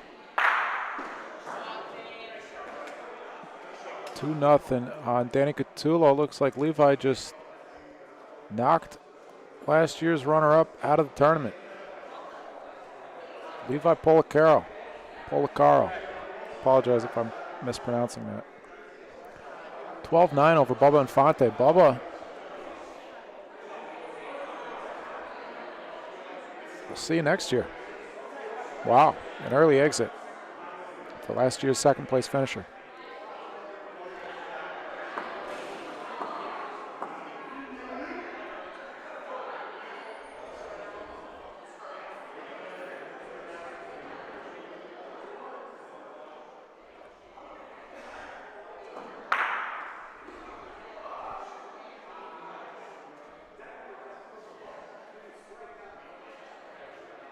Up next on court 3, Stewie versus James Salvaggio.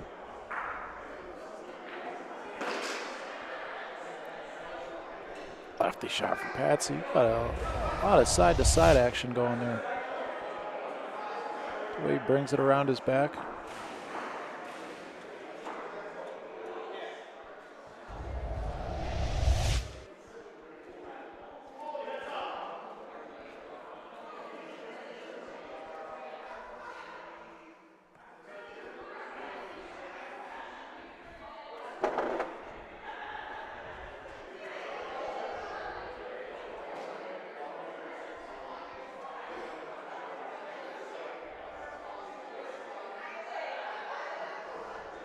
It's a good looking ball. 3-ball waster though to start the frame from Joe Cesar. Pretty good sized target. Obviously doesn't want to hit his own ball, but he'd have to miss by about a ball's width to take out his own. Even if he hits his own, he's got a good chance at comboing on the back ball. 3-1.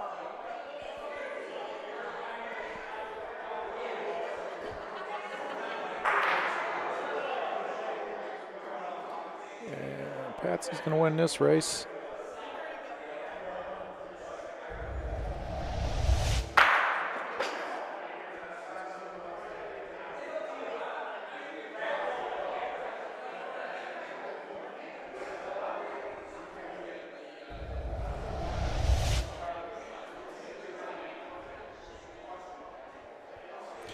Well, looking for a big target to shoot. He doesn't really have anything.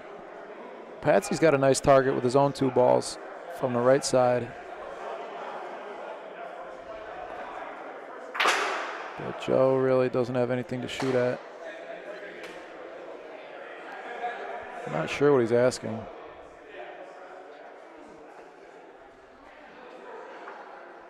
He's asking if he reaches the shooting line, if he would be in. And the answer was yes.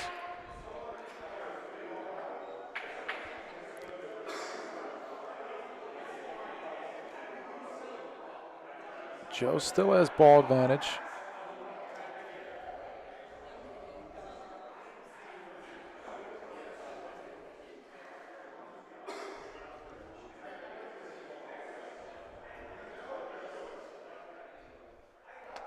It's in the court.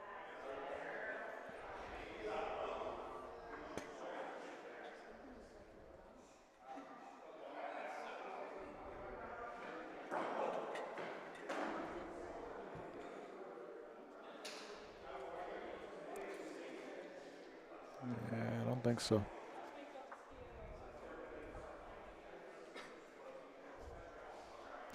Well, I've never rolled a ball on these courts, so I couldn't tell you what the easiest line is here. Looks like Joe's going straight at it. He's got probably a little over 2 feet.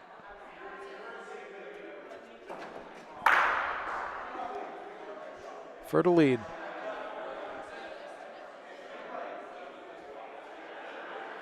It's got to go right or be perfect speed.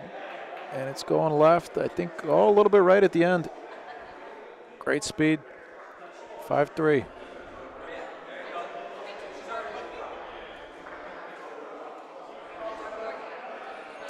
5-0. Sarah Monteleone over Danny Catullo. And first frame of the game for Stewie and Salvaggio.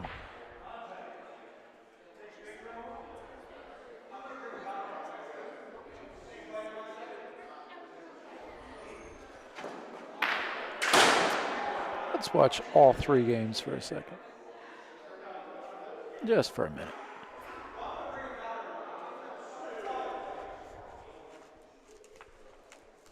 Stewie's got the black balls on the right, court 3. Salvaggio's got the orange ones. Sarah's got the point over there on the left of your screen on court 1. And Danny Catullo just burned 1 ball. Here comes the second. Danny Catullo, that's a hit. Made some room.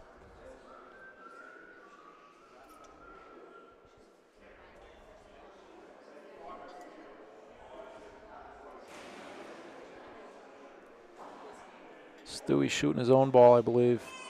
On court 3, got it. He's got the point. Nice shot. That'll be 1-0 Stewie. One more ball, maybe? Yeah, one more ball.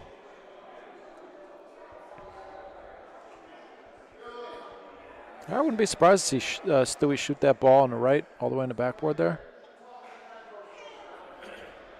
I think that's what he's looking at. Just going to roll.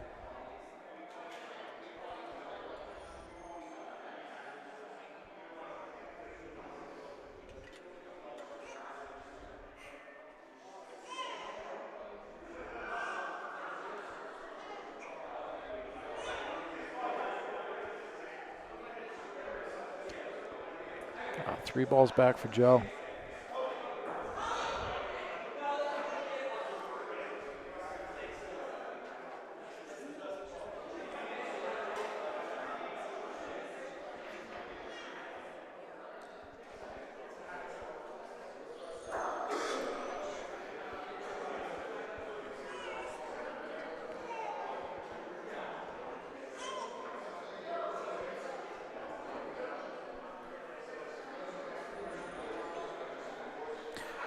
Taking quite a bit of time to line up this roll.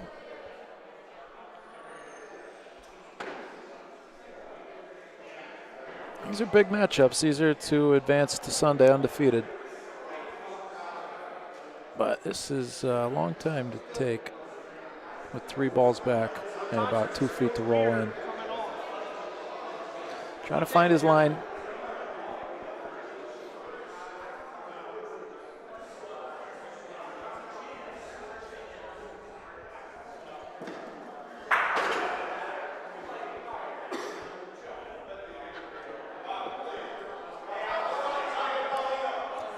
Now we kind of blocked that line. Probably have to try and roll straight. Oops.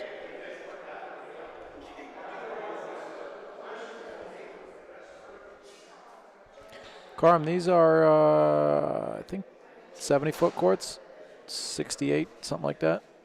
I think I was told they were 68. There's a nice ball.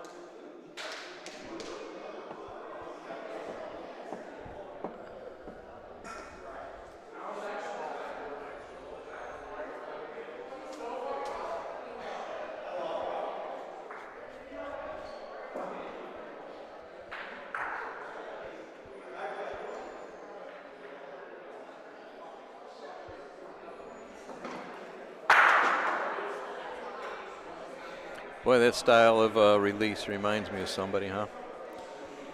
Ugo. Oh, yeah. Wow. 2 more for Joe, 4 in a row.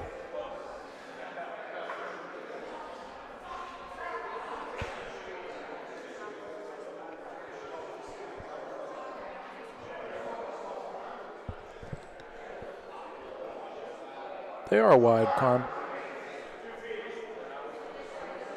Probably 12, 13 feet wide. Very wide for a 70-foot court. I wouldn't say 13, but they are. I'd go with 12. I'll take 12.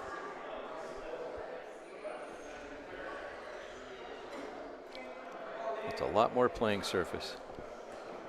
Huge difference. Think a wider court favors hitters or pointers? It's got to favor hitters, right? Well, why? Tougher to hide a ball. Okay, I'll go with that. 6-0 Sarah over Danny Catullo. Still 2-0 Stewie on court 3. Nobody's getting eliminated in any of these games. These are all winners bracket games. And this is I think you mentioned it, right? This is the top 8 of the winners bracket. Yep. So the winners have to win 2 to advance to Sunday as a winner.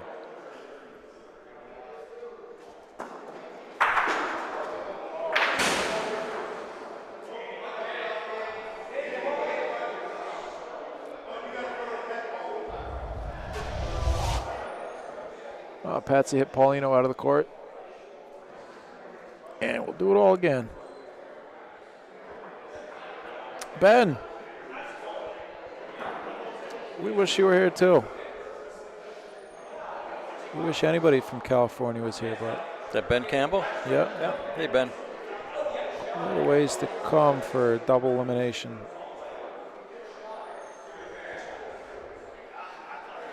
You know, I was talking to Pat Peasant. Did he talk to you about his idea for another twist on the game about backboard live, backboard dead? No, I don't think so. Do you want to hear it? Sure. When the play is in front of the far pointers line, then the backboard is dead. So like where this Paulino is right now in this frame that we're looking at. If you shoot and miss and hit the, don't hit any other balls, your backboard comes out, or your ball comes out because the backboard's dead. If the Paulino gets moved down closer to the backboard on the other side of the pointer line, then the backboard's live. It lets you use your backboard shooting skills to make points.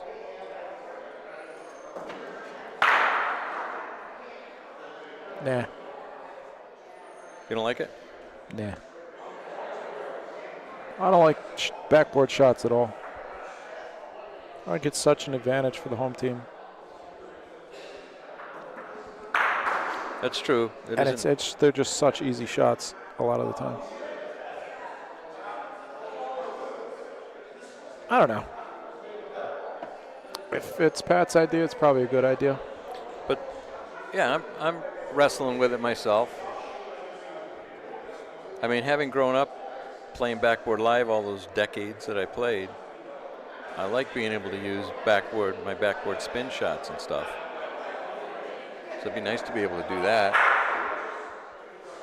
But you're right, it does favor the... I just think it's not fun to watch. Guys just, whatever, 3-4 balls in a row, you just throw it in the corner. And there's situations where it could make for interesting shots.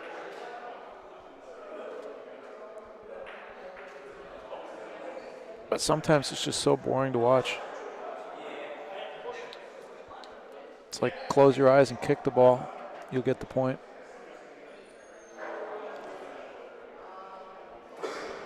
Well, and I'm speaking as someone who played backboard live for most of my life.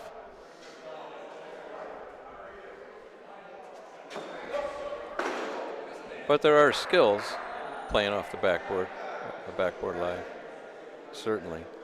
So I think that's his idea, would be able to use those skills when the point is down there, when the action's There down would be skills playing off the ceiling too. You want to pick a spot on the court where you got to hit the ceiling first? Well, that's a good idea. No, that's,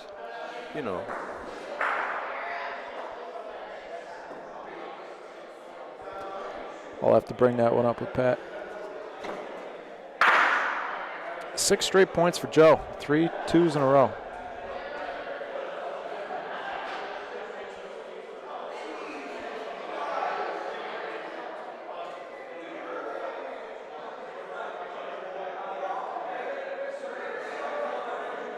Anyway, interestingly, he said that he thought it'd be a good idea for dirt courts, but not synthetic courts. Yeah, okay, that makes more sense to me.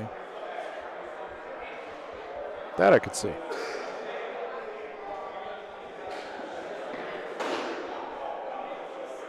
Because despite what some people say, calling that, hillbilly butch or cowboy butch or whatever, there are a number of skills, playing off the backboard, as you know.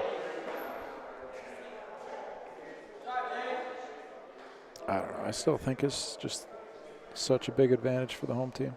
Sure, that is true. That's always true. It's a good-looking ball for Patsy. If it gets there, either way, it's going to be a great ball. That's close. A couple inches short, says Roco. Third ball coming. 2-ball advantage for Joe.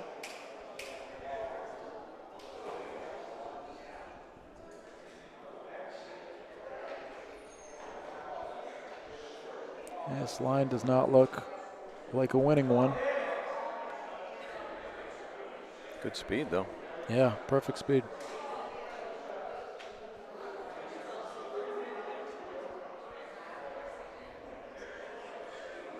You got to roll a few balls on the courts. What was your first impression? I was impressed with how straight. I mean, there were a couple of minor, rolls, but pretty much straight. I was testing my pointing on the backboard, or near the backboard, and those balls pretty much went straight. I tried court 1 for a few rolls and court 2 for a few rolls. Joe trying to remove this front greenish ball. Ate some room. Oh, maybe not. Got a big target here, though. He could still. It's going to be tough for him to win the game, this frame. Not impossible. Getting back to the courts real quick, I'd say they're a little bit faster than waterside courts. Just a little bit.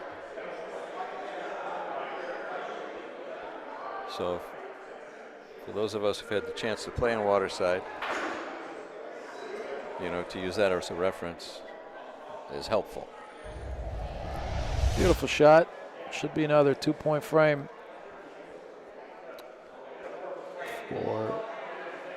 I like that jump. Yeah. I was trying to think of a Dewey Cesar joke, but nothing came to mind. Shooting his own ball for the game. I like it.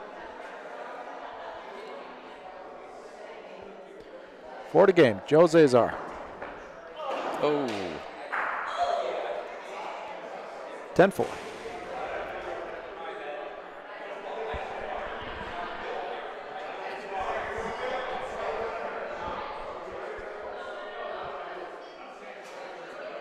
Is Roco telling him?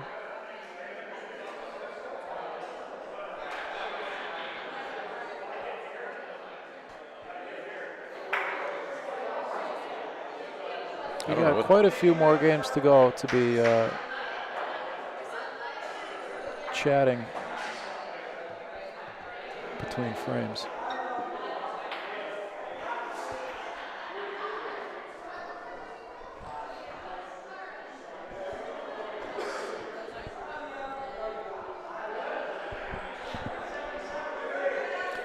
Danny scored a few points over there now, 6-3, Sarah, and 7-1 Stewie over James Salvaggio.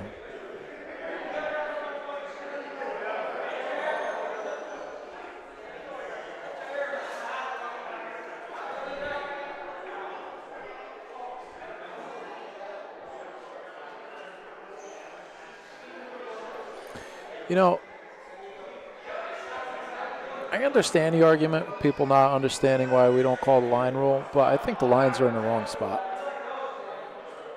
I think the shooting line should be a foot further up the court, and then we could actually use it. I think where it is, it's just a pointless line. I think it's should be 12 feet. What is it now, 10? I don't know what If these that, are. it's either 8 or 10 feet. I think it's closer to 10. I think it's closer to 10. Yeah, I think you're right. Looks like 10 feet to me.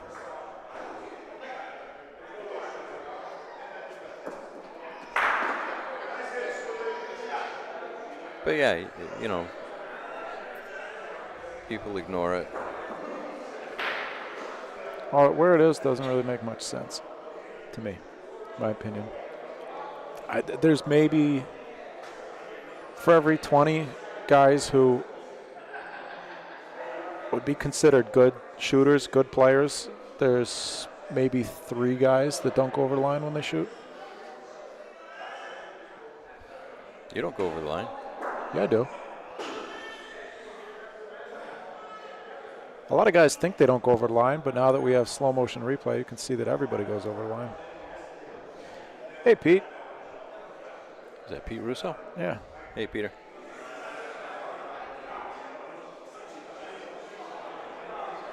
I've been thinking that for a while now, that the shooting line is in the wrong spot. It depends on what you mean by going over the line. I mean Going over the line. Yeah, but what? Your front foot, your back foot? I mean, the foot that is making contact with the ground when you release the ball. Nobody shoots with 2 feet on the ground. So that could be your back foot, right? Could be if you're shooting with your front foot in the air, which nobody does. A lot of people think they do, but if you watch it in slow motion, they don't. Myself included. I used to think that I was shooting off my right foot, but the reality is that as the ball leaves my hand, my left foot touches the ground.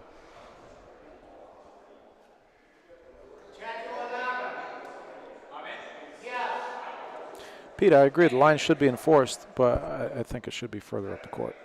There's nobody besides, especially taller guys, it's not possible to shoot with like an effective stick shot,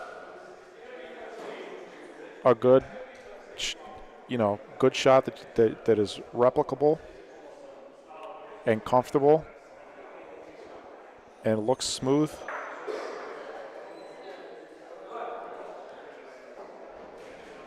Well, the CBI rules are what, 4 meters, which is a little over 13 feet? Yes, 4 meters. Maybe 4.5. No, it's 4. It's 4 meters. So, but they also use that for the rolling line. So, what do you think of that? Having one line for rolling and shooting? No, that only makes sense because the courts are 90 feet. Right. So on shorter courts, you think the rolling line should be? I think the separate. rolling line is fine. Yeah. I think the shooting line is just not useful where it is. So, Joe has got one more game to go. Either Sarah or Danny stands between him and a clean start on Sunday.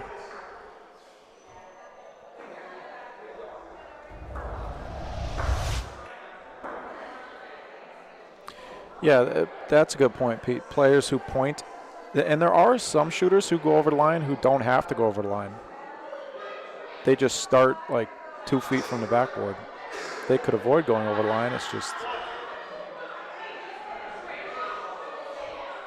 they're not going to get called on it. So, and pointing too. Some guys will point with like their back foot on the line, and their front foot will be 3 feet over the line.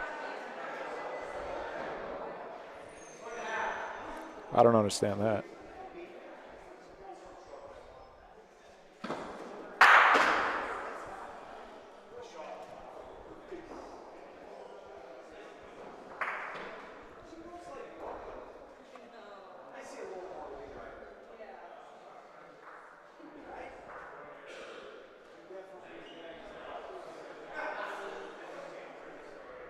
So we got Pat Peasant's game next here. Another winner's bracket game. Pat Peasant versus Michael Lucente.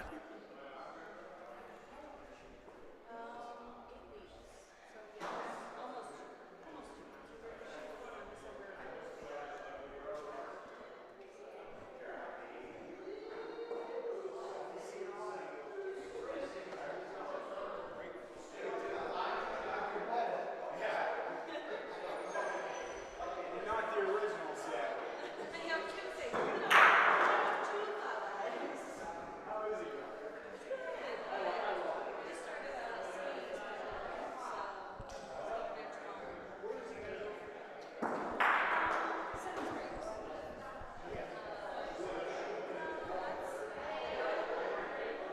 What do you think of having, like they have in PRV, a further line for volo shots?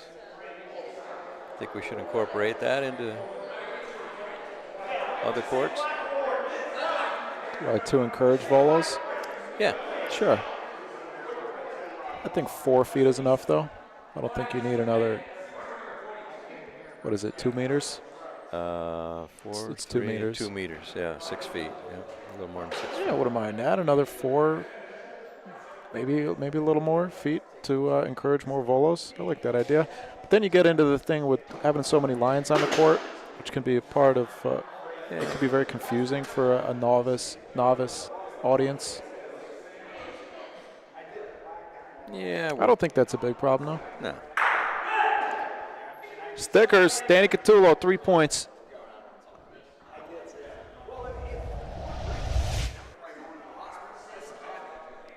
So I think this is live now on the broadcast court. Because we're allowed 1 frame up, right? Practice. I believe that's the law, the rule. The law. The Is law. that state The law in law of the Ohio? land.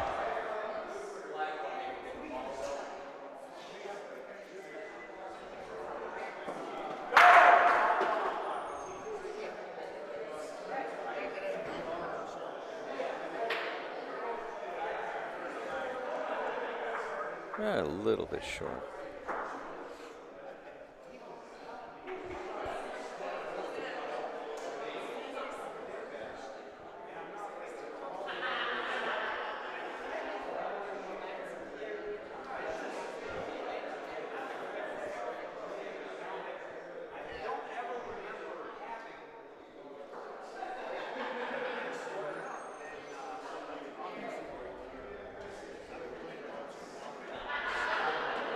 That's some interesting discussion in the chat.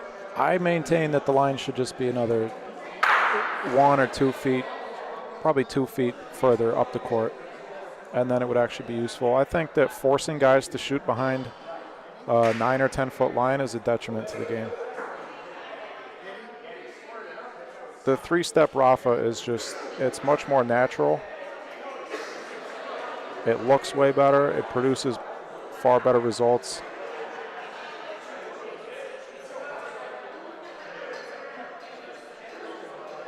There's a reason why all the best shooters take the same 3 steps, for the most part. Guys that are physically able to. Then you have some great shooters who are older, who don't move as well, who take fewer steps.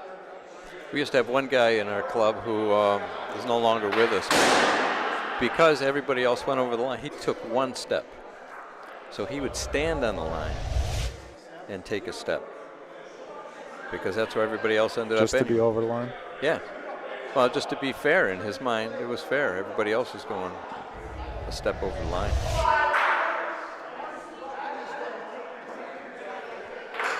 Scott, that's not true at all. Basketball is a 2-step. Well, NBA is 2.5 now. Off the top of my head, that's the first thing that comes to mind. I'm sure there's other sports.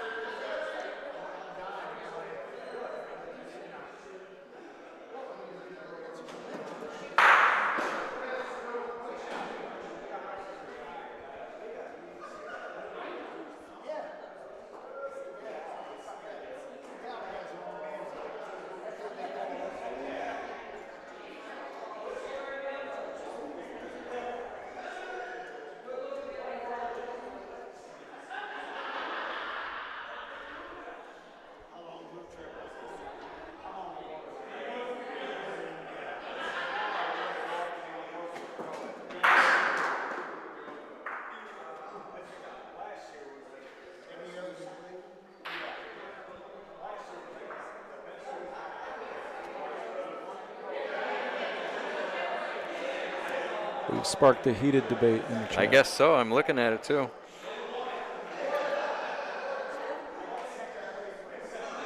Wake up, Louie.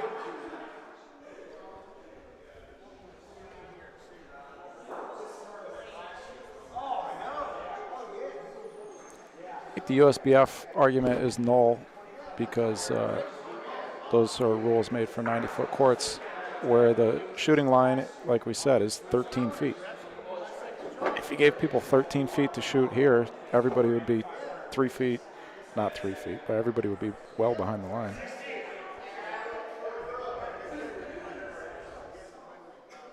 Some players like triple jumpers.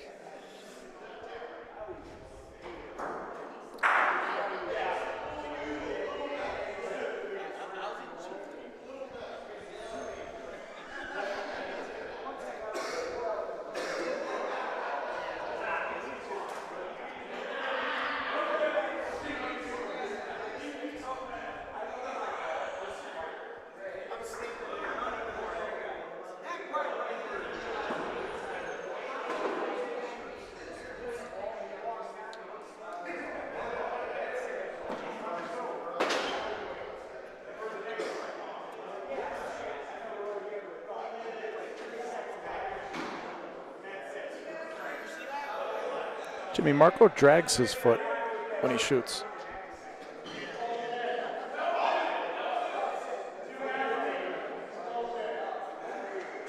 I don't know. We'll have to review the tape. Marco's a good example. Yeah, I played. He's a big guy. He doesn't move much. No, I played singles against him a few games last week, a couple weeks ago, and I noticed he does not go over the line. Yeah, he takes the 2 steps.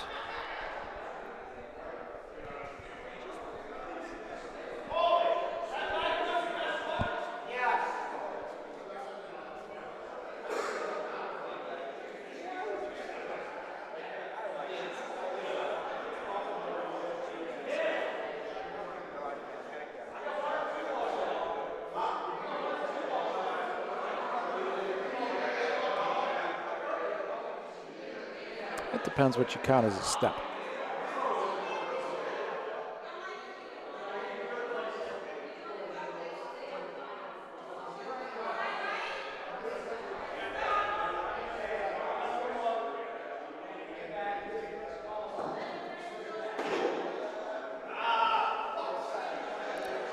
Well, 3 balls back for Pat. That ball's got to get pulled out of the court.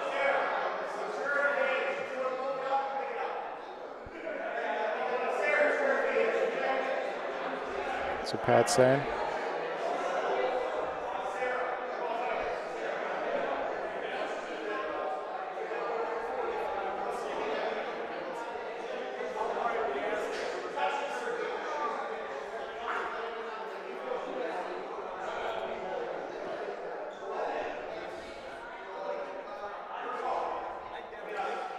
Pat Peasant, Paulino.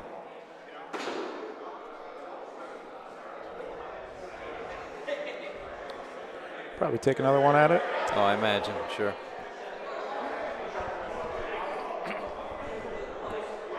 No?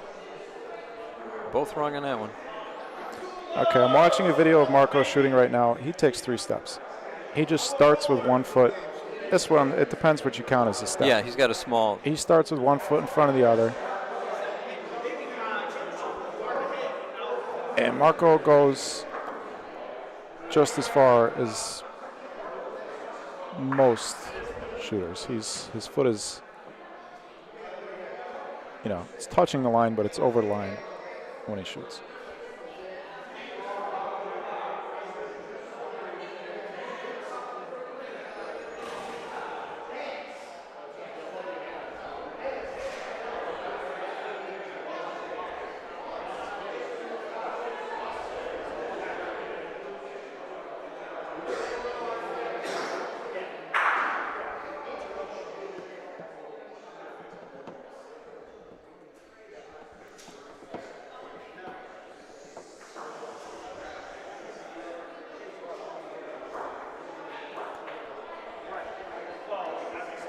I think Stewie I think it was 12-1. I think 12-3, Oh, Stewie 12-3. over James Salvaggio. So winner of this game will play against Stewie for a spot undefeated on Sunday.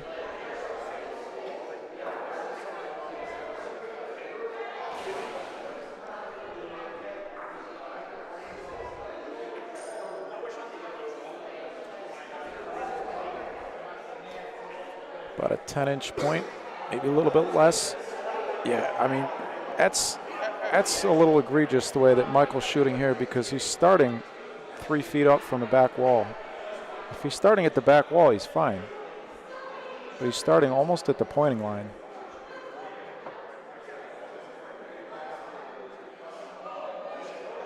Look at this. I mean, he's 2 feet from the back wall. So he could easily avoid going over the line.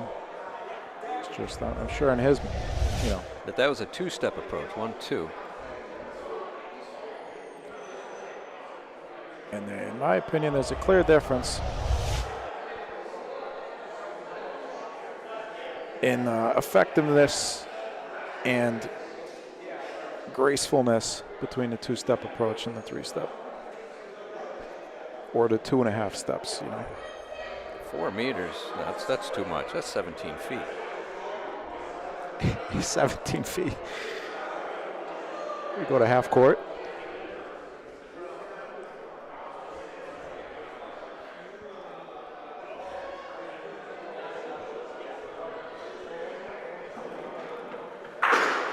Nice hit. Wrong side of the ball, though. Pat's going to have 2 balls back again.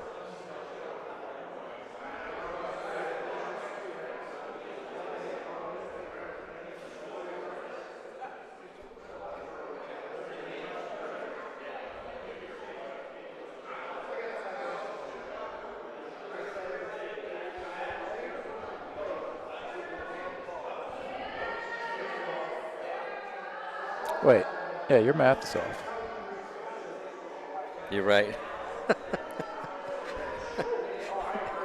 It's getting late. I'm tired. Sorry. You're right. 13 feet.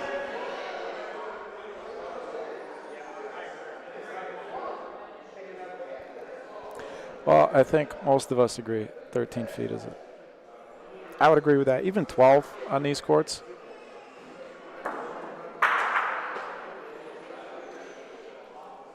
But, yeah, I just think that the line,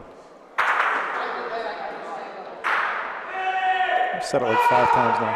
I just think where the shooting line is just not a useful line. And that's why we've kind of all just ignored it for decades.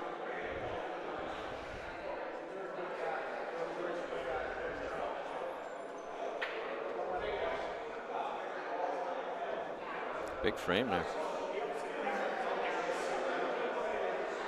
Pat's cruising. Game over on court 1 is tightened up. Danny's taking the lead, actually. Sarah was up 6-0. Danny's up 8-7 now. If this one doesn't get any closer, I'm going to zoom out so we can see both.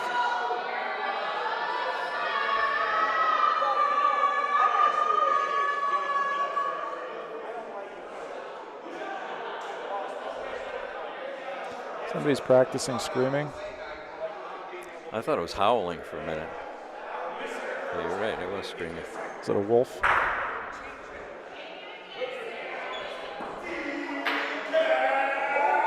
Nice hit.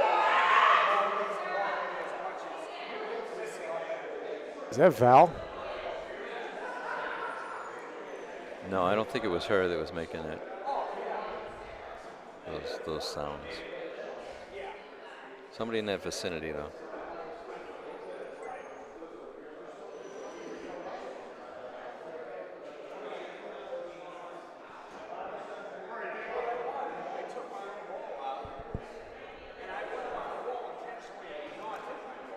Pat's ball is good on court 2. Sarah's ball is good on court 1. That is Val. Oh, you're right. So those tequila pineapples. Yeah, she's had.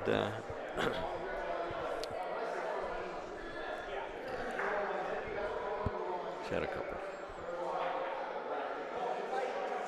Great woman. We love her. Gave me a slice of pizza and a beer last time I walked into the bar.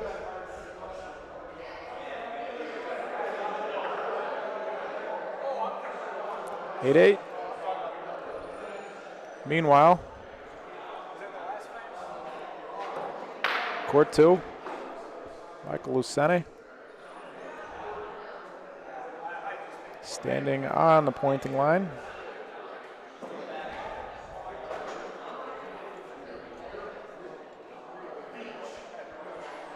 That's a fair thing. For somebody who takes a two-step shot, it's a fair thing to do, right? If everybody else goes to that point on the court before they release the ball, then I'd probably do the same thing. I'd be like, all right, I'm doing it too. We could all use the pétanque rules, where you can't move your feet at all. You draw a circle around your feet. Yeah. Everybody has to stand right in that same spot when they throw their ball. Of course, that's pétanque.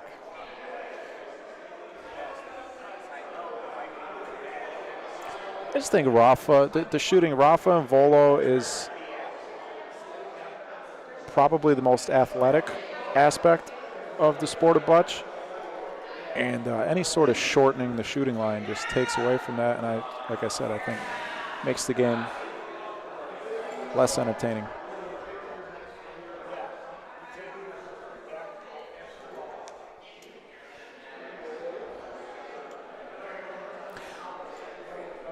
Well, nice hit. Danny Catullo, he might have 2 points sitting there. Oh, no, Sarah's ball came back around on the right.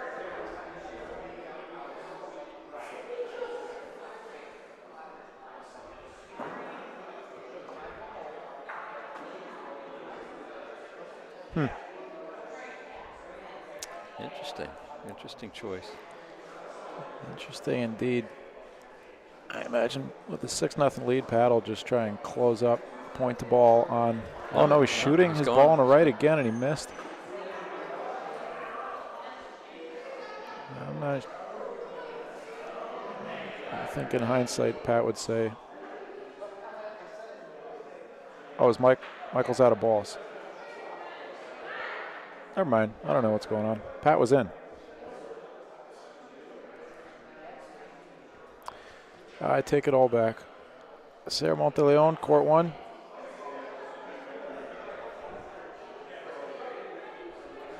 Oops, can't see the scoreboard, can you? I remember playing in Mount Vernon. They got like 55-foot courts, right? I think it's 54, 55 feet, and the pointing line is 7 feet. I was told it was 7 feet. It felt shorter than that. Because at that point, Nice stick. I adjusted to a one-step shot. One-step shot. Yeah, one step.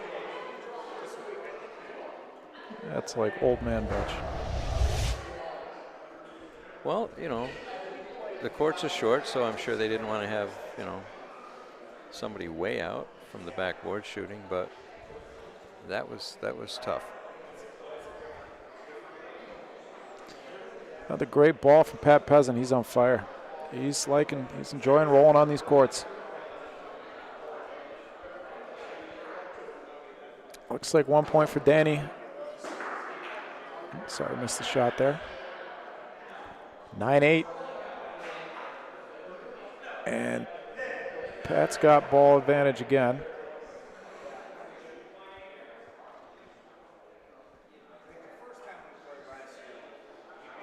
Pete, I'll bring in my pétanque sets.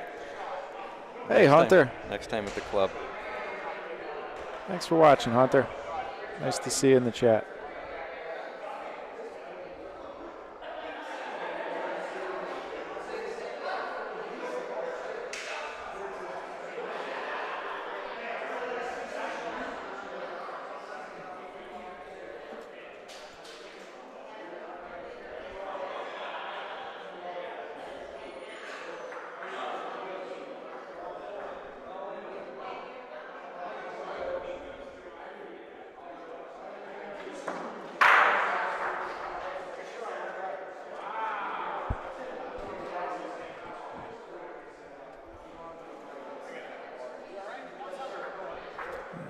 Sarah, what a ball on court one. Big target for Danny.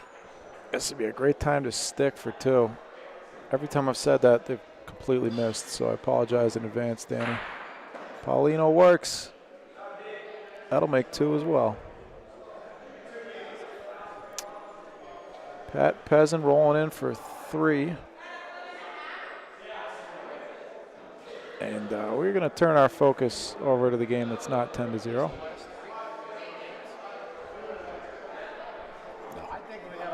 Not even close. Yeah, there's tons of losers bracket.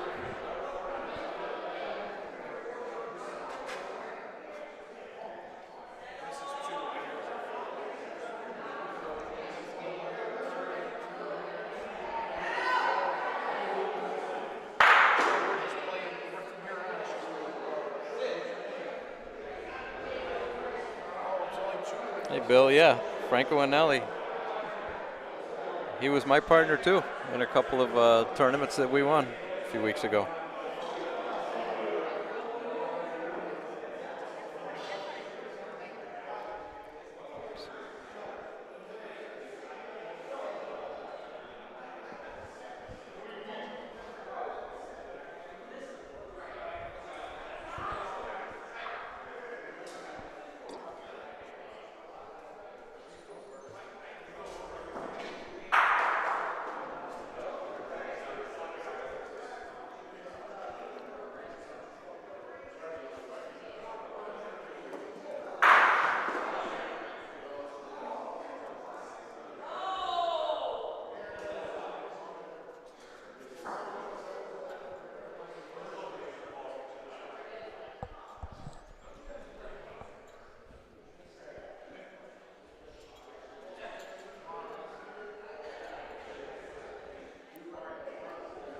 Two balls back for Danny Catullo. 1 point sitting there. Not a lot of room.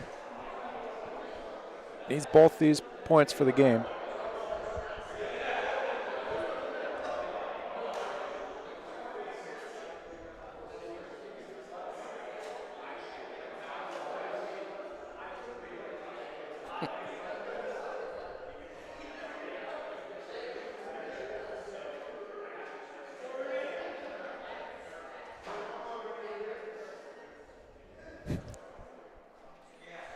I love this chat. I love the conversations. And especially because they're from all over the place. Yes, love to have all the different perspectives. I think a lot of people have, well,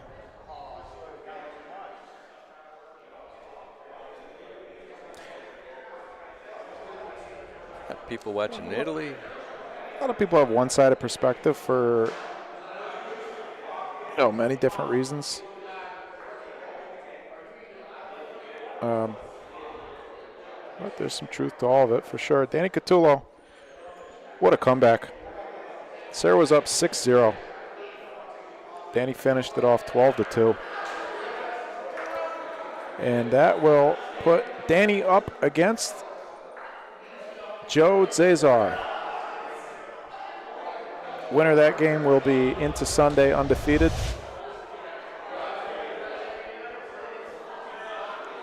And at the other side, the bottom half of the bracket, Stewie awaits the winner of Pat Pezin and Michael Lucente. We'll go back down to our feature court for the end of that game. What could be the end of that game, barring a big comeback.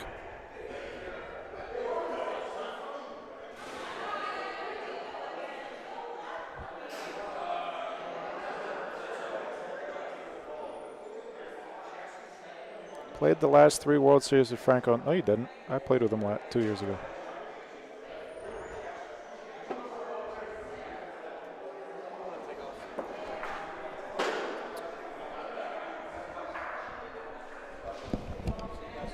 Yep. See you, Billy. See you tomorrow.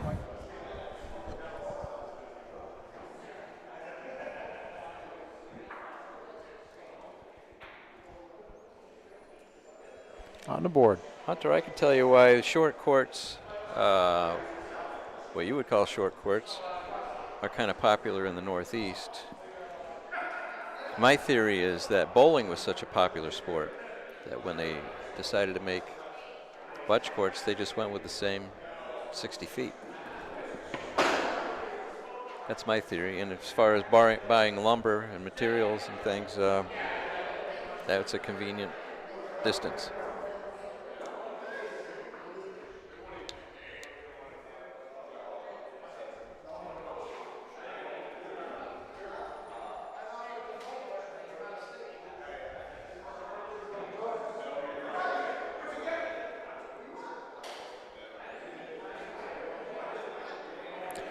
Well, that was ragtag bunch, Jimmy. It was me, Walt, Mark Lanzi, and Franco. Yeah, you guys won a bunch of games. We came in and we lost, I think, our second game to a team we never should have lost to. Just they were pulling some real. They had the court surrounded by like family and friends, and they would yell at us. They would stand behind us and yell at us every time we shoot. One time. Are they the ones that dropped the beer, Yeah. spilled the beer Yep. when you were going to shoot? One time when I was shooting, guy dropped a beer in front of me and like fell onto the court and body checked me as I'm shooting. No apologies, no nothing from the other team. It's a local team who, you know, probably plays butch once a year. We still should have never lost to them, but their antics were enough to disturb us. And then, yeah, we won a bunch in a row.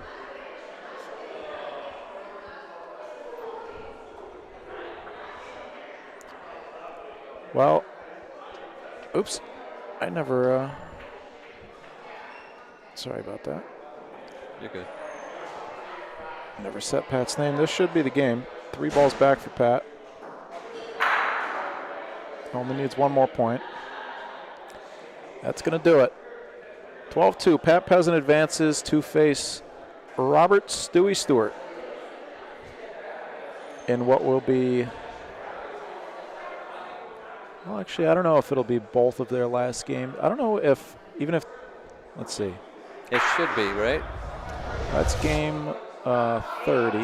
The loser of 30 goes there, which would also qualify. So, yes. So, Pat is into Sunday. All 4 of these players are into Sunday. Now it's just a matter of whether they'll advance with 1 loss or 0 losses. Josie, Danny Catullo, Stewie, and Pat Peasant are first 4 into Sunday. And, Pete, I think those are 4 guys that you picked, right? Let's see. Pete sent me 6 picks. No. I won't say publicly who you didn't pick there.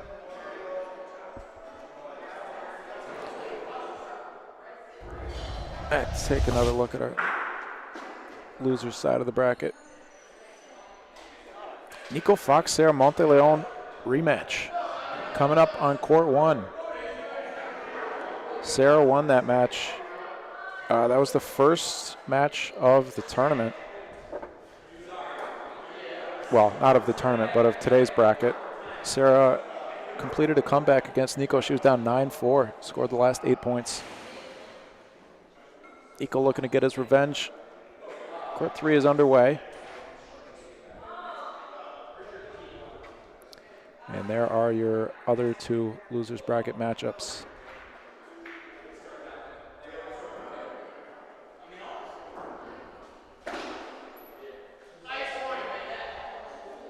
So the winners of these, the ones that are on the screen there, Jim Newbro and James Salvaggio, the winner of that, and the winner of Cory and Michael down at the bottom there. They will have 2 games. They'll play this one, and then they have to play the next one. Yeah, to qualify. Precisely.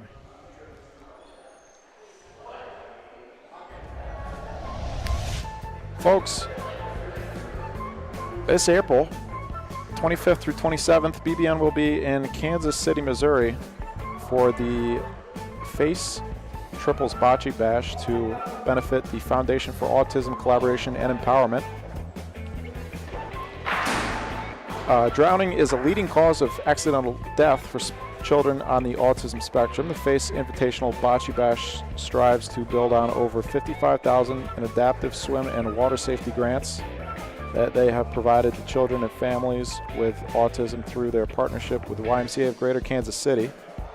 To date, FACE has provided over 1,700 adaptive swim lessons impacting over 70 families in the Greater Kansas City area. And we at BBN are very proud to partner with FACE for this fundraiser. Find more details at faceautismkc.com. Get a list of some of the services that FACE provides on your screen there. As part of this event, we are collecting donations for FACE. 75% of your donation will go, tax-deductible donation will go towards the Foundation for Autism Collaboration and Empowerment. And the remaining 25% rather, will be used to fund our ability to travel down there and cover that event. Follow that QR code or go to faceautismkc.com for more information. It has gotten considerably quieter in here. Yeah.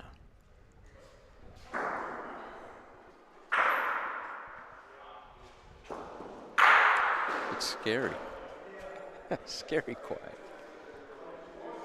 Oh, okay, there's some noise. Cali Yeet. They'll be there, Kansas City. Nice. Looking forward to seeing you guys.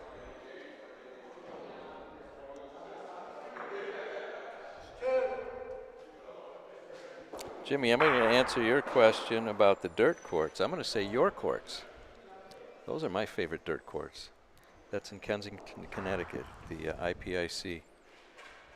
Those are, I believe they're 80 feet. Is that right, Jimmy? But they're fast, they're smooth, they're true.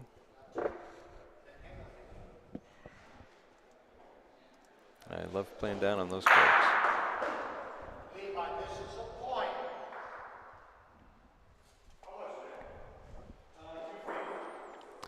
Winner of this game between two Jameses will face the winner of Cory Whitway and Michael Lucente.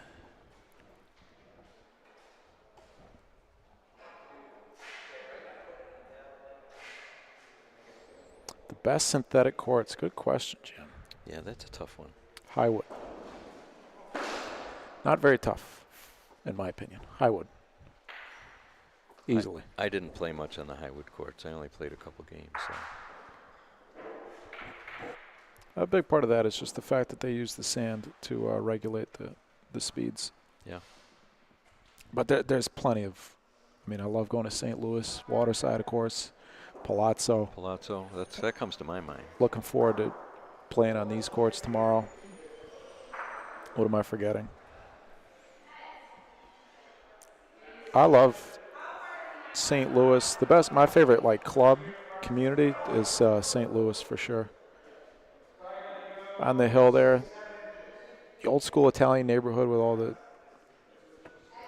nice old buildings, churches and bakeries, cafes, and a really nice welcoming community.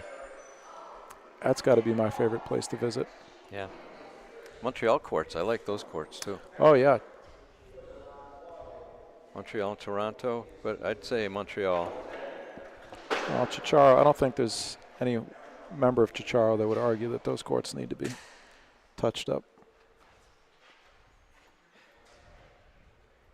Still much nicer than the courts we play on. Oh, yeah.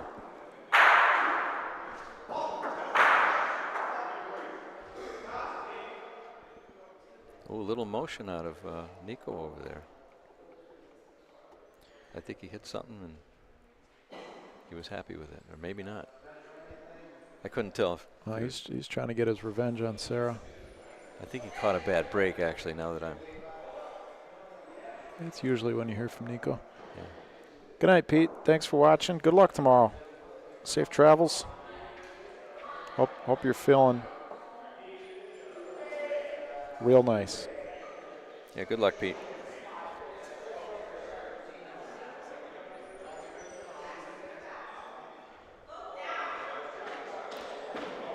Off the wall. Okay. I would like to go out to California and play on some of their facilities out there. Oh, yeah. That's. Yeah, Campo. Campo's really the only place that I've seen like videos of. But I'm sure they got a bunch of nice facilities. I hear Stockton's got wonderful courts, but I think they're not synthetic.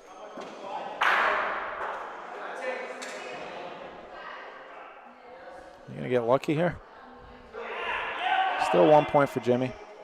Almost got a nice lucky break off of that miss.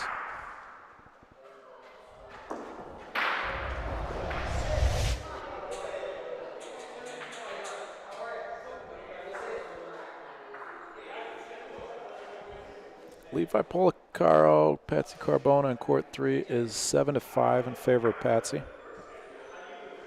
As a reminder, all these live brackets and live scores are available at the link in the pinned comment, or you can download the Scoreholio app and look for the Lorenzino's Friday night bracket.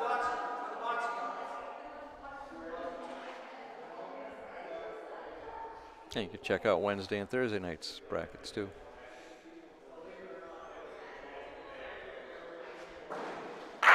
Nice stick, Jim Newbro.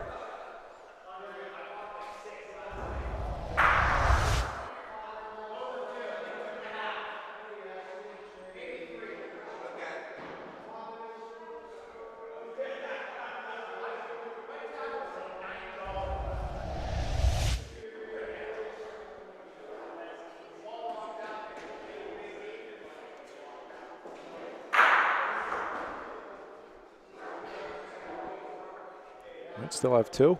Oh, Stockton is synthetic. Oh, thanks, Ben. Yeah, still 2 points for Newbro. Stockton, Marin, and Huntington. Jimmy's trying to hide one.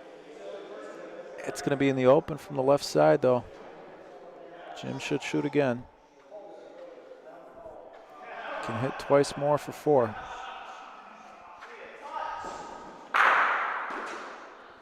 If he hits it. Oh. Another shot at 3, though, unless Jimmy can hide one.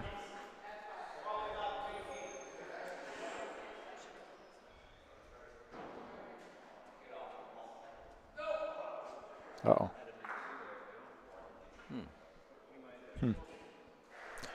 Indeed. That actually might have been the best thing. I think a 2-0 game. I think I'm still shooting this if I'm Newbro. I think I would roll. Looks like there's enough room.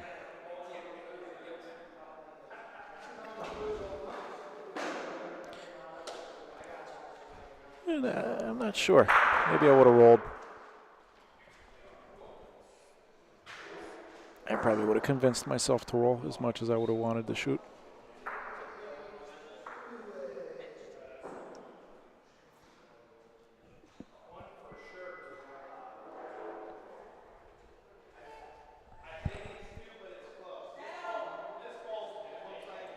So where is Campo de Bocce? What town is that in, or city is that in? Do you know, Michael? San Rafael, maybe? I don't know. That's in Marin County, I think. I thought Campo was in Marin, Oh, could be. I don't know. but I don't know.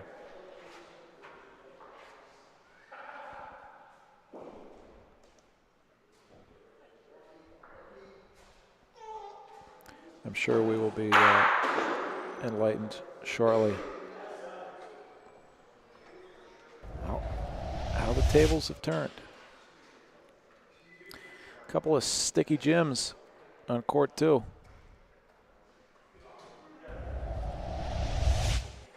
Los Gatos. 4 times. Thank you, chat. The follow-up question is, where's Los Gatos? They don't pronounce it. At least Alan doesn't pronounce it Los Gatos. Oh. He says Los Gatos or something like that. Yes, Doug, the cats. I'm sure you've got a joke about that.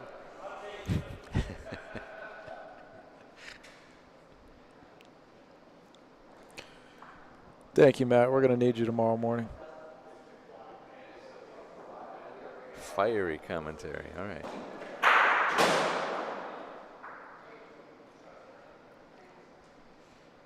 It's a tough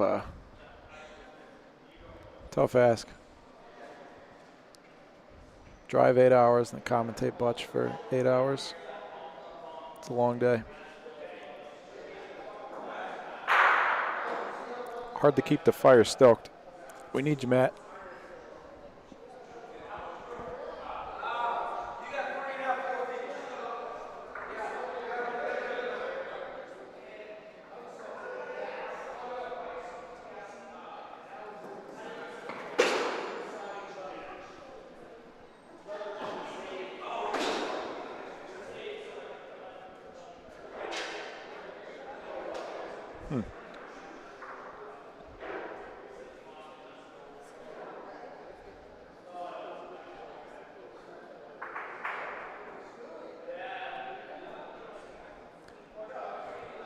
Nico is up 2-1 on Sarah. And Levi and Patsy are tied at 7.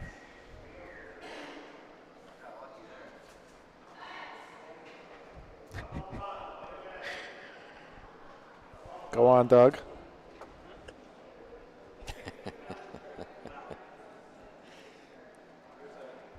Or don't. Practice your discretion. One miss to the right from James, one miss to the left.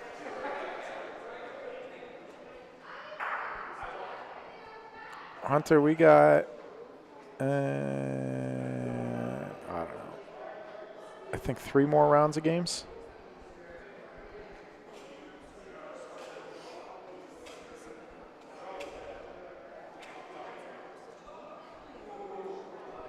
This is primetime television for a California audience.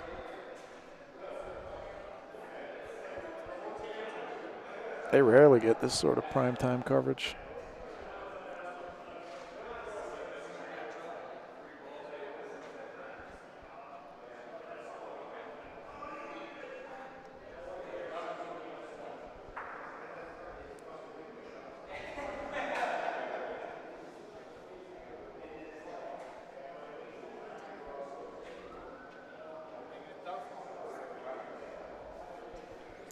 Ezio said goodbye to me about 5 hours ago. He's still standing over there. Yeah. A little while ago, he was dancing over there.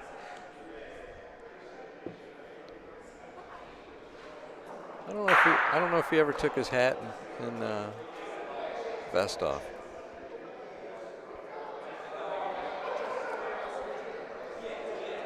It's good to see the Rochester contingent here. Looking at Felice Scala over there. Yeah, Felice made the trip even though he's not playing. Oh, he's not playing. Oh, really? Oh, Natalie and Mario are playing. And Ezio.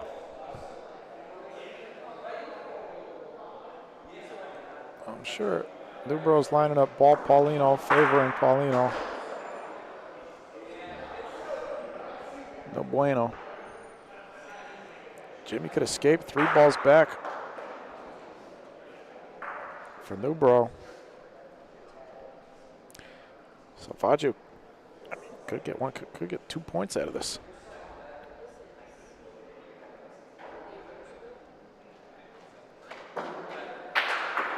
Winner of this faces the winner of Cory Whitway versus Michael Lucente. Great ball. Nice. What a ball.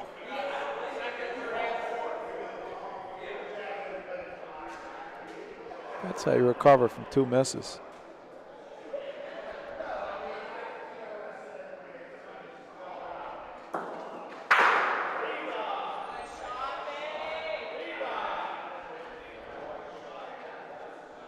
Oops. Sorry about that.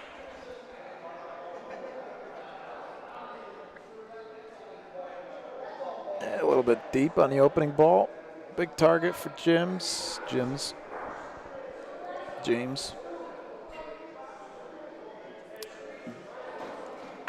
Jimothy. Sticky Jim.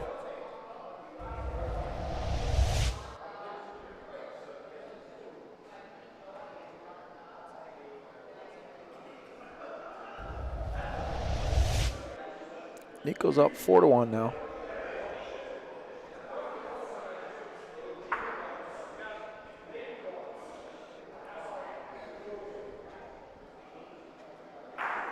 I wonder why, you got a big target there. I wonder why James wouldn't be shooting that ball, too. It's a beatable ball, and he's going to beat it, but.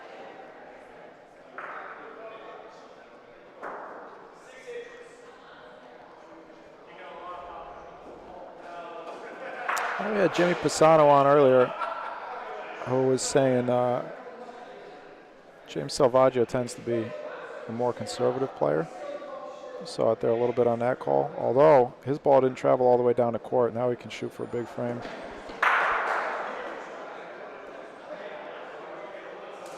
Oh, almost came back for the third point. He's got 2, though. He'll have to hit this one, wherever it ends up.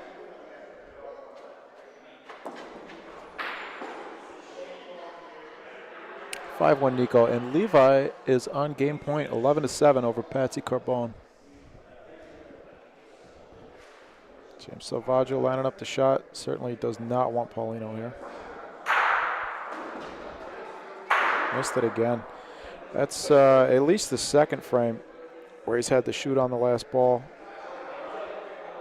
and he's missed. Those are tough. I don't know what it is about, especially when you got an opportunity for a big frame. Sometimes I get so eager to hit the ball that I do something different than I normally do. Now, some people follow it down the court because it's the last ball of the frame, you know, it's their last ball. They do something just a little different because they're going to be going down the court anyway.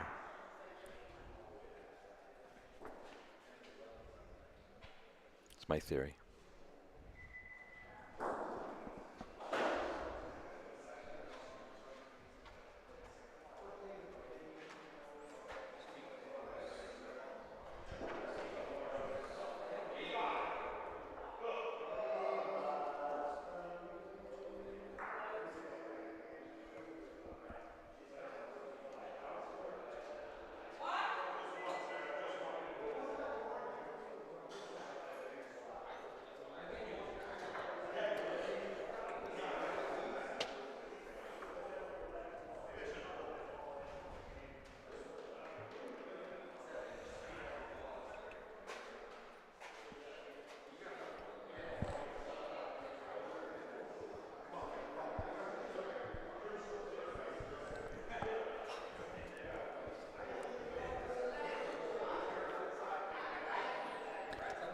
Folks, tomorrow night, what is it, 5 p.m.? I think it's 4 p.m. Whenever the bracket starts, we will all have the pleasure, the absolute pleasure of being able to watch Mr. Jose Boto play singles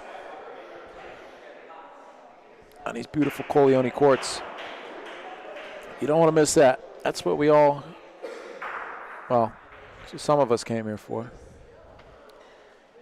If you're a viewer, I imagine the majority of you, that's what you like to see. So James Salvaggio leaves this one a little bit short, I think. Chance for a huge frame. Jose will be playing in the Saturday p.m. bracket tomorrow. His first opponent will be Rome, New York's Greg Puccio, who is sitting directly across from me. That's going to be no good either. Wow. Opportunity lost here. So far. See, he's a little upset with himself.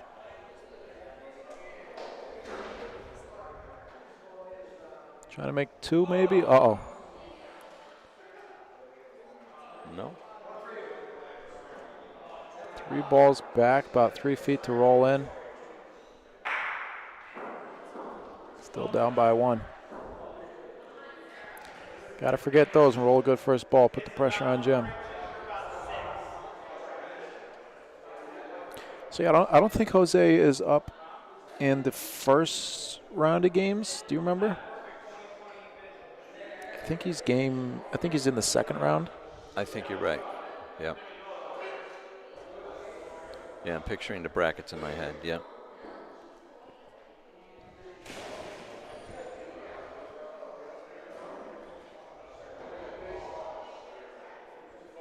So don't miss that. Make sure to subscribe and turn on your notifications. It's not very often we get to watch Jose play singles. Live.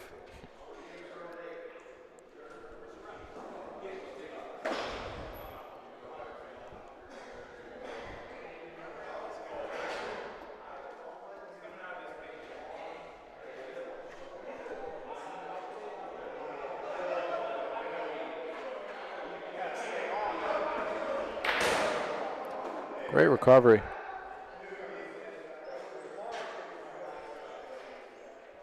That was important to have Paulino doing a little dance to celebrate. Shout out to Paulie Saling. He's been reffing on this court since we got here. 6 hours.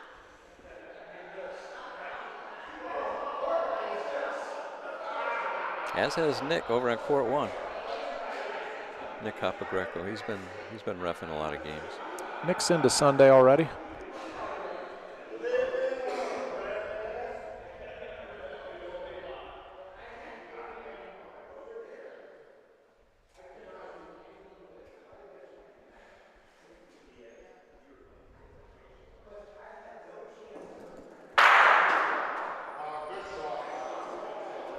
(5-2) Nico and 11-8 Levi.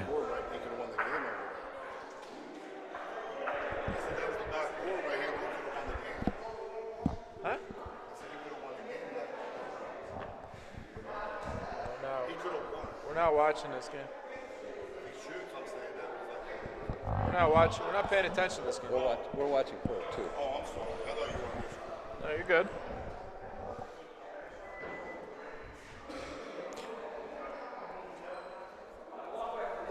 He's saying Patsy just missed the chance to win the game.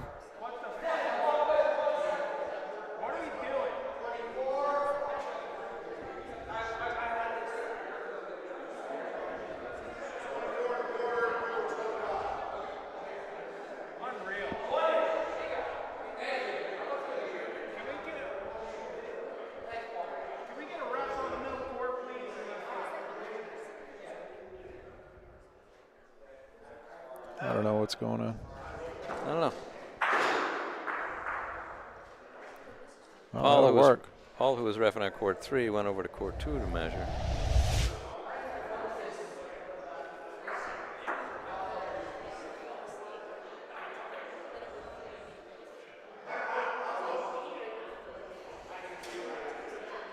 Mike, guard this with your life. Don't give it to your dad. I got you, Paulie.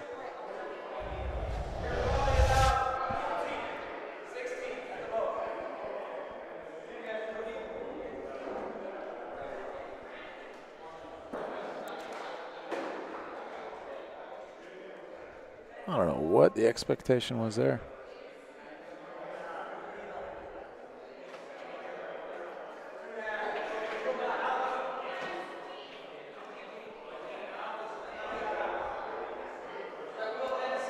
Four to 4.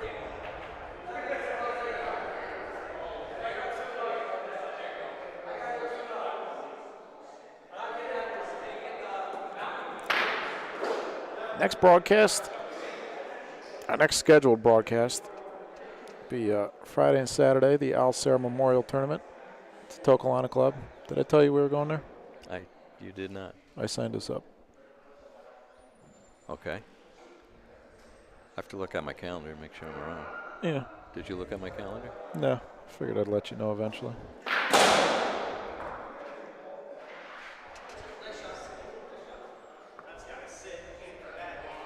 I'll check. We'll when I figure get- it out. I'll check when I get home. Yeah, that's all right.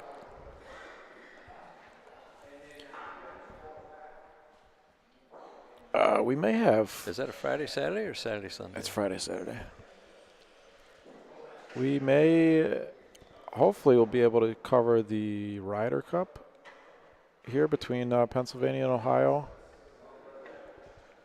But in order for that to happen, these guys are going to have to get a shipment of equipment, an equipment shipment.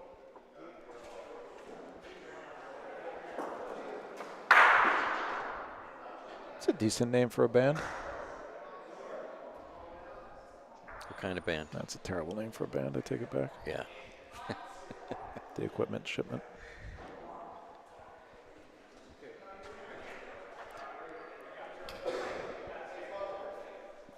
Somebody just won in court 3.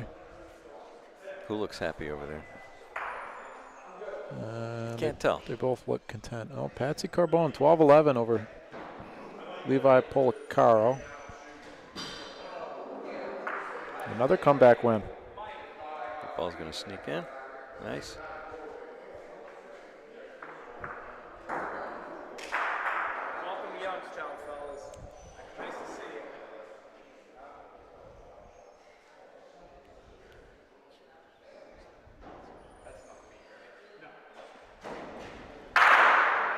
Beautiful shot. Wow. Beautiful.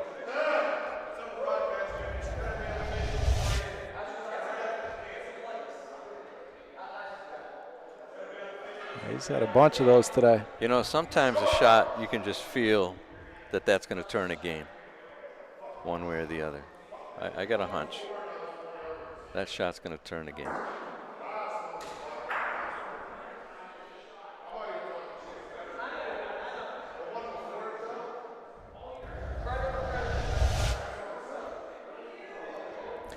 Thanks for the highlight clip, Jimmy. 3 times. Yeah, sometimes that's all it takes. A nice shot in the first. I think that's the first big frame of the game.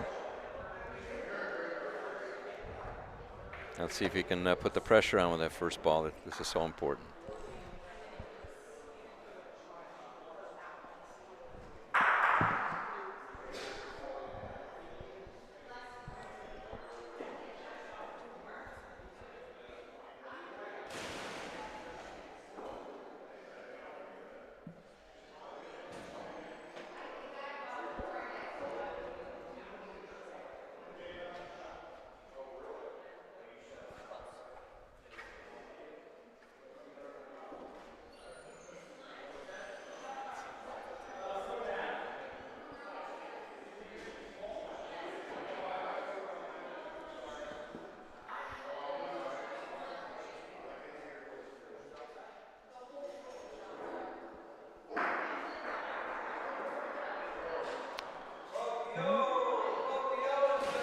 Jimmy's first ball could be useful if he had gone up board side.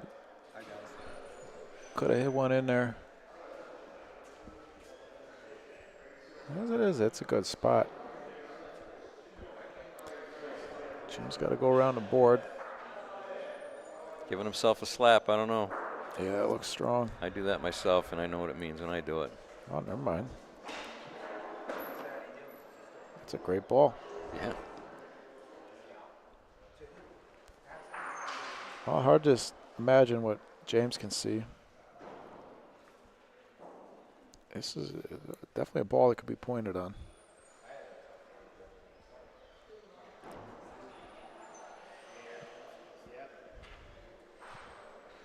Got a target from the corner. Not sure if he likes it, though.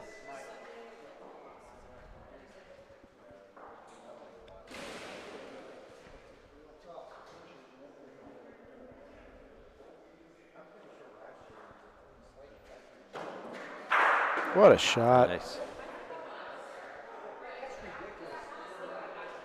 What a shot. Jim Newbro still got the ball advantage. But he's going to have to beat that point again now.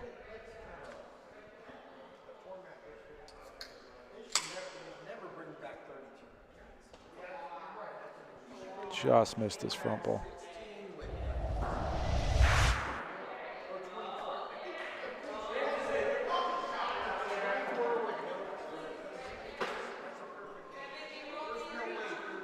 Didn't beat it. James Salvaggio, last ball of the frame. After this one. That ain't short. 1 point sitting there for James.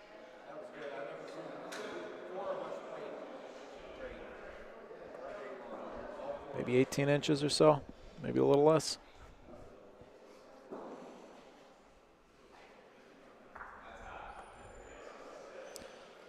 I think I heard him say that's hot, but that's a good looking ball. Beautifully done, a 3 and then a 2. You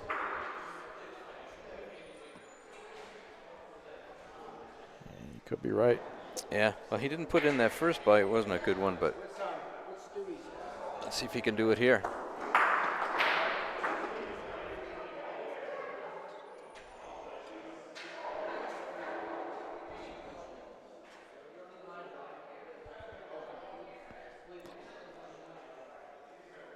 Sarah's taking the lead on court 1, 7-6 over Nico.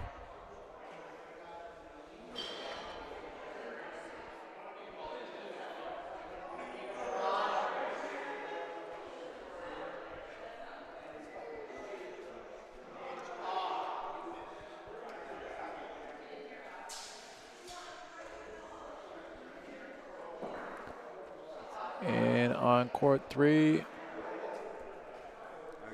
how you doing, Bob?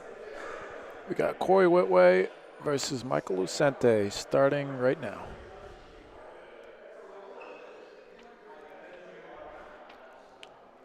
It's a very stickable looking ball.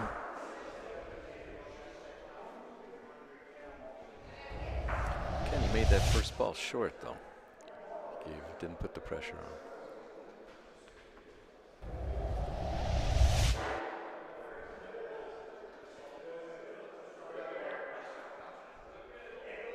Made it short and wide. If that were short and more on the board side, be a lot more useful.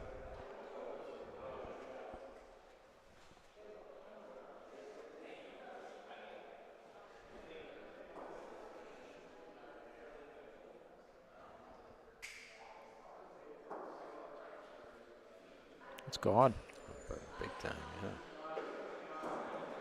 yeah. 2 balls back for Jim Newbro.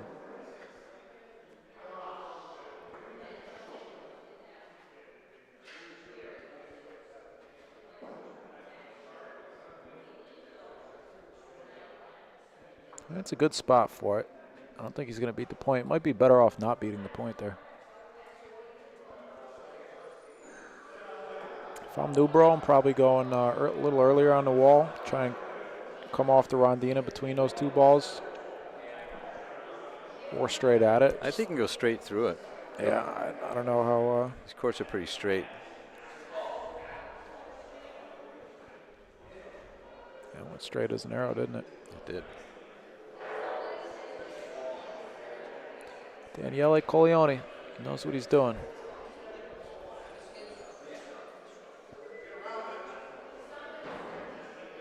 Got a shot.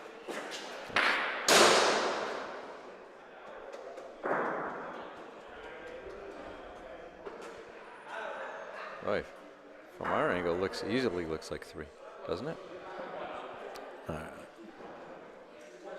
Looks like 3. Looks close.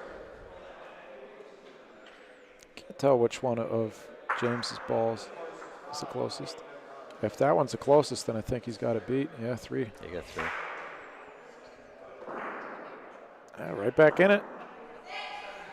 Got to get that first ball in.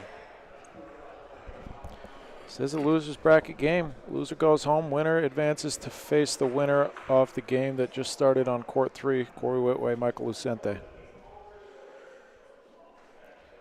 Still 7-6 Sarah over Nico Fox.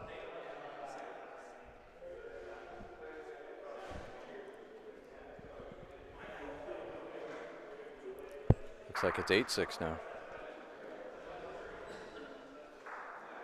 Oh, I'm wrong.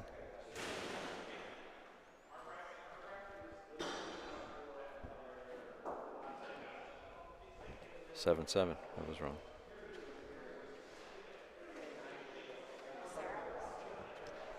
Yeah, these players they're not putting that tight first ball in there.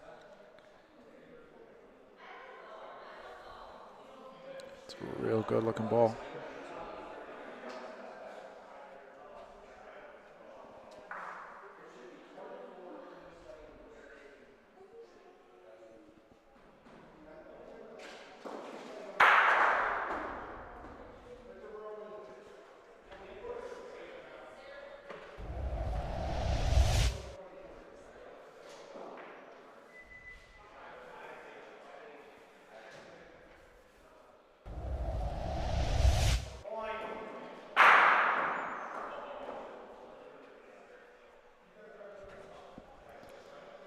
Big target.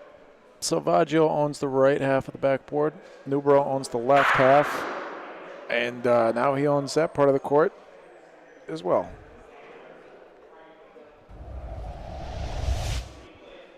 Oh, come on, replay.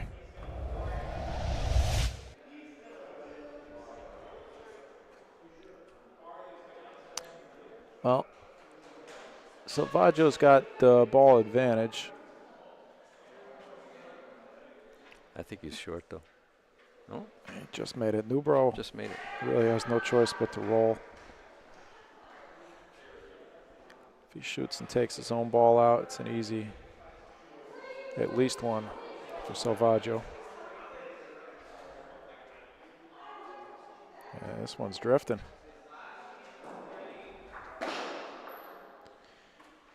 James has probably 2 feet. Go off the board.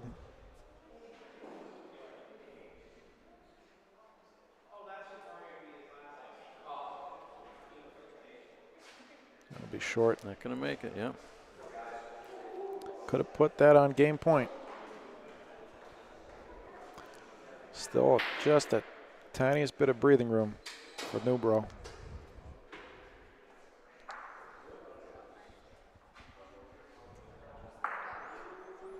That's a tiny baby.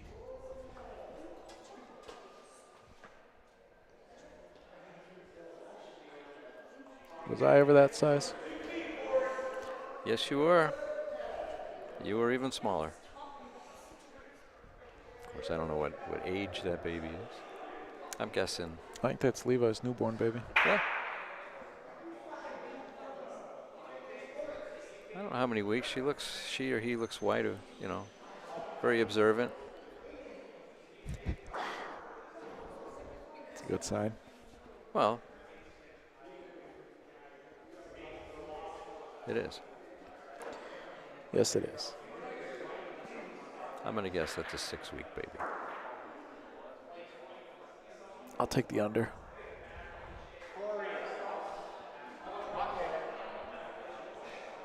I was going to go 5.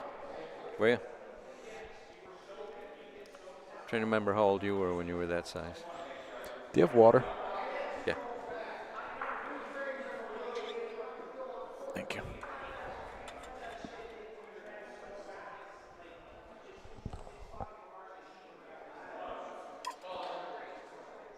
Sorry.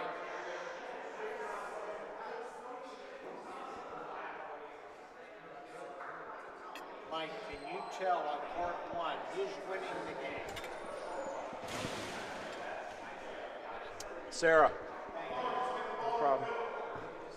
This is a rematch. Yeah. Yes, it is, Paulie. Sarah just got a 3-point frame. It's 10-7. Favors Sarah over Nico on court 1. Nico's got to buckle down. Clean hit. Nubro.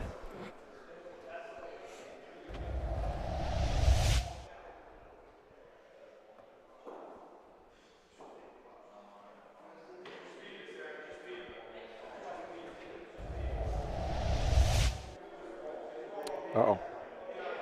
Man, they slow down quite a bit on the Rondina. A lot of courts you see the Rondina speed the ball up. I think it was Mike Palillo that was saying earlier that these ones really eat up the speed.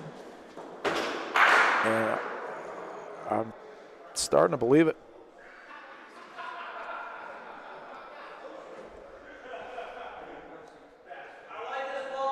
Three balls down for each guy. Big call here. Or is Newbro out of balls? No, I don't think so.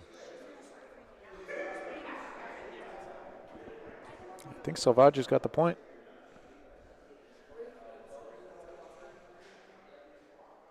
Yeah. Salvaggio's got the point. Going to have the last ball of the frame. I don't see what Newbro could do here other than roll up the Rondina down to either move, make your own point, touch Jimmy's ball, touch Paulino. Touch Paulino, you could have two. It's a big ball.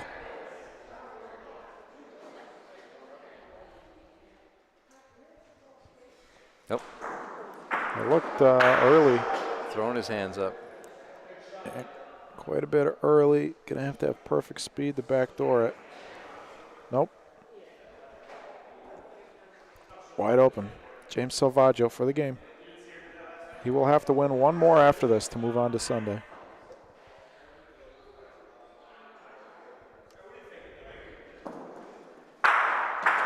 He's got a shot. Might be short. That's short. 11-7. Couple opportunities to roll in for extra points the last couple frames. Hopefully it doesn't come back to bite him. Still got a nice buffer.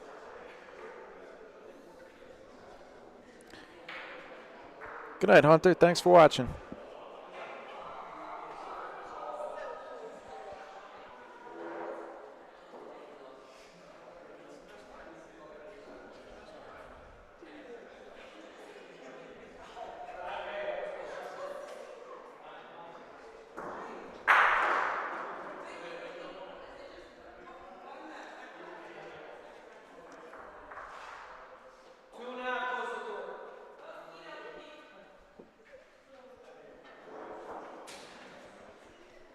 Nico's body language does not look good.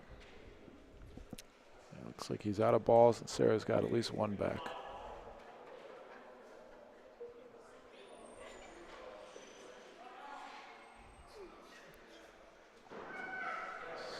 Sarah. Nico's. Oh, I missed it.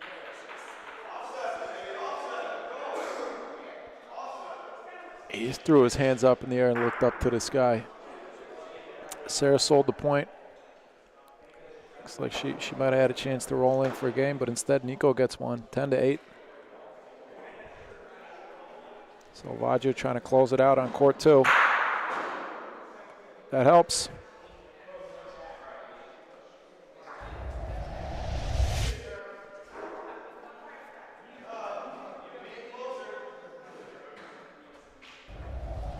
Surprising shot from that angle.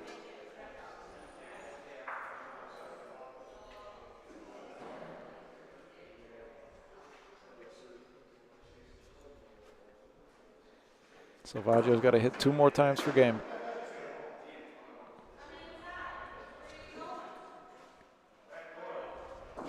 There's one.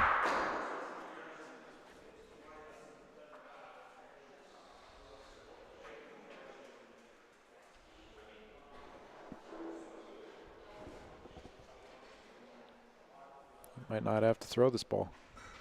Oh, yeah, I think Newbro's going to squeak past. Might get That ball turned back towards the center court.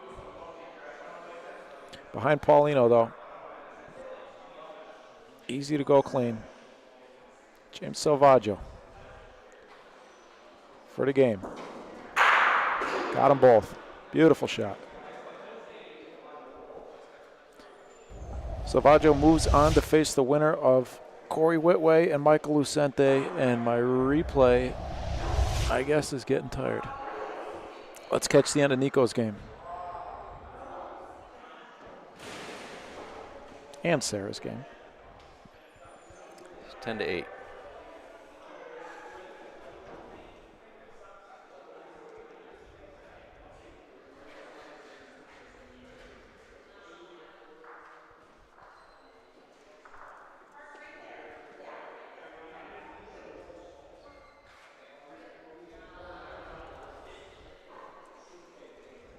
Yeah, Nico's got to be careful here.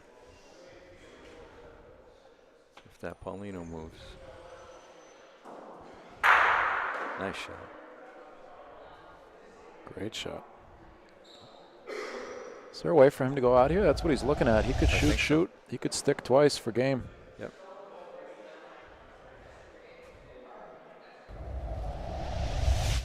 Lining up the first one. Oh, might get them both with one shot. What a shot. He just had 2 double hits. What a shot. Nick calls it 3. I think that's game. Wow. Yeah. Stewie, our reporter on the move. Doesn't want to move Paulino. What a shot. What a combo. What a break. Nico Fox pulling it off. Wow. Tickled Paulino, but I don't think that was enough. No. No, that's game. Nico Fox.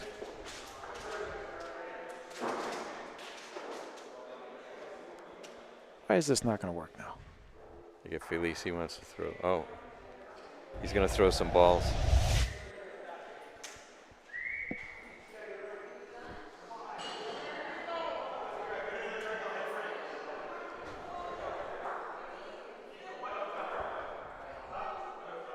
Look at that. Yeah, beautiful.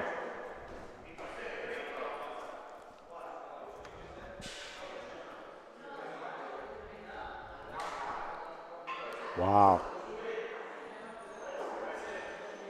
What a result.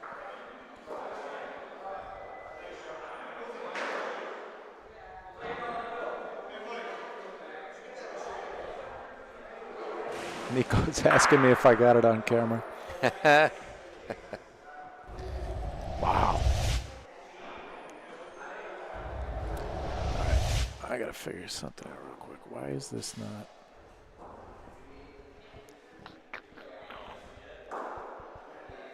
Why are you not?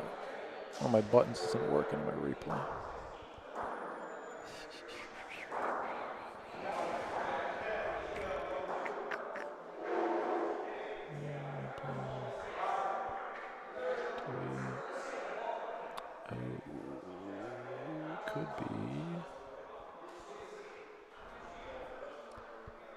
Could be, yep.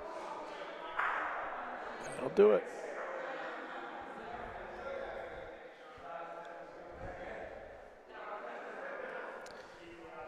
That should fix it.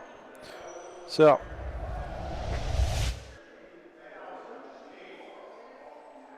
Cory Whitway off to a 4-0 start over Michael Lucente.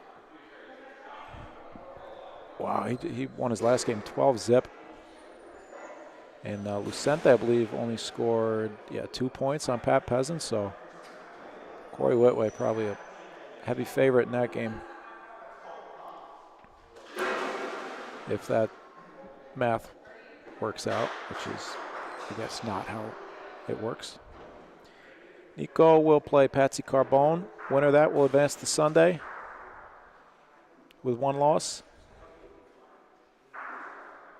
And, Salvaggio in this. And is that it for? No. Stewie and Pat and Joe and Danny have to play. Looks like They're going to we're start going to have now. Joe and Danny on court 2. And Stewie and Pat Peasant on court 1. Stewie versus Pat Peasant. What a matchup. What a matchup. 2 very different playing styles. We're going to focus mostly on our court, on our feature court. But we'll keep tabs on that Stewie versus Pat Peasant game. So we got, let's see, all 4 of those undefeated players are going to be in no matter what. And then we got to eliminate 2 more from the losers bracket. So regardless of win or loss, this will be the last game of the night for these top 4 undefeated.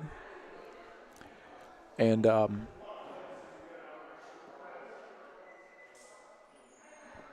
just a matter of whether they'll have 1 loss going into Sunday or 0.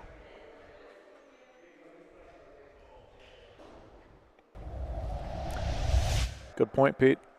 Sarah beat Nico once. Nico beat her once. Unfortunately, that ain't always how it works. This is just a warm-up frame. In the meantime, let's talk Empire Cup. 2025 Empire Cup kicks off the top event on your schedule there on the right. April 26th at the Waterside Club. That'll be one of our 2 regular season 4-man events. We got 9 regular season tournaments. Possibly adding a 10th. But for now, we're scheduling 9. And the guys down in Long Island, we're talking about possibly hosting an event at the new Franklin Square, well, soon to be new Franklin Square Bocce Social. That's going to be another beautiful facility, 70-foot Coleone courts. 14 teams so far signed up for this year's Empire Cup, ranging from Long Island to Connecticut to Buffalo to Toronto, Pennsylvania, everywhere in between. We will keep you updated as we play through that second season of the Empire Cup. For more details, you can go to the Empire Cup Bocce Facebook page, or just stay tuned to the BBN throughout 2025. First frame of the game, I'll get our scoreboard set in a second here.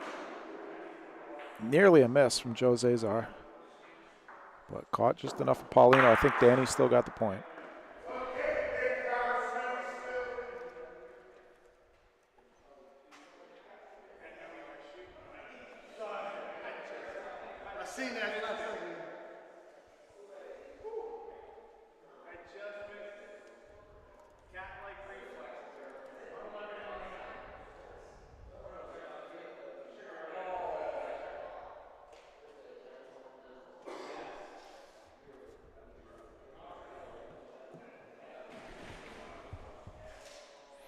Nico Fox, what a shot. I want to see that again. Half the reason is just to see if my button works, which it does now. That's nice. Needed 4, needed to hit the last 2, and got them both with 1 shot.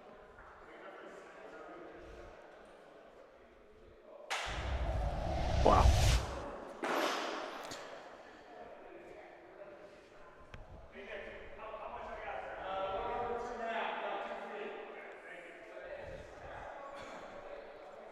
I don't know Joe very well. I know he's a very well-respected player. I know he won one of the singles tournaments earlier in the year. So far from watching his games, he seems like a couple takeaways. First, he's a great player, but he seems to take his time. Think very thoroughly about each ball, using the court as his chessboard.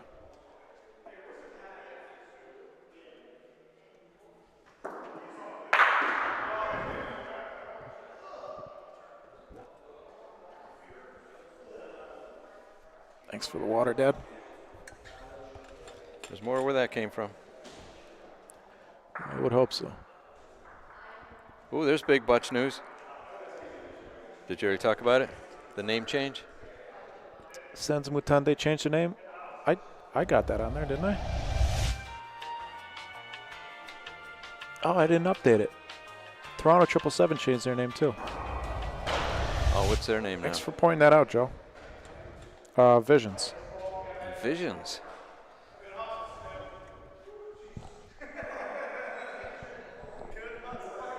I didn't update my file. I updated the graphic on my. Well, while we measure, let's update the file.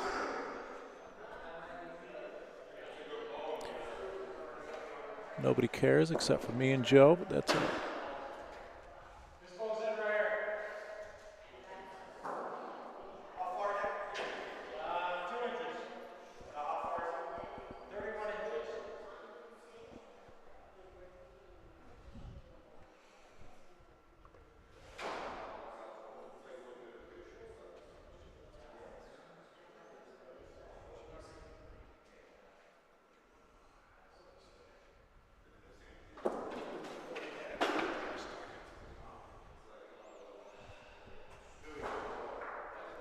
Yeah, Danny sailed his second ball.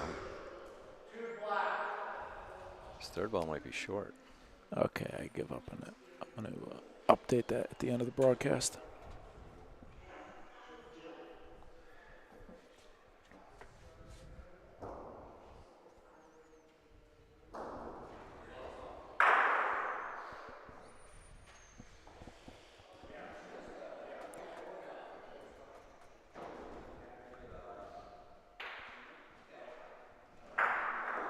We got 2 flop rollers in this game. I was going to say that. The ball's about 12 feet short. Should have flopped harder.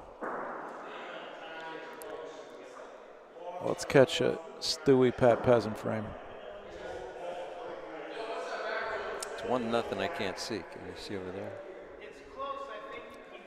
1-0 Stewie. Stewie's ahead.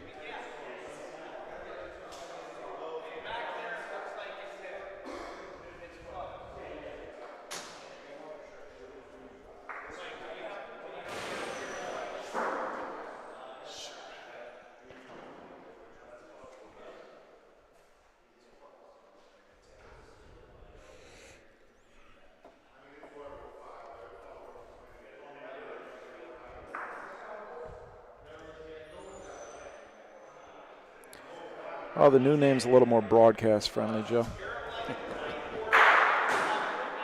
Stewie, great hit, great break.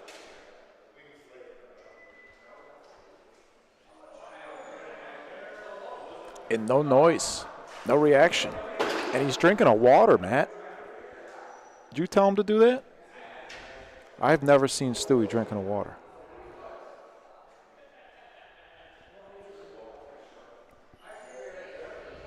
And we're measuring.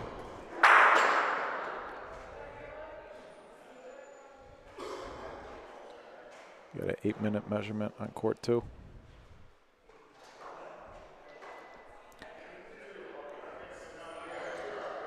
These points count. That's for sure.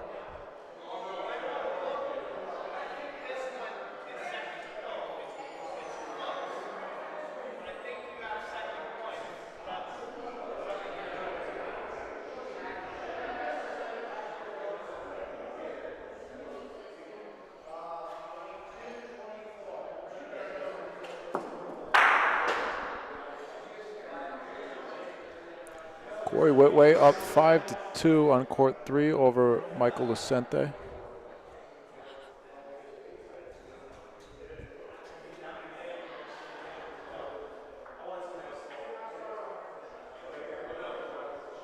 Pat Peasant, third ball of the frame.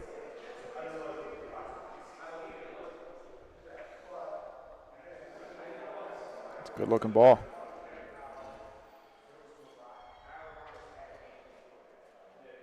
Beautiful ball. Mm-hmm. Yeah, vodka, I'm not so sure.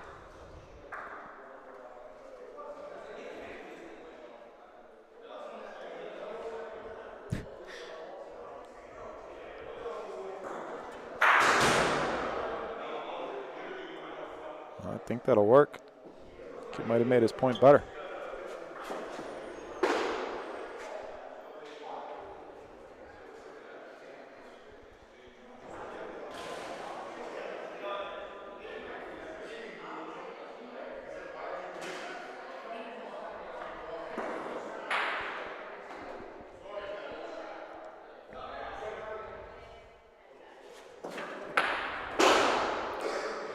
Yeah, Stewie does have the Jason Williams shorts on.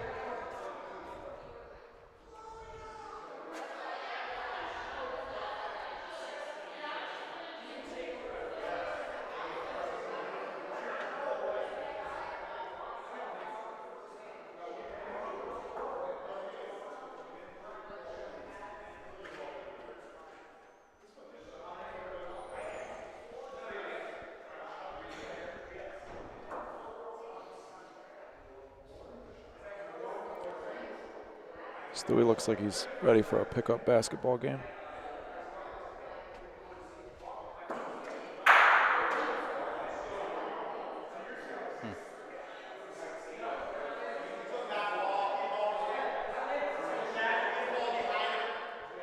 That should be good, I think.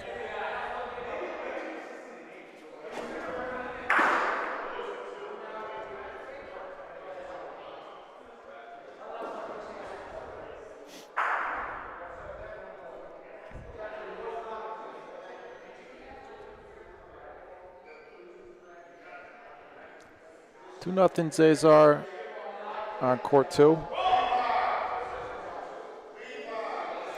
And we need another third-party measurement.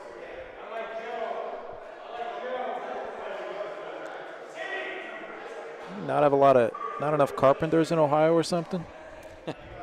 Nobody can read a tape measure?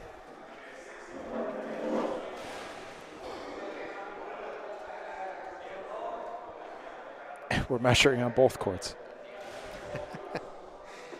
Got a shot of that? Who's going to win? Court 2 wins. Oh, wait a minute. Oh, need another measuring device.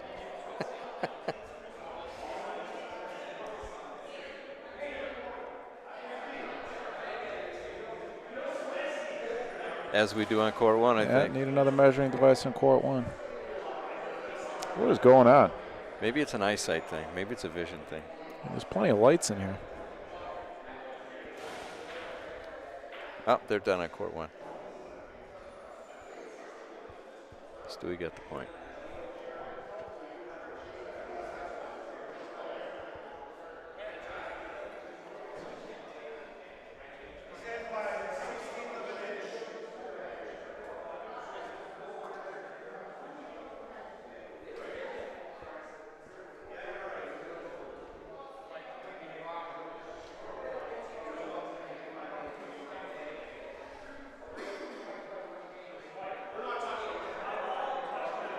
Oh, Paulina's over there somewhere.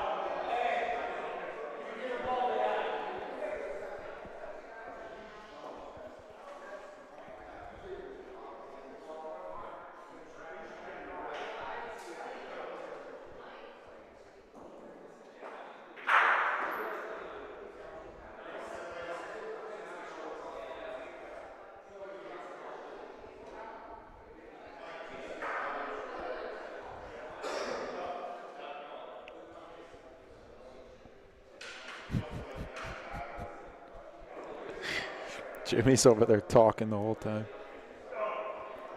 We should have him mic'd up.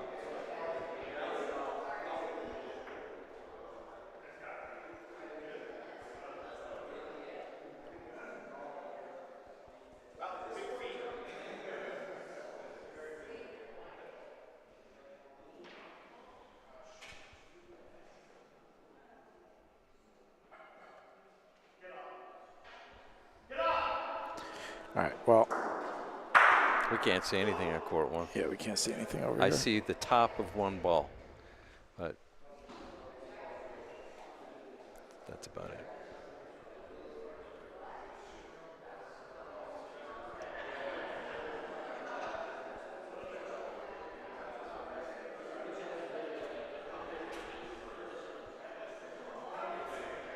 So, Michael, you going to break out the new balls tomorrow? No, probably not. No?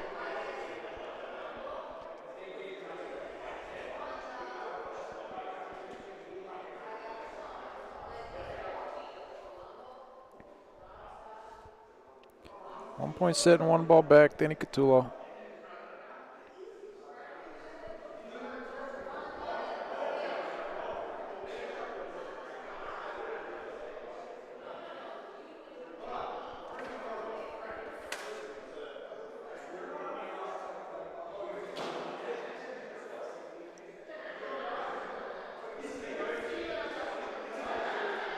Got to hit something.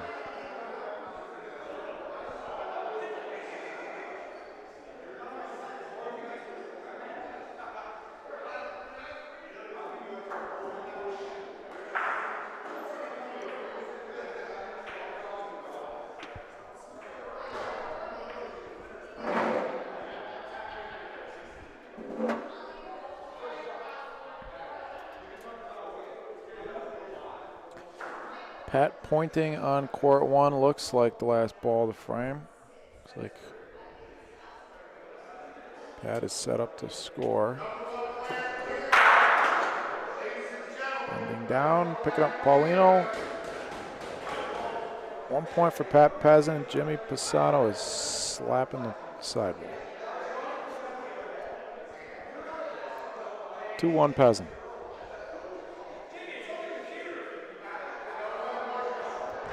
And Stewie's yelling at Jimmy.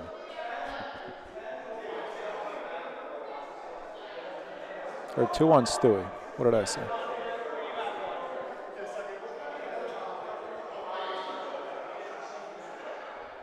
You corrected yourself. I don't know, Joe. You ever play against Ugo? He did that when he was 80.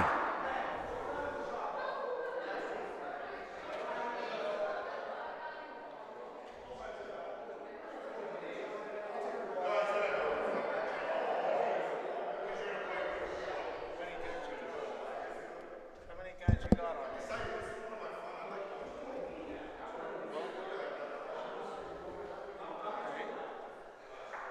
Good crowd for a Friday.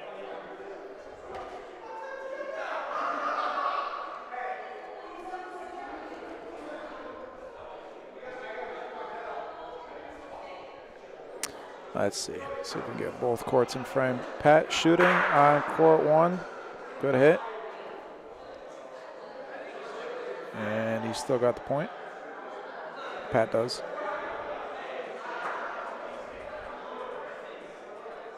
Get the scoreboard too.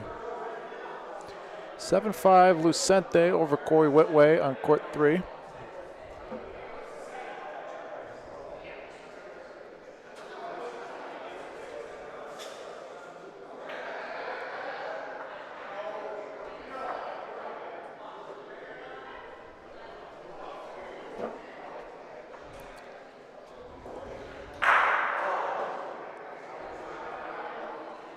Huh. Joe Z down a ball, going for the hit. Didn't have a great point there. He knocked his ball out too. Yeah, but even that ball wasn't great. It was at least 2 feet. Stewie's gonna have to hit on court 1, it looks like.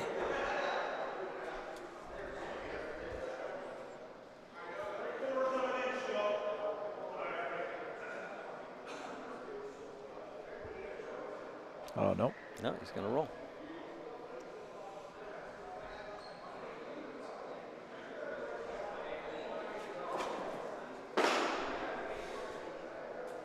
I guess that's Stewie's last ball. Pat's got 1 in his hand. And that's short.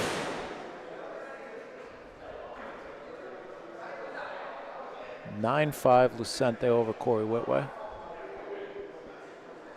Big target for Danny Catullo. Nice hit, Paulino, but oh, okay. Got a good bounce. He might have 2 in there.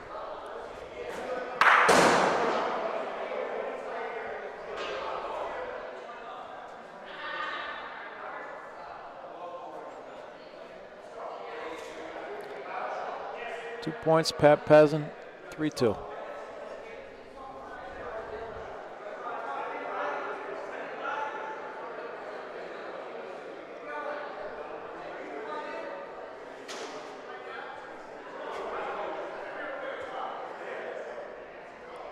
That's smoking. Might have made 3. Yeah. Yeah, he did. Nice ball.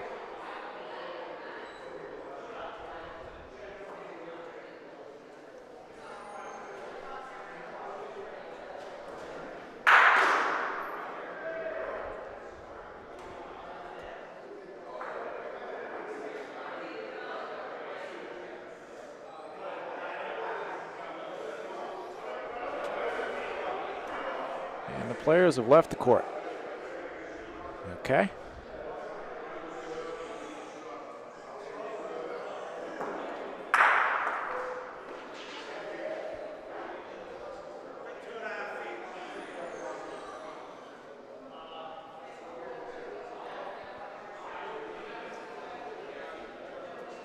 Yeah, Danny's back.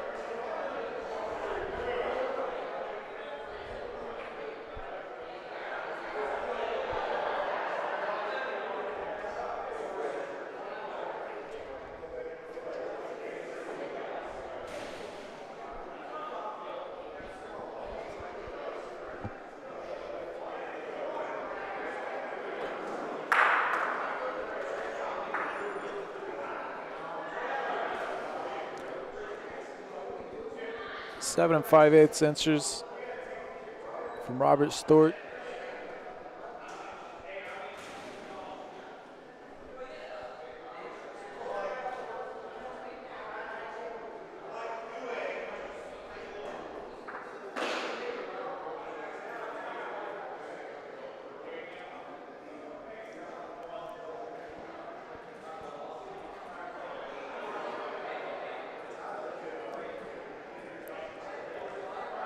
If Stewie could beat Pat Peasant, I don't think Pat's ever going to hear the end of that.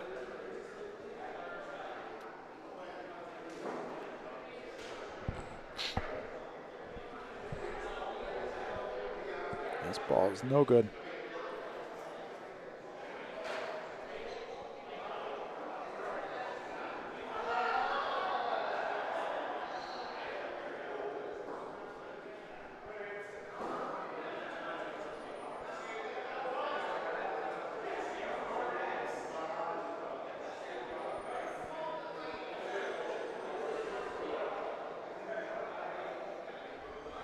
Just about a perfect defensive ball. Stewie's got 2 left, though.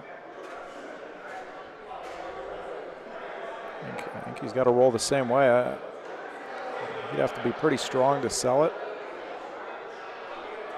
Could try straight cross court. I think it's a little bit easier to sell it coming straight cross court. I don't know. I don't know the lines. Well, assuming it's perfectly straight, perfectly flat.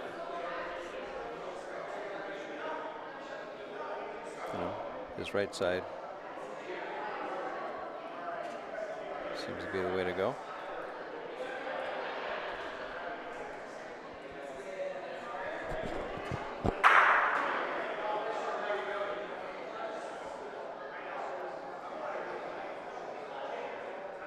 This ball's got a chance. This ball's got a chance. Nice. Stewie. Hello, Dewey Stewie.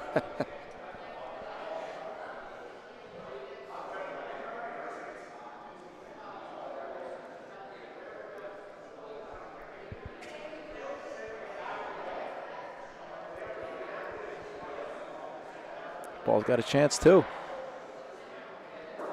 Look at this. Look at this. Look at this. Wow. Robert Stewart. Wow. Wow.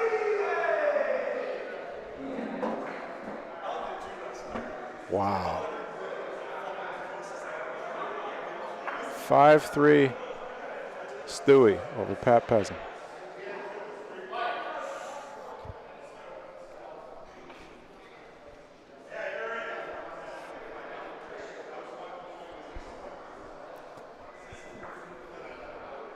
This game is still 4-2.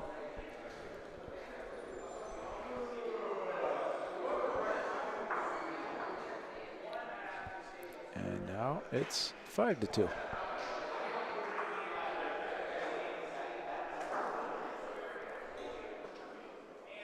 Stewie's first ball a little bit behind Paulino. Should be enough room for Pat.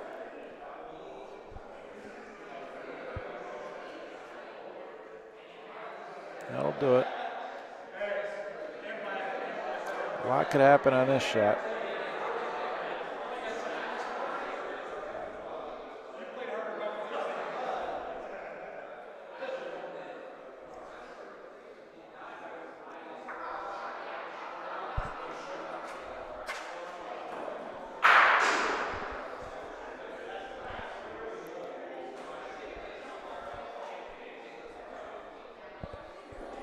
Good hit, bad break.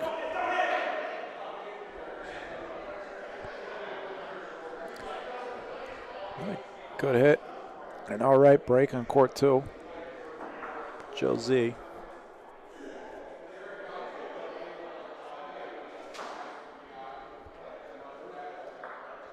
Court 3 is 11-7. That's our losers bracket game. Michael Lucente, Cory Whitway.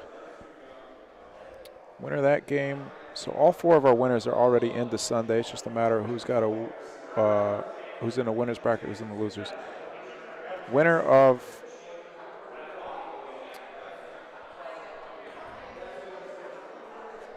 what do we got? 2 more games.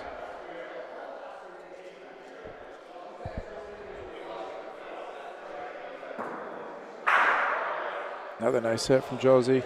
Winner of Whitway versus Lucente plays James Salvaggio.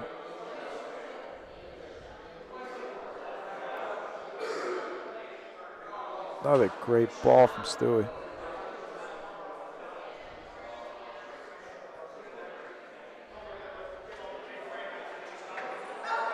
And another great ball from Danny Catullo.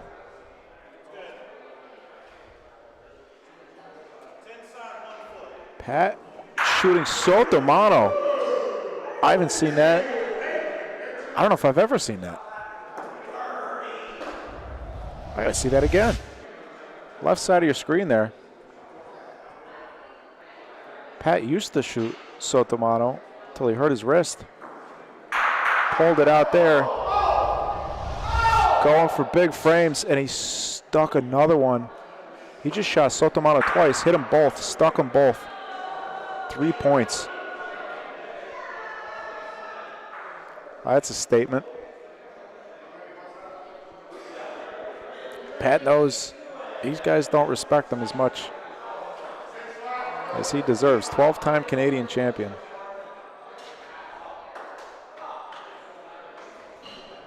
One of the only North Americans to ever beat Jose Boto singles in a tournament.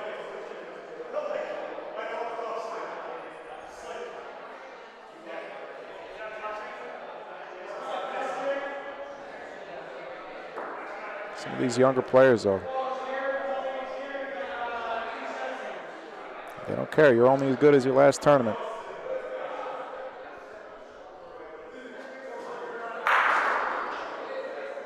I think Pat's saying, no way I'm going down to Stewie.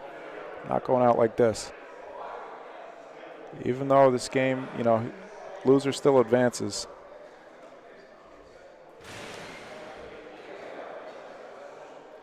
There's definitely a lot of meaning for both these players. Yeah, I'm sure you explained that the people who advance to Sunday on the in the losers bracket carry that loss over. Did you explain that, right? Yes. Yeah.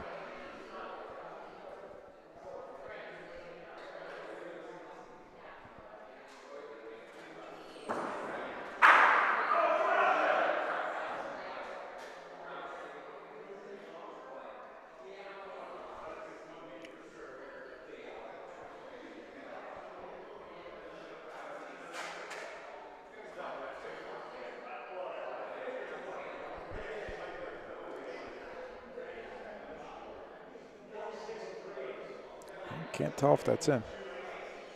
I think it is. Pats, you mean? Yeah. Yeah, I think it's in.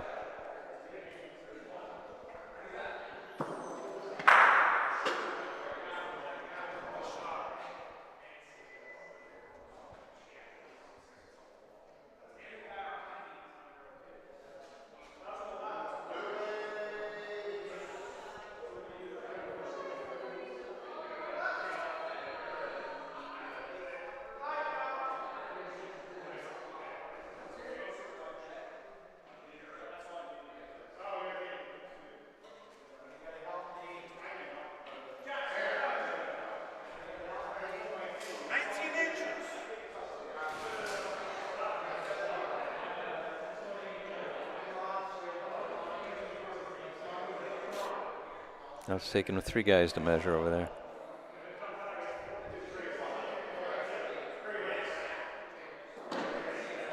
And Jimmy's the foreman.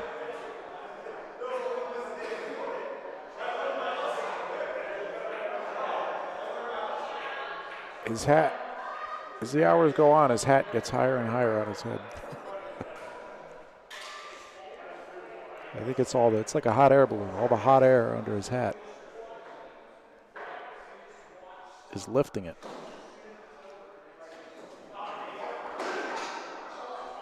Two balls back, Pat Peasant, 1 point sitting there.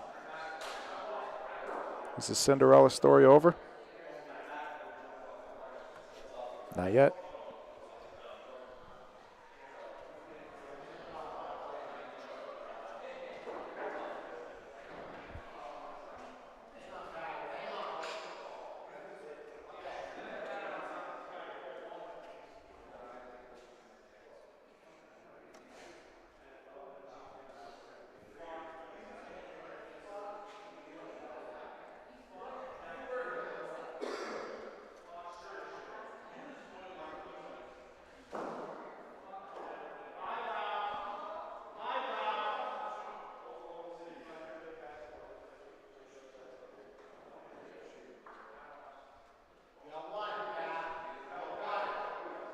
Stewie had some words for Pat's ball there as it rolled down the court. Looks like he switched back to the White Claws.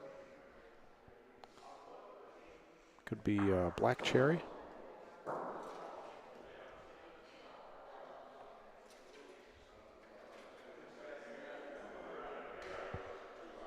Playing it safe. Taking it once. Stewie letting him know that it's short. That's one way to play the game. Trying to get in Pat's head, maybe?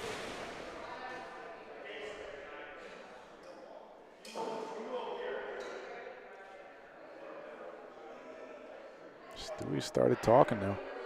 7-5 Pat.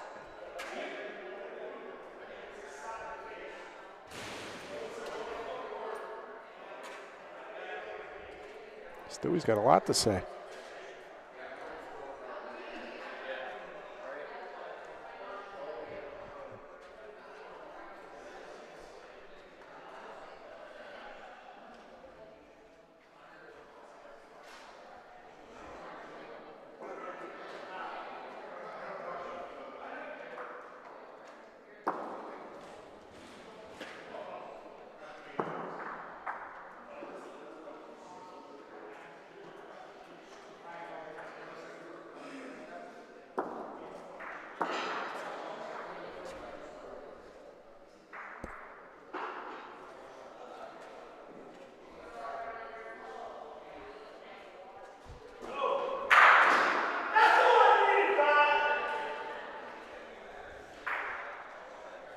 Stewie hits one ball and turns around and screams at Pat.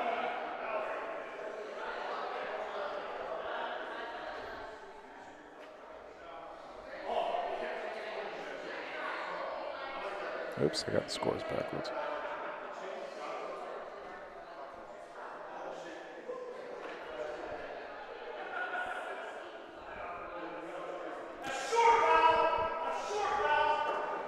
Now he's yelling at Val.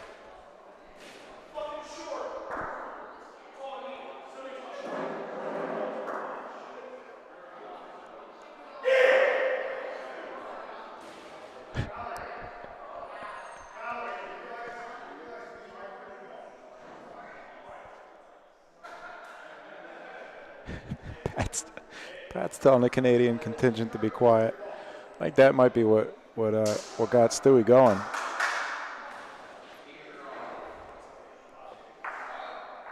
The Canadian fans here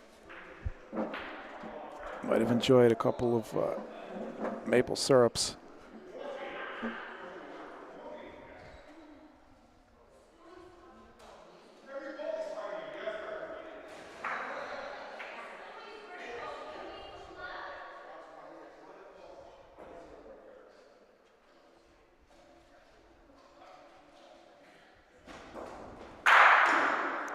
Wrong ball. Looked like he tried to put a little something extra on that. Might have threw him off.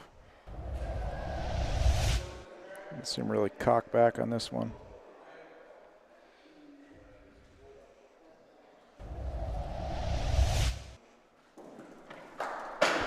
Oh, my bad, Matt. I meant to put the score up.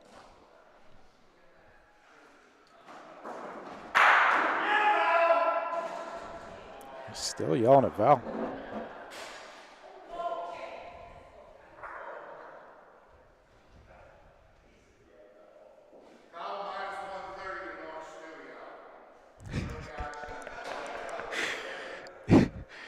Jimmy says he's got Val as a slight favorite to beat Stewie in a fight.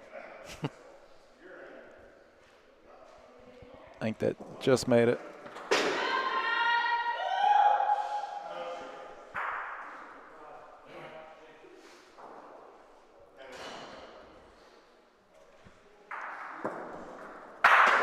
I don't think Pat appreciates the cheerleading.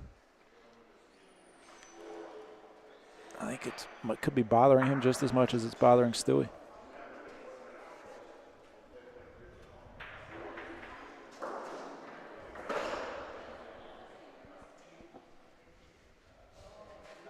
Good looking ball.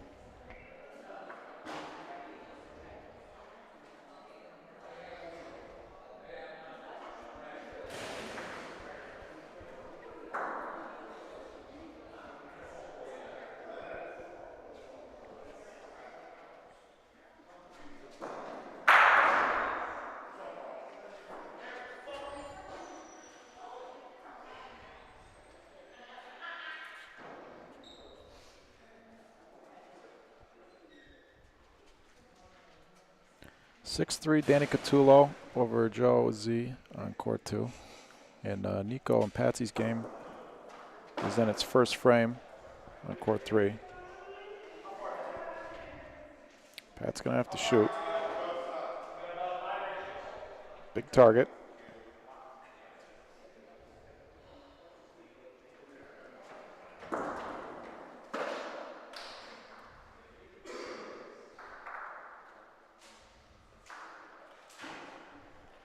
I don't think there's any bad blood between Pat and Stewie here. I think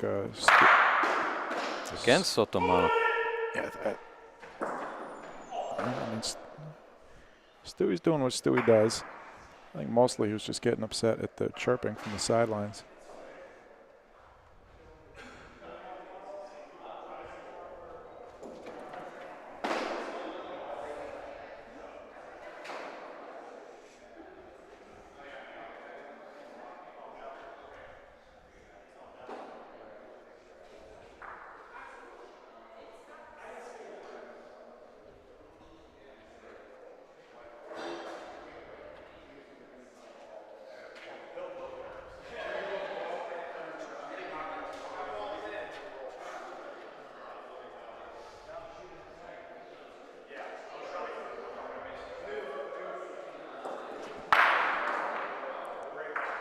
Pat's out of balls. Great ball from Stewie. Missed Sotomano's shot.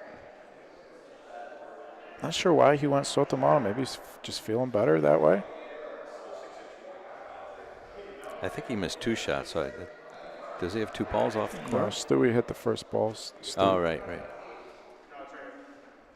The way Stewie's been rolling, he should be able to beat this twice. There's one. Could tie the game.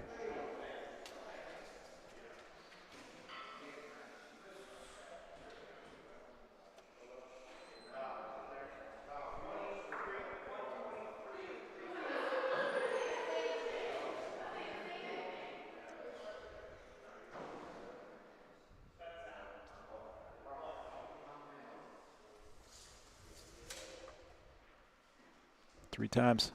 8-8. What a game. What a game.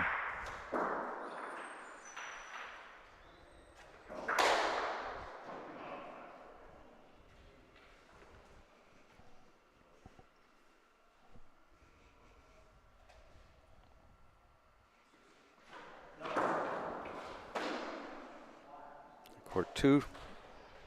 Danny's up 6-4. But he just missed a shot.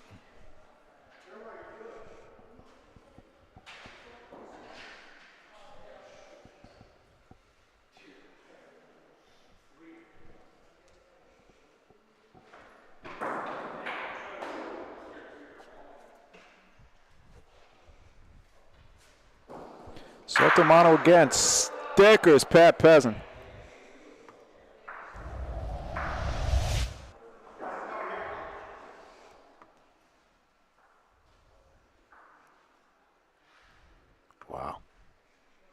He looks real comfortable shooting Sotomano. Yeah, he sure does. It's a side of him I haven't seen. Yeah, Stewie's really putting a little something extra on these shots, it seems like. Yeah, if you look at his face when he shoots, I don't know if it's always like that, but he's determined.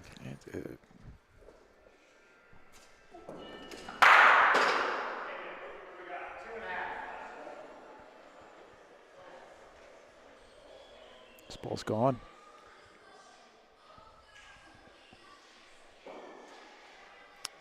Last ball. The ladies put some music on and.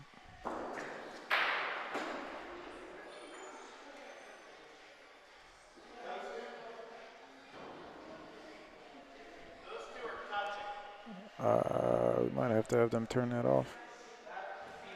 Can we take care of that? Yeah, please. The acoustics in here. It's just every noise you can hear. I can hear it clearly through the microphone.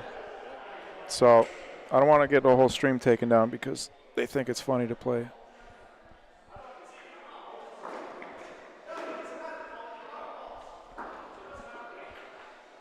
If YouTube picks up that audio, they will take down the stream.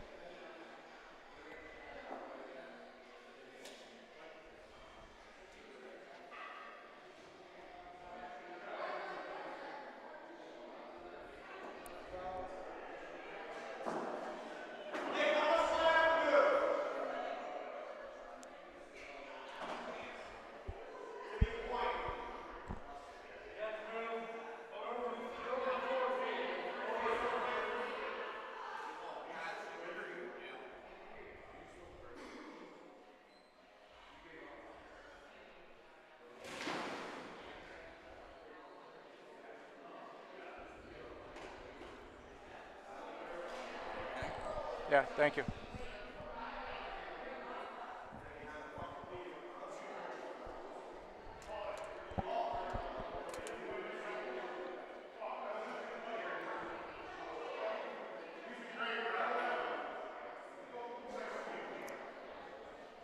Pat's telling Paulie to get out of the way. I don't know why he's just doing laps around the court.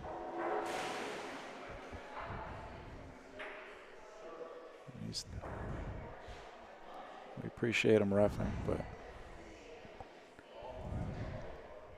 that's one problem with having volunteer refs in this sport. Yeah, that's a whole other. Some of them need to be trained to not get in the way. It's a whole other topic of discussion. Referees. Well, he told him like 3 times. He said, "Get out of here." He said, "Go down to the other end of the court. Like, get away from me." And Paulie was like, "No, I'm all right." Another nice Sotomano hit. Almost came back. Pat's looking at possibly, so he's checking if that last ball that he shot beats the ball on the right on the backboard, in which case he'll probably shoot that 3rd point, possibly for 4. At least for 3 as long as it clears out past his last ball. This could be for the game. If he shoots, then that means that he has 4th point. Because he's debating it, I can see that this is like that meme with all the numbers in the air. Mm-hmm. He'll take 3 points. Keep it moving.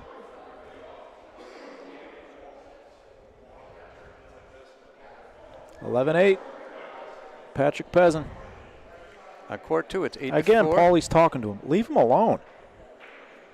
It's a singles match. He's trying to focus. It's game point now. This is to go into Sunday undefeated. Leave the guy alone. I think that's what Pat's saying. He's still standing in the middle of the court. Leave him alone. Get off the court.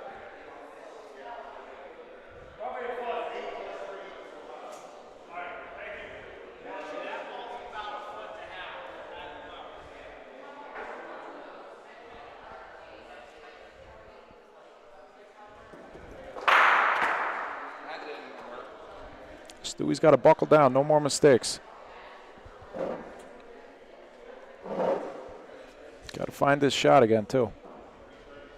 It's a pretty good target for him. About 50-something feet down the court.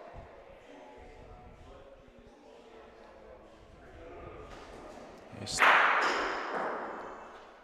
mean, I still think he's overthrowing the ball from how he normally shoots.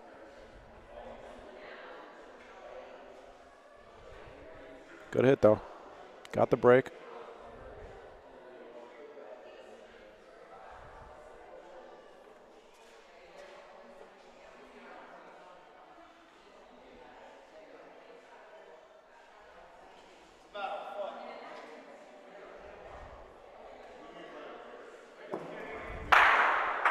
Beautiful ball.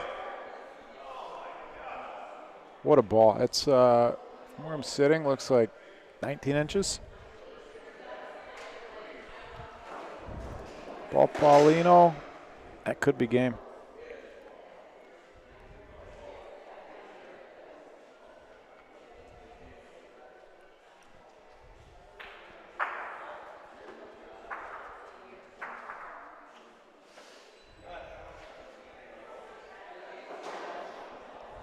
Either way, if Stewie's not able to pull off this comeback, this was a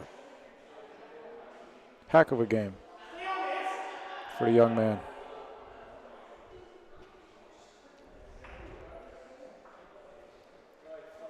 What a game.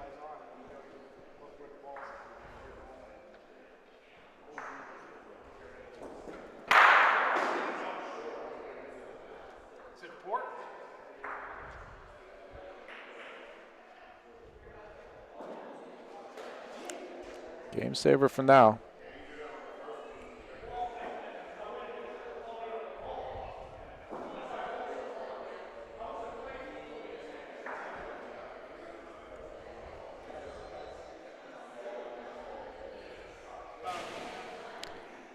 Got to get a good break.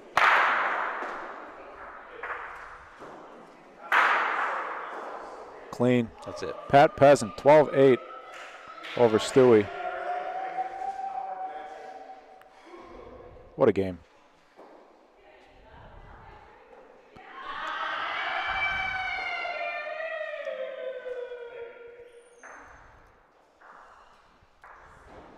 Score over here is 9-4. 9-4.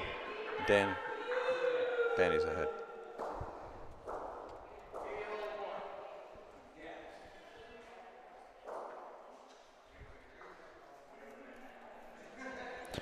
So Pat advances to Sunday undefeated. Stewie advances to Sunday with 1 loss.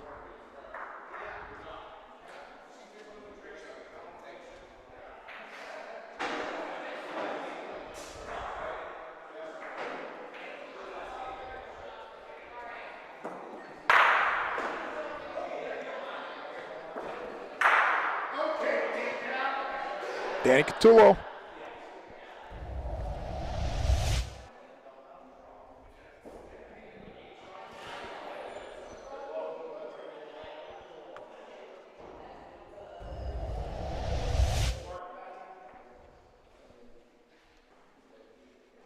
It's a nice soft Rafa there, controlled speed. Big target for Joe. He owns the right half of the backboard. He owns about 55% of the backboard. Paulino goes. There goes Paulino. Right to Joe's ball. Oh, Joe had 2 balls down there.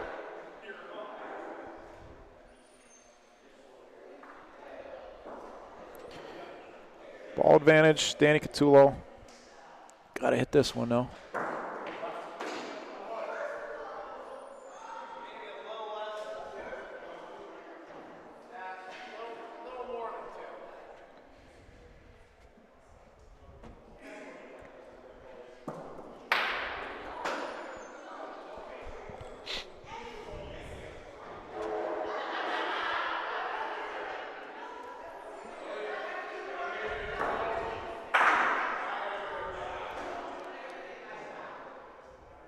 It's a great hit. I don't know what else he could have done there. Besides try and put a ball in front. Maybe try and roll one 2 feet short of Paulino, but wherever you put a ball is going to be a way for Joe to get around it.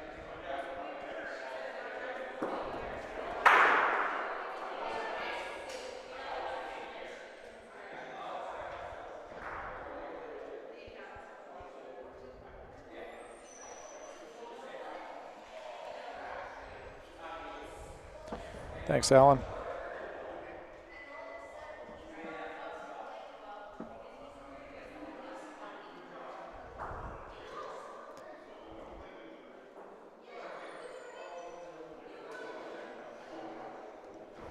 Court 3, Nico is ahead, 7-2 on Patsy Carbone.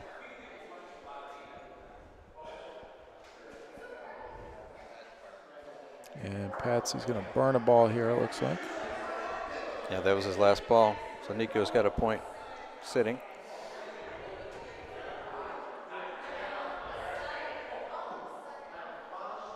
And 2 balls back.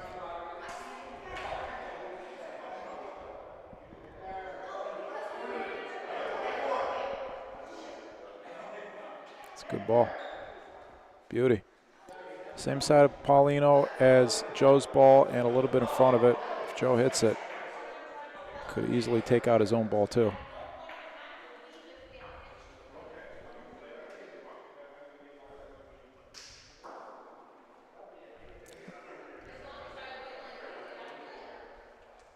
I'm going to shoot from the left side of the court, try and mitigate the chances of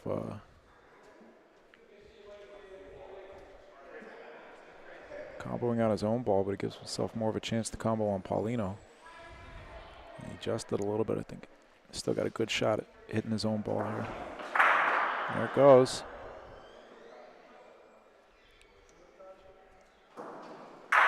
Nice break.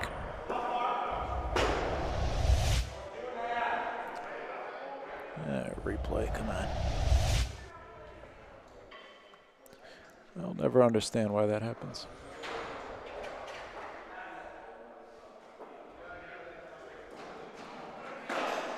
It's another good looking ball from Danny. Should come off the Rondina nicely.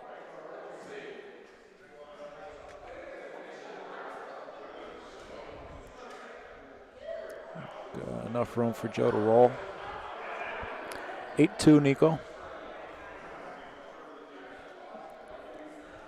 Court 1, now we got James Salvaggio versus Michael Lucente.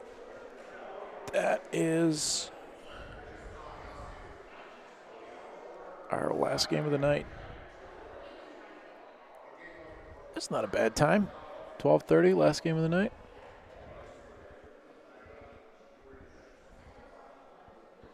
We will be back tomorrow. We're scheduled for 10 a.m. We're not going to get out of here until 2 a.m. And we got to go, drive 20 minutes to our hotel, check in, all that good stuff. So I don't think we'll be live at 10 a.m. because I have to be here for us to go live, and I have to play. I have to either play or broadcast until 2 a.m. again tomorrow night. So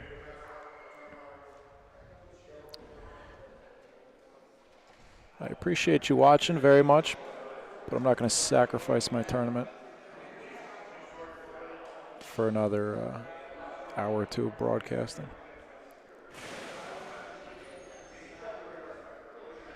We'll be doing at least 12-hour. Well, tomorrow we're going to have to cut the stream in between brackets because what am I missing here? Danny left the court. Tomorrow we're going to have to cut the stream in between brackets because YouTube cuts us off at 12 hours, and tomorrow we're going to be broadcasting for probably 14-ish.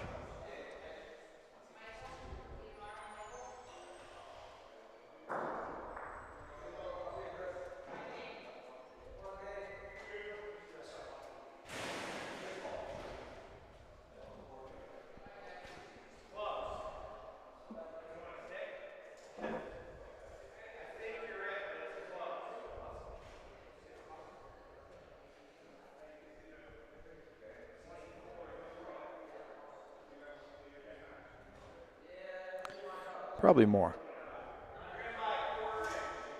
Although, start at 8 a.m. I mean, they could conceivably finish the morning bracket by 4 o'clock. That's cutting it tight, I think. Yeah.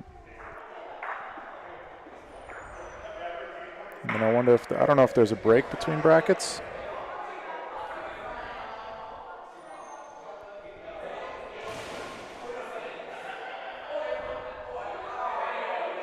Which would be an interesting dynamic if there weren't, because I don't know why these guys are leaving the court. Yeah, what's going on? I don't know. Probably had to go to the bathroom. So the Saturday PM players very well may not have a chance to warm up because the AM bracket's probably going to go late. Good win, Pat.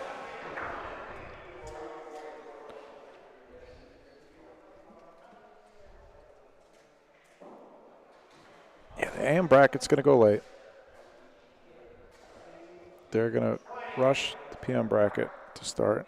We're not going to be able to warm up at all.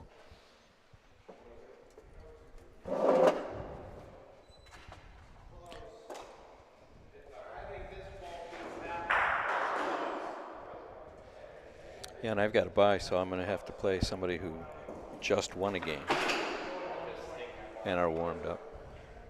Yeah, and I got to play a guy who's from here. It's all right. I'll still beat him.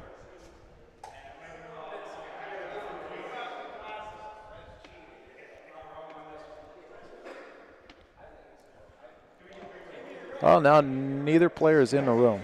Oh, no, there's Danny. There's Joe. Okay, we're all right.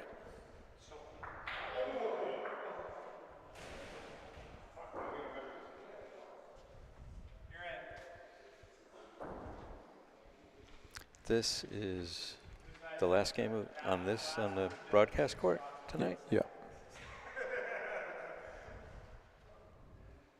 I'm going to be done at the conclusion of this game. Yeah. So we can get started as early as possible tomorrow. The other results of the losers bracket game on court 1, court 2, or court 3 might be finished by the time this game is done. Nico's up 10-2. That game on court 1, though, just started. Yeah, we've broadcasted. We've gotten, both Lucente and Salvaggio on the broadcast already a few times today, so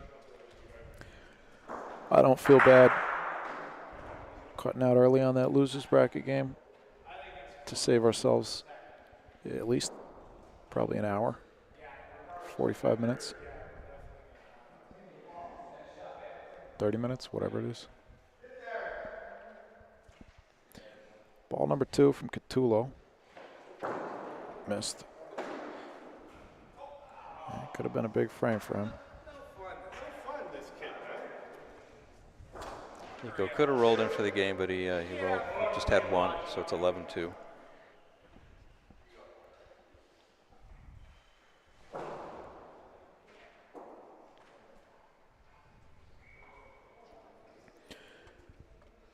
Appreciate all you folks spending part of your Friday evening with us here at the at Lorenzino's Bocce Club in Youngstown, Ohio.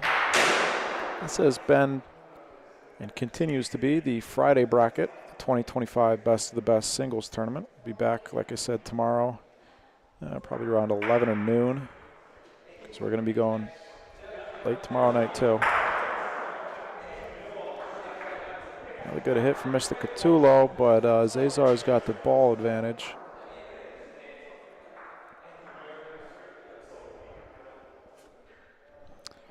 Yeah, we'll be back tomorrow. If you're not subscribed, please subscribe. Click that notification bell after you subscribe.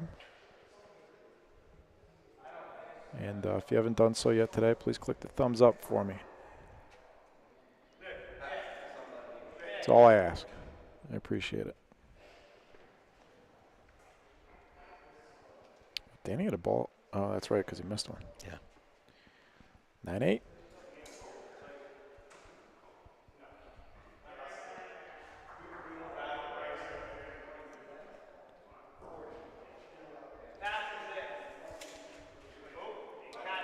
Welcome back, Ben.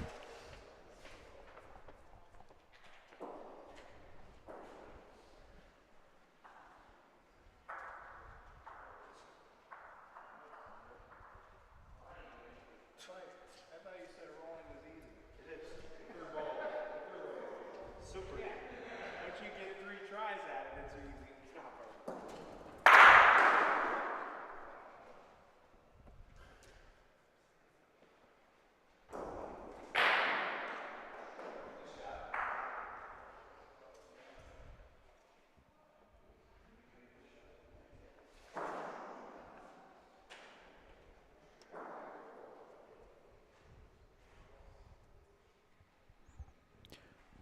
Two nothing Lucente over on court 1 over Salvaggio.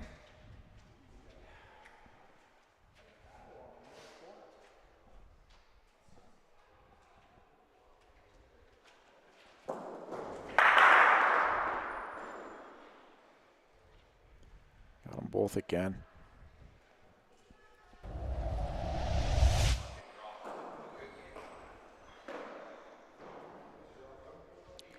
Two hits at the same time. Nico and Joe. And Nico takes down Patsy Carbone 12-2. So after a rough start, Nico's moving on to Sunday with 1 loss.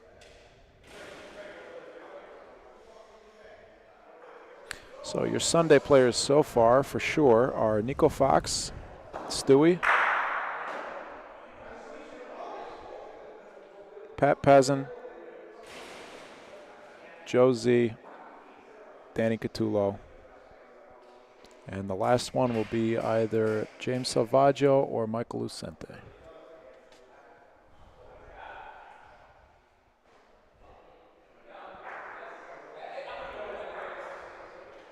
Jimmy, where'd you go? Where are you watching from? The bar? The bar's closed, isn't it?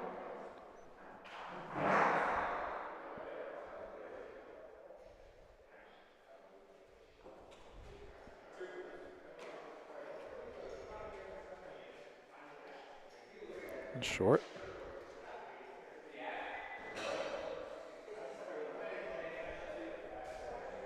I think.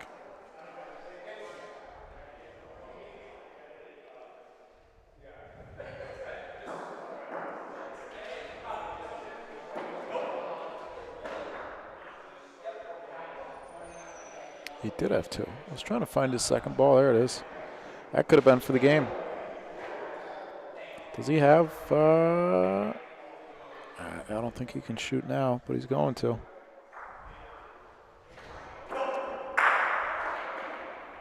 Well, sold one. 9-9.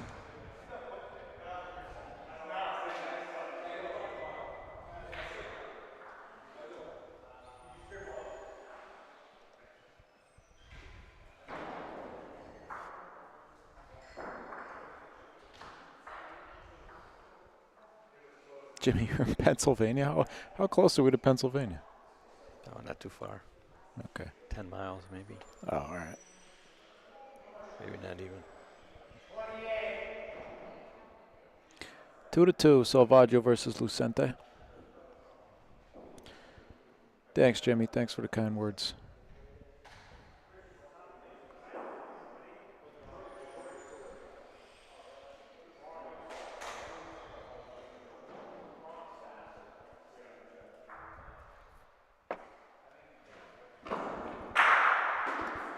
Yes, sir.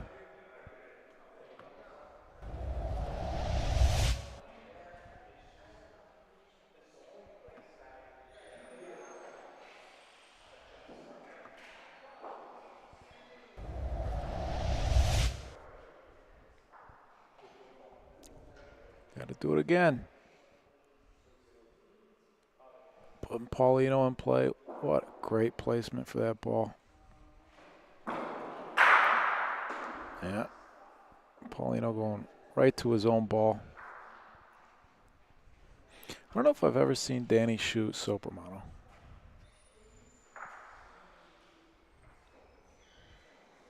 I saw him shoot one earlier today, Sopromano, but softly, like off the sideboard, trying to,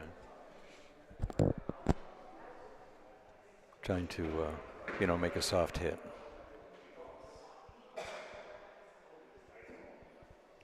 Nice point.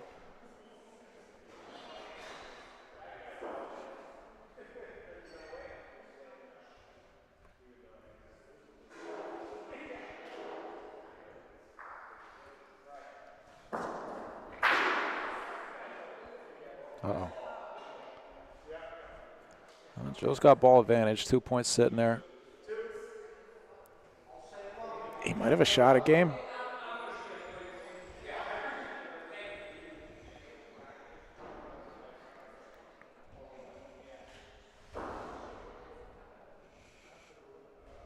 That's deep.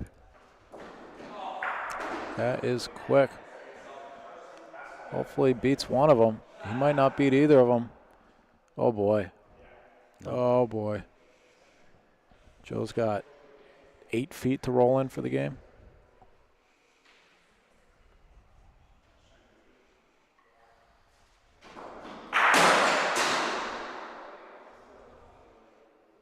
Paulie Sailing still reffing.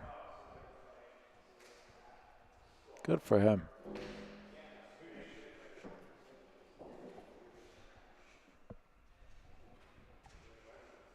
Yep. He reffed the first game on this court, and he's reffing the last game. He's everything in between. Joe Zazar, 12-9 over Danny Catullo. There's the last 6 balls from Danny Catullo. And that's what that feels like, if you're wondering.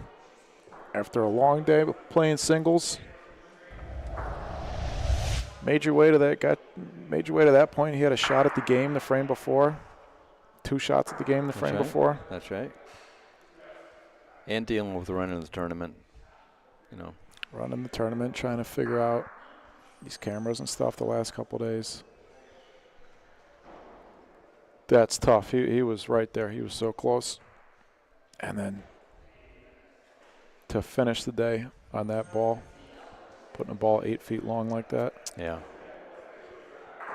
Well, he's still in it. He's still coming back Sunday. Yep, still advancing to Sunday. So we got Danny Catullo, Joe Zazar, who else? Nico Fox, Stewie, Pat Pezzin. Danny, Joe, Nico, Stewie, Pat Pezzin, and the winner of Salvaggio and Lucente over there.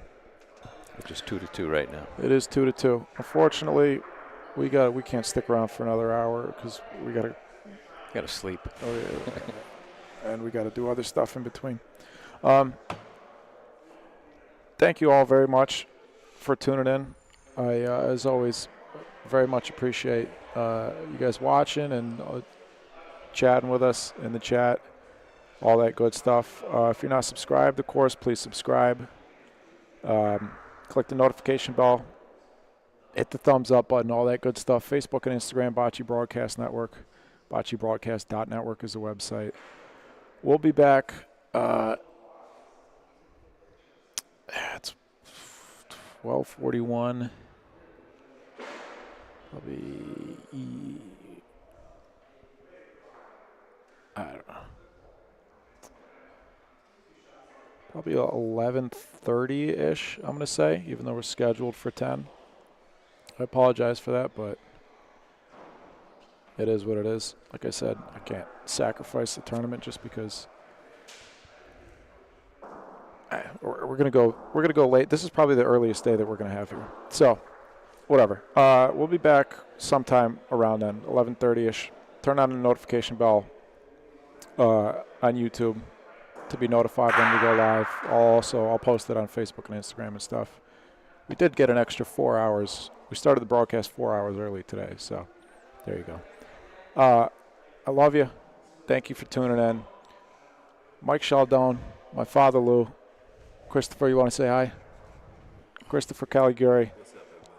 This has been a production of the Bocce Broadcast Network, and until tomorrow, you please take it easy.